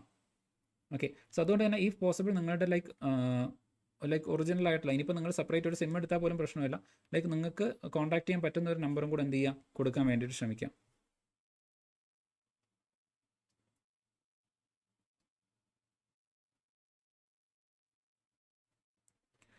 ടെസ്റ്റ് സീരീസ് നമ്മൾ തുടങ്ങുന്നുണ്ട്. പക്ഷേ അതിൻ്റെ കേസിൽ എനിക്കൊരു ഉറപ്പ് പറയാൻ വേണ്ടി, അതായത് ടെസ്റ്റ് സീരീസ് തുടങ്ങുന്നതിന് കുഴപ്പമില്ല, പക്ഷെ അത് തുടങ്ങിക്കഴിഞ്ഞാൽ എനിക്കത് ഫൈനാൻഷ്യലി മുന്നോട്ടേക്ക് കൊണ്ടുപോകാൻ പറ്റുമോ എന്നുള്ളൊരു ചെറിയൊരു ടെൻഷൻ അവിടെ കിടക്കുന്നുണ്ട്. ഞാൻ ഇപ്പോൾ മുമ്പ് നിങ്ങളുടെ അടുത്തും അതിനെക്കുറിച്ച് സൂചിപ്പിച്ചിട്ടുണ്ടായിരുന്നു. ഓക്കെ, അതായത് നമ്മുടെ ഞാൻ ഇപ്പോൾ പറഞ്ഞ പോലെ ഒരുപാട് ആൾക്കാരെ ഇൻക്ലൂഡ് ചെയ്തുകൊണ്ടുള്ളൊരു ടെസ്റ്റ് സീരീസ് കൊണ്ടുപോകണം എന്ന് ഞാൻ വിചാരിച്ചിട്ടുണ്ടായിരുന്നു. അതായത് ലൈക്ക് 10-30 ടെസ്റ്റ് കൊടുക്കുക എന്നുള്ള രൂപത്തിലല്ല, ബട്ട് ഒരു 15-20 ടെസ്റ്റ് ആണെങ്കിൽ പോലും അത് ടു ദ പോയിൻ്റ് ആയിട്ട് ഒന്ന് അസസ് ചെയ്യാൻ പറ്റുന്ന രൂപത്തിലേക്കുള്ളൊരു ടെസ്റ്റ് കൊടുത്തു കഴിഞ്ഞാൽ നല്ലതാണ് എന്ന് തോന്നിയിട്ടുണ്ടായിരുന്നു. ഓക്കെ, സോ അതിനെക്കുറിച്ചിട്ട് ഇങ്ങനെ പോസിബിളായിട്ട് ആലോചിക്കുന്നുണ്ട്. സോ ആ ഒരു കാര്യം കൂടെ ജസ്റ്റ് ഒന്ന് നിങ്ങൾ സൂചിപ്പിക്കണമെന്നുണ്ട്. ഓക്കെ, സോ അതായത് ഇഫ് പോസിബിൾ, ഞാൻ ഈ പറയുന്ന കാര്യം എന്ന് പറയുന്നത് കംപ്ലീറ്റ്ലി ഇറ്റ് ഡിപ്പെൻഡ്സ് അപ്പോൺ ആണ്. ഓക്കെ, സോ നിങ്ങൾക്ക് ആർക്കെങ്കിലും പബ്ലിക്കലി എന്തെങ്കിലും എമൗണ്ട് കോൺട്രിബ്യൂട്ട് ചെയ്യാൻ പറ്റുമെന്നുണ്ടെങ്കിൽ ഈ ഒരു QR കോഡിൽ നിങ്ങൾ എന്ത് ചെയ്യുക, ജസ്റ്റ് ഒരു എമൗണ്ട് ലൈക്ക് ഇപ്പോൾ കോൺട്രിബ്യൂട്ട് ചെയ്യുക, അല്ലെങ്കിൽ ഷെയർ ചെയ്യുക, അല്ലെങ്കിൽ അയക്കുകയൊന്നും ചെയ്യരുത്, ഞാൻ ബാക്കി കാര്യങ്ങളൂടെ പറഞ്ഞിട്ട്. ഓക്കെ, സോ അതായത് രണ്ട് കാര്യങ്ങൾ, അതായത് എക്സ്ട്രാ ആയിട്ട് എനിക്ക് നിങ്ങൾക്ക് തിരിച്ചു തരാൻ വേണ്ടിയിട്ട് പ്രത്യേകിച്ച് ഒന്നുമില്ല. ഓക്കെ, എക്സ്ട്രാ ആയിട്ട് നിങ്ങൾക്കൊന്നും കിട്ടില്ല. അത് ആദ്യം തന്നെ ഞാൻ നിങ്ങളുടെ അടുത്ത് പറയാണ്, നിങ്ങൾ എന്തെങ്കിലും എമൗണ്ട് ഇതിലേക്ക് അയക്കുകയാണെങ്കിൽ എക്സ്ട്രാ ആയിട്ട് എൻ്റെ അടുത്ത് ഇനി നിങ്ങൾക്ക് തരാൻ വേണ്ടിയിട്ട് പ്രത്യേകിച്ച് ഒന്നുമില്ല. അപ്പോൾ അതുകൊണ്ട് ആ ഒരു കാര്യം എക്സ്പെക്റ്റ് ചെയ്തുകൊണ്ട് നിങ്ങൾ പ്രത്യേകിച്ചൊന്നും ഇതിലേക്ക് അയക്കരുത്. ഇനി ബാക്കി കാര്യങ്ങൾ ഞാൻ പറയാം. ഇപ്പം നമ്മുടെ ആപ്പ് നിങ്ങൾ കണ്ടിട്ടുണ്ടായിരിക്കും. Okay, app കണ്ടിട്ടുണ്ടായിരിക്കും. അപ്പോൾ ആപ്പിലേക്ക് വരുന്ന സമയത്ത് അതിൽ ഒരുപാട് കാര്യങ്ങൾ വരുന്നുണ്ട്. അപ്പോൾ എനിക്ക് അതിൻ്റെ ലൈക്ക് ആക്സസ് ഞാനിപ്പോൾ ലിമിറ്റ് ചെയ്ത് വെച്ചിട്ടുണ്ട്. അപ്പോൾ ഈ ആപ്പിൽ കൊടുക്കുന്ന ക്ലാസ് ആയാലും, ഓക്കെ, ക്ലാസ് ആയാലും നോട്ട്സ് ആയാലും ഈ രണ്ട് കാര്യങ്ങളും കംപ്ലീറ്റ്ലി ഫ്രീ ആയിട്ട് യൂട്യൂബിലും ടെലഗ്രാമിലും അവൈലബിൾ ആയിരിക്കും. കംപ്ലീറ്റ്ലി അവൈലബിൾ ആയിരിക്കും. ഓക്കെ, സോ അതിൻ്റെ കേസിൽ ഒരു മാറ്റമില്ല. ഈ കാര്യങ്ങൾ രണ്ടും എല്ലാ സമയത്തും ഈ രണ്ട് പ്ലാറ്റ്ഫോമിലും അവൈലബിൾ ആയിരിക്കും. ഓക്കെ, സോ അതുകൊണ്ട് തന്നെ ലൈക്ക് എക്സ്ട്രാ നിങ്ങൾ പേയ്മെൻറ്റ് നടത്തി കഴിഞ്ഞാൽ ആപ്പിൽ എനിക്ക് നിങ്ങൾക്ക് സ്പെഷ്യലായിട്ട് ക്ലാസ്സോ അല്ലെങ്കിൽ നോട്ട്സോ പ്രൊവൈഡ് ചെയ്യും എന്ന് പറയാൻ പറ്റില്ല. അത് നിങ്ങൾക്ക് കിട്ടുന്നതായിരിക്കില്ല. ഓക്കെ, അപ്പോൾ ലൈക്ക് സാധാരണ നമ്മൾ പറയാറുണ്ട് ക്ലാസ് നിങ്ങൾക്ക് യൂട്യൂബിൽ കുറച്ച് തന്നിട്ട് ബാക്കി ക്ലാസ്സുകൾ നിങ്ങൾക്ക് ആപ്പിലുണ്ടായിരിക്കും പർച്ചേസ് ചെയ്യാം. അങ്ങനെയല്ല. ലൈക്ക് നമ്മുടെ കേസിലേക്ക് ലൈക്ക് ആപ്പിലേക്ക് നിങ്ങൾക്ക് വന്നു കഴിഞ്ഞാൽ അവിടെ നിങ്ങൾക്ക് പ്രത്യേകിച്ച് ഒന്നും എക്സ്ട്രാ കിട്ടില്ല. പക്ഷേ ആപ്പിൽ എനിക്ക് നിങ്ങൾക്ക് എക്സ്ട്രാ തരാൻ പറ്റുന്ന രണ്ട് കാര്യങ്ങൾ, ഒന്ന് ഒരു ടെസ്റ്റ് സീരീസും അതുപോലെ തന്നെ ഒരു മിനി ടെസ്റ്റുമാണ്. ഓക്കെ, ഒരു മിനി ടെസ്റ്റ്, ഈ രണ്ട് കാര്യങ്ങളും മാത്രമേ എനിക്ക് എക്സ്ട്രാ നിങ്ങൾക്ക് തരാൻ വേണ്ടിയിട്ട് അവിടെയുള്ളൂ. ഓക്കെ, അപ്പം ഇൻ കേസ് നിങ്ങൾക്ക് ഇപ്പോഴും അല്ല, വീണ്ടും ഞാൻ പറയുന്നു, ഇപ്പോഴും അല്ല, കുറച്ചുകൂടെ നിങ്ങൾ പോകുന്ന സമയത്ത് ഓവർ ദ ടൈം നിങ്ങൾക്ക് എപ്പോഴാണോ നമ്മുടെ ഇതിൽ കോൺഫിഡൻസ് ആയിട്ട് നിങ്ങൾക്ക് ഓക്കെ ആയിട്ട് തോന്നുന്നത് ആ സമയത്ത് നിങ്ങൾക്ക് വയബിൾ ആയിട്ടുള്ള ഒരു എമൗണ്ട് നിങ്ങൾക്ക് എന്ത് ചെയ്യാം, ഇതിലേക്ക് അയക്കാം. ഓക്കെ, സോ ആ ഒരു വയബിൾ ആയിട്ടുള്ള എമൗണ്ട് നിങ്ങൾക്ക് അയക്കാം. അങ്ങനെ അയക്കുന്ന സമയത്ത് ഇപ്പോൾ ചിലപ്പോൾ നിങ്ങൾക്ക് ആപ്പിലേക്കുള്ള ആ ഒരു ആക്സസ് എന്ന് പറയുന്നത് 5 days ആയിരിക്കും. ഓക്കെ, ഇപ്പോഴും ഞാൻ എമൗണ്ടിൻ്റെ കേസ് നിങ്ങൾക്ക് പറഞ്ഞില്ല. നിങ്ങൾക്ക് ഏതാണോ വയബിളായിട്ട് നിങ്ങൾക്ക് തോന്നുന്ന എമൗണ്ട്. ഓക്കെ, കാരണം ഓരോരുത്തരുടെയും ഫൈനാൻഷ്യൽ കണ്ടീഷൻ ഡിഫറൻസ് ആണ്. എല്ലാവർക്കും കൂടെ ഒരു എമൗണ്ട് സെറ്റ് ചെയ്തിട്ട് ഇപ്പോൾ ഫോർ എക്സാമ്പിൾ ലൈക്ക് ഒരു 1500 അല്ലെങ്കിൽ 2000 അങ്ങനെ സെറ്റ് ചെയ്തിട്ട് ഇതെല്ലാവരും അയക്കണം അങ്ങനെ പറയാൻ വേണ്ടിയിട്ട് പറ്റില്ല. നമ്മൾ സാധാരണ ഇക്വാലിറ്റി എന്ന് പറയുന്ന സംഭവം ഉണ്ടല്ലോ, ലൈക്ക് എല്ലാവർക്കും സോഷ്യൽ കണ്ടീഷൻസ് ഡിഫറൻ്റ് ആയിരിക്കും. അപ്പോൾ ചില ആൾക്കാർക്ക് ഈവൻ ഒരു 100 rupees പോലും എടുക്കാൻ പറ്റുന്ന ആൾക്കാരുണ്ടാവില്ല. ചില ആൾക്കാർക്ക് 500 rupees ആക്സസ് ചെയ്യാൻ വേണ്ടിയിട്ട് പറ്റും. ചില ആൾക്കാർക്ക് ഈവൻ ലൈക്ക് 1000 ആക്സസ് ചെയ്യാൻ വേണ്ടിയിട്ട് പറ്റും. അപ്പം അത് ഡിപ്പെൻഡ്സ് അപ്പോൾ ഓരോരുത്തരുടെ സിറ്റുവേഷൻ അനുസരിച്ചുകൊണ്ട്. അപ്പോൾ ഇതിൽ രണ്ട് കാര്യങ്ങളാണ് നിങ്ങൾ ശ്രദ്ധിക്കേണ്ടത്. ഓക്കെ, ലൈക്ക് ഇഫ് പോസിബിൾ നിങ്ങൾ അയക്കുന്ന ഒരു എമൗണ്ട് ഉണ്ടെങ്കിൽ അത് അറ്റ്ലീസ്റ്റ് ഒരു 100 rupees പ്ലസ് ആക്കാൻ വേണ്ടിയിട്ട് ജസ്റ്റ് ഒന്ന് ശ്രമിക്കാം. ഓക്കെ, ലൈക്ക് 100 rupees പ്ലസ് ഉള്ള ഒരു എമൗണ്ട് അയക്കാൻ വേണ്ടിയിട്ട് ശ്രമിക്കുക. അതിൽ താഴെ ആയാലും കുഴപ്പമൊന്നും ഉണ്ടായിട്ടല്ല. ബട്ട് ഈ ഒരു 100 rupees തരുന്ന സമയത്ത് നിങ്ങളുടെ കേസിൽ ഇത് നിങ്ങൾ കോഴ്സ് പർച്ചേസ് ചെയ്യുന്ന പോലെയാണ്. ഓക്കെ, കോഴ്സ് പർച്ചേസ് ചെയ്യുന്ന പോലെയാണ്. അത് നിങ്ങൾ കുറേ കൂടെ സീരിയസ് ആയിട്ട് എടുക്കും. ഇപ്പോൾ നിങ്ങൾ നോക്കുകയാണെന്നുണ്ടെങ്കിൽ നമ്മുടെ പൊളിറ്റിയുടെ ഫസ്റ്റ് ക്ലാസ്സൊക്കെ ലൈക്ക് 3K പ്ലസ് ആൾക്കാർ അത് വാച്ച് ചെയ്തിട്ടുണ്ട്.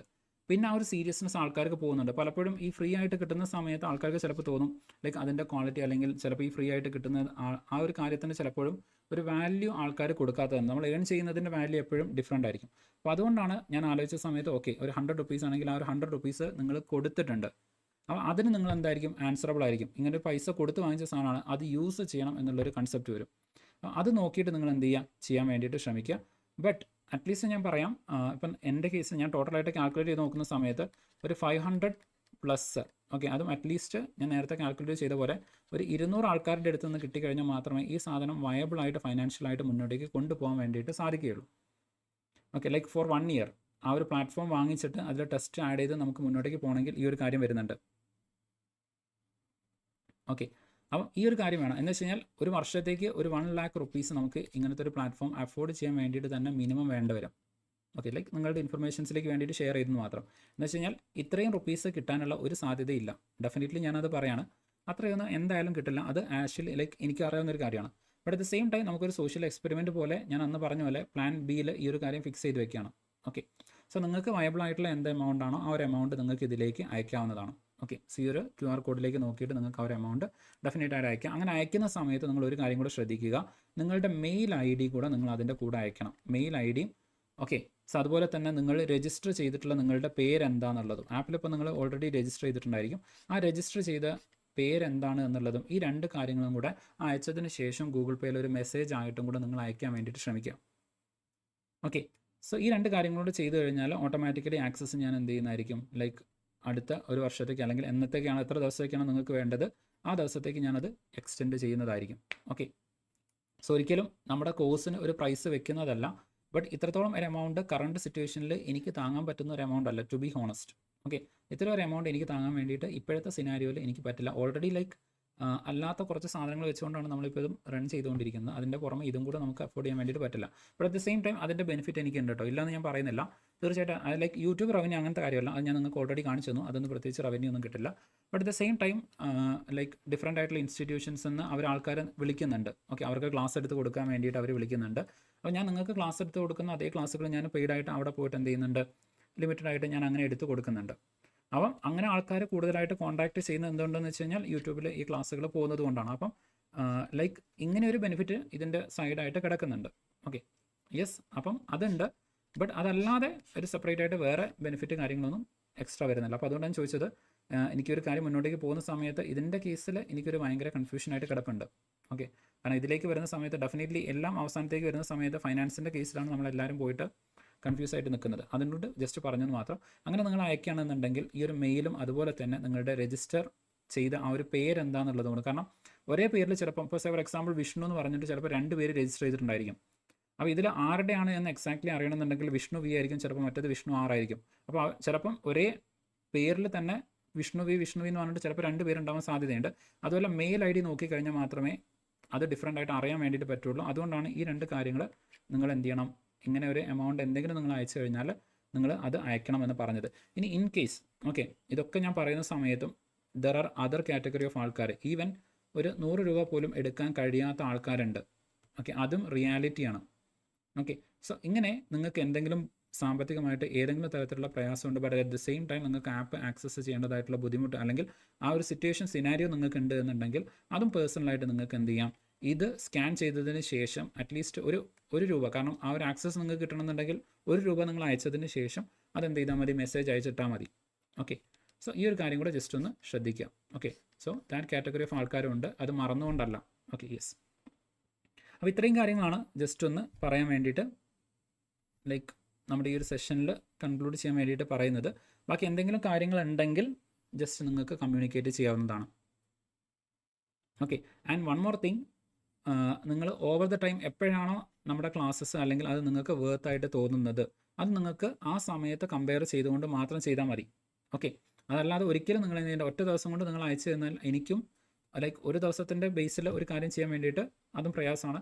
അപ്പോൾ ഓവർ ദ ടൈം ഓക്കെ, നിങ്ങളുടെ പ്രിലിംസ് എക്സാമിനേഷൻ കഴിയുന്ന അന്ന് അല്ലെങ്കിൽ അത് വരെ നോക്കിയിട്ട് നിങ്ങൾക്ക് എന്ത് ചെയ്യാം, അയക്കാം. ഓക്കെ, ഇനി ഈവൻ ലൈക്ക് ഒന്നിലധികം തവണ നിങ്ങൾ അയക്കുന്നതിന് ഞാൻ നിരുത്സാഹപ്പെടുത്തില്ല. ഓക്കെ, ഡെഫിനറ്റ്ലി അങ്ങനെ അയക്കാൻ പറ്റുന്ന ആൾക്കാരുണ്ടെങ്കിൽ തീർച്ചയായിട്ടും നല്ലത്. അപ്പം ഡെഫിനറ്റ്ലി നിങ്ങൾ നോക്കിയിട്ട് എപ്പോഴാണോ നിങ്ങൾക്ക് ഓക്കെ കോൺഫിഡൻ്റ് ആണ് കൊടുക്കാം അല്ലെങ്കിൽ അയക്കാമെന്ന് നിങ്ങൾക്ക് തോന്നുന്ന ആ ഒരു സിറ്റുവേഷൻ ആ ഒരു സിനാരിയോയിൽ മാത്രം അയച്ചാൽ മതി. Okay, yes. അപ്പോൾ ഈ ഒരു QR കോഡ് ഞാൻ എന്ത് ചെയ്യാം, ടെലഗ്രാം ചാനലിലും കൂടെ ജസ്റ്റ് ഒന്ന് ഷെയർ ചെയ്തേക്കാം. Okay, yes. ഓക്കെ, സോ ഇത്രയും കാര്യങ്ങളാണ് ജസ്റ്റ് നിങ്ങളുടെ അടുത്തേക്ക് ഒരു ടൈം ടേബിൾ, അതാണ് ഞാൻ പറഞ്ഞത്. ടൈം ടേബിൾ എന്നുള്ളത്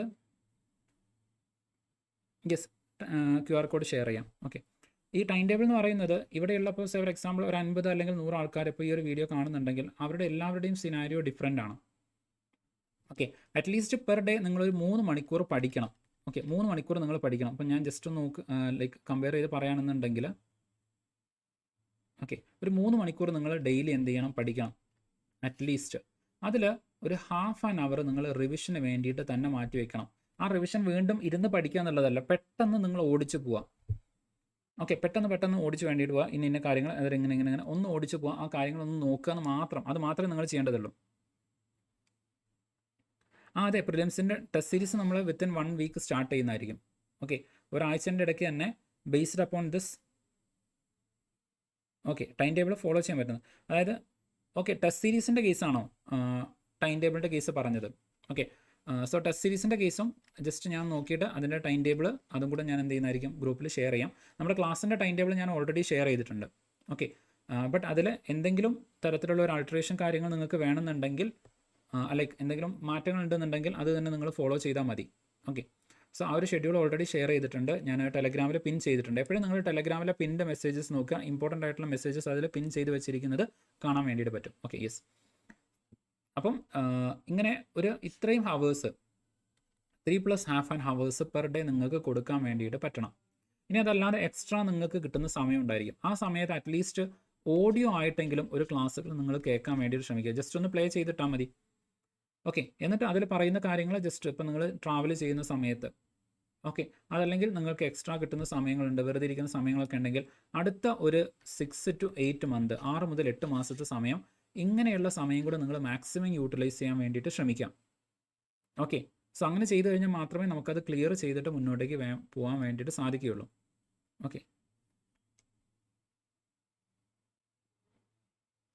അതെ, സൈറ്റിൽ കിട്ടും. ഞാൻ മെയിനായിട്ട് നിങ്ങളുടെ അടുത്ത് വെബ്സൈറ്റിൽ കയറിയിട്ട് എടുക്കാൻ വേണ്ടിയിട്ട് മാത്രമേ പറയുള്ളൂ. നിങ്ങൾക്ക് ലാപ്ടോപ്പോ അല്ലെങ്കിൽ ടാബോ അങ്ങനെ എന്തെങ്കിലും ഉണ്ടെങ്കിൽ നിങ്ങൾ വെബ്സൈറ്റിൽ കയറിയിട്ട് തന്നെ ടെസ്റ്റ് സീരീസ് എടുക്കാൻ വേണ്ടിയിട്ട് ശ്രമിക്കാം.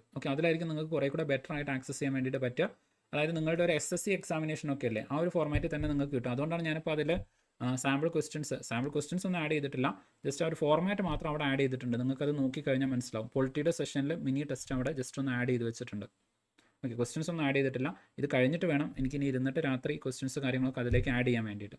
യെസ്. അപ്പം ഈ ഒരു കാര്യം ജസ്റ്റ് ഒന്ന് നോട്ട് ചെയ്ത് വെക്കാം. അപ്പം അറ്റ്ലീസ്റ്റ് 3 hours + ½ hour നിങ്ങൾ പഠിക്കാൻ വേണ്ടിയിട്ട് സ്പെൻഡ് ചെയ്യണം. ദെൻ ടെസ്റ്റ് സീരീസിൻ്റെ ഷെഡ്യൂളും കൂടെ ഞാൻ ജസ്റ്റ് ഒന്ന് അയക്കാം. ഞാനതൊന്ന് PDF ആയിട്ടും കൂടെ സെൻഡ് ചെയ്യുന്നതായിരിക്കും. അതായത് ടെസ്റ്റ് സീരീസിൻ്റെ എന്ന് വെച്ച് കഴിഞ്ഞാൽ അതിൽ നിങ്ങൾക്ക് ക്വസ്റ്റ്യൻസ് ഉണ്ടായിരിക്കും. അപ്പം ആ ക്വസ്റ്റ്യൻസ് നിങ്ങൾക്ക് മാർക്ക് ചെയ്തിട്ട് ടെസ്റ്റ് ആയിട്ട് എടുക്കാൻ വേണ്ടിയിട്ട് പറ്റും. അതിന് താഴെ ക്വസ്റ്റ്യൻ പേപ്പർ, അതുപോലെ തന്നെ ലൈക്ക് എക്സ്പ്ലനേഷൻ, ആ ഒരു രൂപത്തിൽ നിങ്ങൾക്ക് കിട്ടുന്നതായിരിക്കും. ലൈക്ക് ചിലപ്പം question paper and explanation combined ആയിട്ടായിരിക്കും വരുന്നത്. കാരണം നിങ്ങൾക്ക് ക്വസ്റ്റ്യൻ മാത്രം ഇവിടുന്ന് എടുക്കാൻ വേണ്ടിയിട്ട് പറ്റും. ആ ക്വസ്റ്റ്യൻസ് മാത്രമായിട്ട് നിങ്ങൾക്ക് ഇവിടെ ചെയ്യാൻ വേണ്ടിയിട്ട് പറ്റും. ഒരു ക്വസ്റ്റ്യൻസ് അതിൻ്റെ എക്സ്പ്ലനേഷൻ എന്നുള്ള രൂപത്തിൽ ചിലപ്പോൾ അങ്ങനെയായിരിക്കും PDF. അതല്ലെങ്കിൽ ചിലപ്പം ക്വസ്റ്റ്യൻ ആൻഡ് എക്സ്പ്ലനേഷൻ സെപ്പറേറ്റ് ആയിട്ട്, ബട്ട് ഇങ്ങനെ സെപ്പറേറ്റ് ആയിട്ട് ചെയ്യുന്ന സമയത്ത് അതിന് കുറച്ചുകൂടെ എക്സ്ട്രാ സമയവും കാര്യങ്ങളൊക്കെ വരും. അപ്പോൾ അതുകൊണ്ടാണ് ക്വസ്റ്റ്യൻ ആൻഡ് എക്സ്പ്ലനേഷൻ എന്നുള്ള രൂപത്തിൽ അങ്ങനെയായിരിക്കും most of the time probably നിങ്ങൾക്ക് തരാൻ വേണ്ടിയിട്ട് സാധ്യത. സോ ഒന്ന് നിങ്ങൾക്ക് ടെസ്റ്റ് ആയിട്ട് എടുക്കാം. നിങ്ങൾ ടെസ്റ്റ് ആയിട്ട് തന്നെ എടുത്തതിന് ശേഷം ഈ ആൻസേഴ്സും എക്സ്പ്ലനേഷനും ചെയ്യാൻ വേണ്ടിയിട്ട് ശ്രമിക്കാം. യെസ്. പിന്നെ ഒരു കാര്യം കൂടെ, കറൻ്റ്ലി മലയാളത്തിൽ ടെസ്റ്റ് സീരീസ് പ്രൊവൈഡ് ചെയ്യാൻ വേണ്ടിയിട്ട് സാധിക്കില്ല. കാരണം അത് മലയാളത്തിലേക്കും കൂടെ ട്രാൻസ്ലേറ്റ് ചെയ്തിട്ട് കൊടുക്കുക എന്ന് പറയുന്നതിന് അതിൻ്റേതായിട്ടുള്ള ബുദ്ധിമുട്ടുണ്ട്. സോ അതും കൂടെ ഞാൻ അതിൻ്റെ കൂടെ തന്നെ ജസ്റ്റ് ഒന്ന് പറഞ്ഞെന്ന് മാത്രം. യെസ്. അപ്പോൾ അതുകൊണ്ട് നിങ്ങൾ ഇംഗ്ലീഷിൽ തന്നെ ടെസ്റ്റ് എടുക്കാൻ വേണ്ടിയിട്ട് ശ്രമിക്കാം. സോ ഇത്രയും കാര്യങ്ങളാണ്. ഇനി എക്സ്ട്രാ വേറെ എന്തെങ്കിലും ഡൗട്ട്സോ കാര്യങ്ങളോ ആർക്കെങ്കിലും ഇൻഡിവിജ്വലായിട്ട് ചോദിക്കാനുണ്ടെങ്കിൽ ചോദിക്കാം.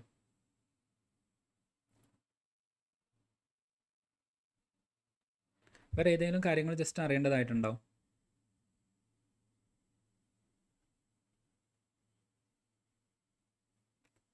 സോ വേറെ പ്രത്യേകിച്ചൊന്നും ഇല്ലെങ്കിൽ വി ക്യാൻ വൈൻഡ് അപ്പ്. നമുക്ക് നിർത്താവുന്നതാണ്. അതല്ലാന്നുണ്ടെങ്കിൽ വി ക്യാൻ, ഇനി ആർക്കെങ്കിലും എന്തെങ്കിലും വേറെ ഏതെങ്കിലും കാര്യങ്ങളെക്കുറിച്ച് അറിയേണ്ടതുണ്ടോ? പിന്നെ ലൈക്ക് ഒരുപാട് നിങ്ങൾ ചിന്തിച്ച് കൂട്ടാതിരിക്കുക. ലൈക്ക് അതായത് ഇപ്പം നിങ്ങൾക്കുള്ളൊരു ടെൻഡൻസി ഉണ്ടായിരിക്കും, ചില ടെൻഡൻസികൾ നിങ്ങൾ ഒഴിവാക്കണം. അതായത് ഇപ്പോൾ നിങ്ങൾ ഗൂഗിളിൽ ഏറ്റവും കൂടുതൽ സെർച്ച് ചെയ്തുകൊണ്ടിരിക്കുന്ന ചില കാര്യങ്ങളുണ്ടായിരിക്കും. ക്ലാസ്സുകൾ അറ്റ്ലീസ്റ്റ് നമ്മുടെ എക്സാമിനേഷൻ്റെ 1 week ബിഫോർ ആയിട്ട് തീർക്കാൻ വേണ്ടിയിട്ടാണ് നമ്മൾ ശ്രമിക്കുന്നത്. അറ്റ്ലീസ്റ്റ് ആണ് ഞാൻ പറയുന്നത്. അതിന് മുമ്പ് എത്രയും പെട്ടെന്ന് തീർക്കാൻ വേണ്ടിയിട്ട് പറ്റുമോ അതിന് വേണ്ടിയിട്ടാണ് നമ്മൾ ഷെഡ്യൂൾ ചെയ്ത് പൊയ്ക്കൊണ്ടിരിക്കുന്നത്. ഇപ്പോൾ തന്നെ നിങ്ങൾക്ക് കാണാൻ വേണ്ടിയിട്ട് പറ്റും ഏകദേശം 38-40ഓളം ക്ലാസ്സുകൾ നമ്മളുടേത് അതിന് വേണ്ടിയിട്ട് മാത്രമായിട്ട് വന്നിട്ടുണ്ട്. Okay, including Kerala economy. ആ കേരള എക്കണോമി നിങ്ങൾക്ക് സമയം കിട്ടുന്ന സമയത്ത് നിങ്ങൾ കാണാൻ വേണ്ടിയിട്ട് ശ്രമിക്കാം. ഓക്കെ, ആ ഡാറ്റയിലൊക്കെ ഒരുപാട് മാറ്റങ്ങൾ വരാൻ വേണ്ടിയിട്ട് സാധ്യതയില്ല. അതായത് ഞാൻ പറഞ്ഞ പോലെ ഫിസിക്കൽ ഡെഫിസിറ്റ്, പ്രൈമറി ഡെഫിസിറ്റ്, അങ്ങനത്തെ കുറച്ച് കാര്യങ്ങളിൽ ഡാറ്റയിൽ മാറ്റം വരും. അതല്ലാതെ ഇമ്പോർട്ടൻ്റ് ആയിട്ടുള്ള സ്കീമുകൾ അല്ലെങ്കിൽ നമ്മുടെ എക്കണോമിക് ഹിസ്റ്ററിയുടെ ആ ഒരു ബാക്ക്ഗ്രൗണ്ട് കാര്യങ്ങളൊക്കെ ഇപ്പോഴും അത് തന്നെയാണ്. അതിലൊന്നും മാറ്റം വരാൻ വേണ്ടിയിട്ട് പോകുന്നില്ല. അപ്പോൾ അത്തരം കാര്യങ്ങളൊക്കെ കേരള എക്കണോമി നിങ്ങൾ ഫോളോ ചെയ്യാൻ വേണ്ടിയിട്ട് ശ്രമിക്കുക. അതുപോലെ തന്നെ ജോഗ്രഫിയുടെ ക്ലാസ്സുകളുണ്ട്, അത് നിങ്ങൾ ഫോളോ ചെയ്യാൻ വേണ്ടിയിട്ട് ശ്രമിക്കുക. Okay, okay. 1.25 into 1.4 into 0.7. Okay, so ഇത് പെട്ടെന്ന് എങ്ങനെയാണ് ചെയ്യാമെന്നാണ് ചോദിച്ചിരിക്കുന്നത്. ഓക്കെ, സോ ഈ 1.25 എന്ന് പറയുന്ന സമയത്ത് അതിനെ ലൈക്ക് 2 രൂപത്തിൽ അപ്രോച്ച് ചെയ്യാൻ വേണ്ടിയിട്ട് പറ്റും. ഇപ്പോൾ ലൈക്ക് എൻ്റെ അടുത്ത് നിങ്ങൾ ചോദിക്കുകയാണെന്നുണ്ടെങ്കിൽ അത് 5/7 ആണ്. ഓക്കെ, 5/7 ഇൻറ്റു ദെൻ 14 ഇൻറ്റു 7 വരുന്നുണ്ട്. സോ അതിന് 2 ഇൻറ്റു 49. ഓക്കെ, 49 എന്ന് എഴുതും. ലൈക്ക് എക്സാക്ട് ആൻസർ കിട്ടില്ലെങ്കിലും ഞാൻ ഇതിനെ സോൾവ് ചെയ്യുന്നത് എങ്ങനെയാണെന്ന് വെച്ച് കഴിഞ്ഞാൽ ഈ 49 ഞാൻ 48 ആക്കും. ഓക്കെ, 49 ഞാൻ ജസ്റ്റ് ഒന്ന് 48 ആക്കിയിട്ട് മാറ്റും.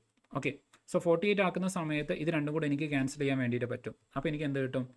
1 എന്ന് കിട്ടും, 12 എന്ന് കിട്ടും. ഓക്കെ, 5 ഇൻറ്റു 2 എന്ന് പറയുന്ന സമയത്ത് 10 കിട്ടും, ഇൻറ്റു 12 അപ്രോക്സിമേറ്റ്ലി 120. പക്ഷേ ഇവിടെ നമുക്ക് നോക്കുന്ന സമയത്ത് എത്ര ഡിജിറ്റ് മാറ്റിയിട്ട് സ്ഥാനം ഇടണം നോക്കുക. ഇവിടെ ഞാൻ മാറ്റം വരുത്തിയിട്ടൊന്നുമില്ല, പക്ഷേ ഇവിടെ ഞാൻ 14 അതുപോലെ തന്നെ 7 എന്നാണ് എടുത്തത്. അപ്പോൾ 2 ഡിജിറ്റ് മാറിയിട്ട് പോയിന്റ് ഇടണം. അപ്പോൾ 1.2 ആയിരിക്കും അപ്രോക്സിമേറ്റ് ആൻസർ വരുന്നത്.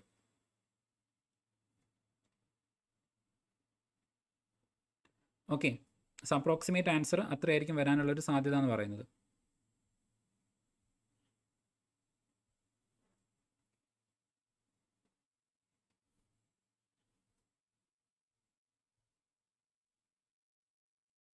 ഓക്കെ, സോ ഞാൻ ഏകദേശം ഒരു കാൽക്കുലേഷനിൽ പറഞ്ഞാണ്, അത് തന്നെയാണ് എക്സാക്ട് ആൻസർ എന്നുള്ളത് നോക്കിയിട്ട് ചെയ്യാം. ഓക്കെ, സോ വിനി അങ്ങനെയാണ് സാധാരണ ഞാൻ ചെയ്യാറുള്ളത്. ആ സാധനത്തിന് മാത്സ് ചെയ്യുന്ന സമയത്ത് ഇങ്ങനെയാണ് നമ്മൾ ചെയ്യാം. അതായത് ചില സാധനങ്ങൾ നമ്മൾ എന്ത് ചെയ്യേണ്ടതായിട്ട് വരും, ഇങ്ങനെ തന്നിരിക്കുന്ന നമ്പേഴ്സിനെ തിരിച്ച് നമ്മൾ അതിനെ ഡിജിറ്റൽ ഇങ്ങനെ ഭിന്നസംഖ്യ രൂപത്തിലേക്ക് കൺവേർട്ട് ചെയ്യും.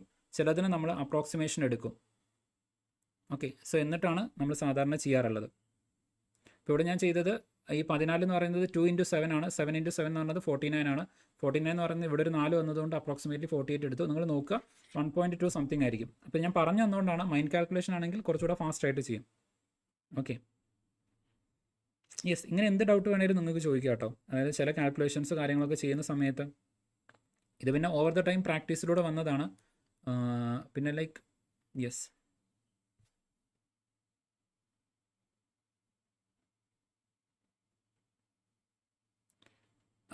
കറണ്ട് അഫയേഴ്സിനെ പറ്റി ഞാൻ പറഞ്ഞിട്ടുണ്ടായിരുന്നു. അതായത് പ്രധാനമായിട്ടും ഞാൻ പറഞ്ഞിട്ടുണ്ടായിരുന്നത് നമ്മുടെ ആർട്സ്, സ്പോർട്സ്, ഓക്കെ, അതുപോലെ തന്നെ ലിറ്ററേച്ചർ. ഇതിൽ ആർട്സ് ആൻഡ് സ്പോർട്സ് എങ്ങനെ പഠിക്കണം എന്നുള്ളത് ഞാൻ മുമ്പ് ജസ്റ്റ് ഒന്ന് പറഞ്ഞിട്ടുണ്ട്. വീഡിയോ ഒന്ന് ഓടിച്ച് നോക്കുക. ഓക്കെ, യെസ്, ഞാനത് കുറച്ച് ഡീറ്റെയിൽ ആയിട്ട് തന്നെ പറഞ്ഞിട്ടുണ്ടായിരുന്നു. ഓക്കെ, സോ ഇങ്ങനെ നിങ്ങൾക്ക് എന്ത് ചെയ്യാം, വളരെ ഈസി ആയിട്ട് ഈ സാധനം കാൽക്കുലേറ്റ് ചെയ്ത് പോകാവുന്നതാണ്. ഓക്കെ, അപ്പം തൽക്കാലം നമ്മൾ എന്ത് ചെയ്യണം, ഇവിടെ ജസ്റ്റ് ഒന്ന് വൈൻഡപ്പ് ചെയ്യണം. ഇത് ഞാൻ നമ്മുടെ ടെലഗ്രാം ചാനലിലും കൂടെ ഞാൻ എന്ത് ചെയ്യാം, ഷെയർ ചെയ്യാം. Okay, yes, okay, thank you every one. So study well. Okay, yes, thank U.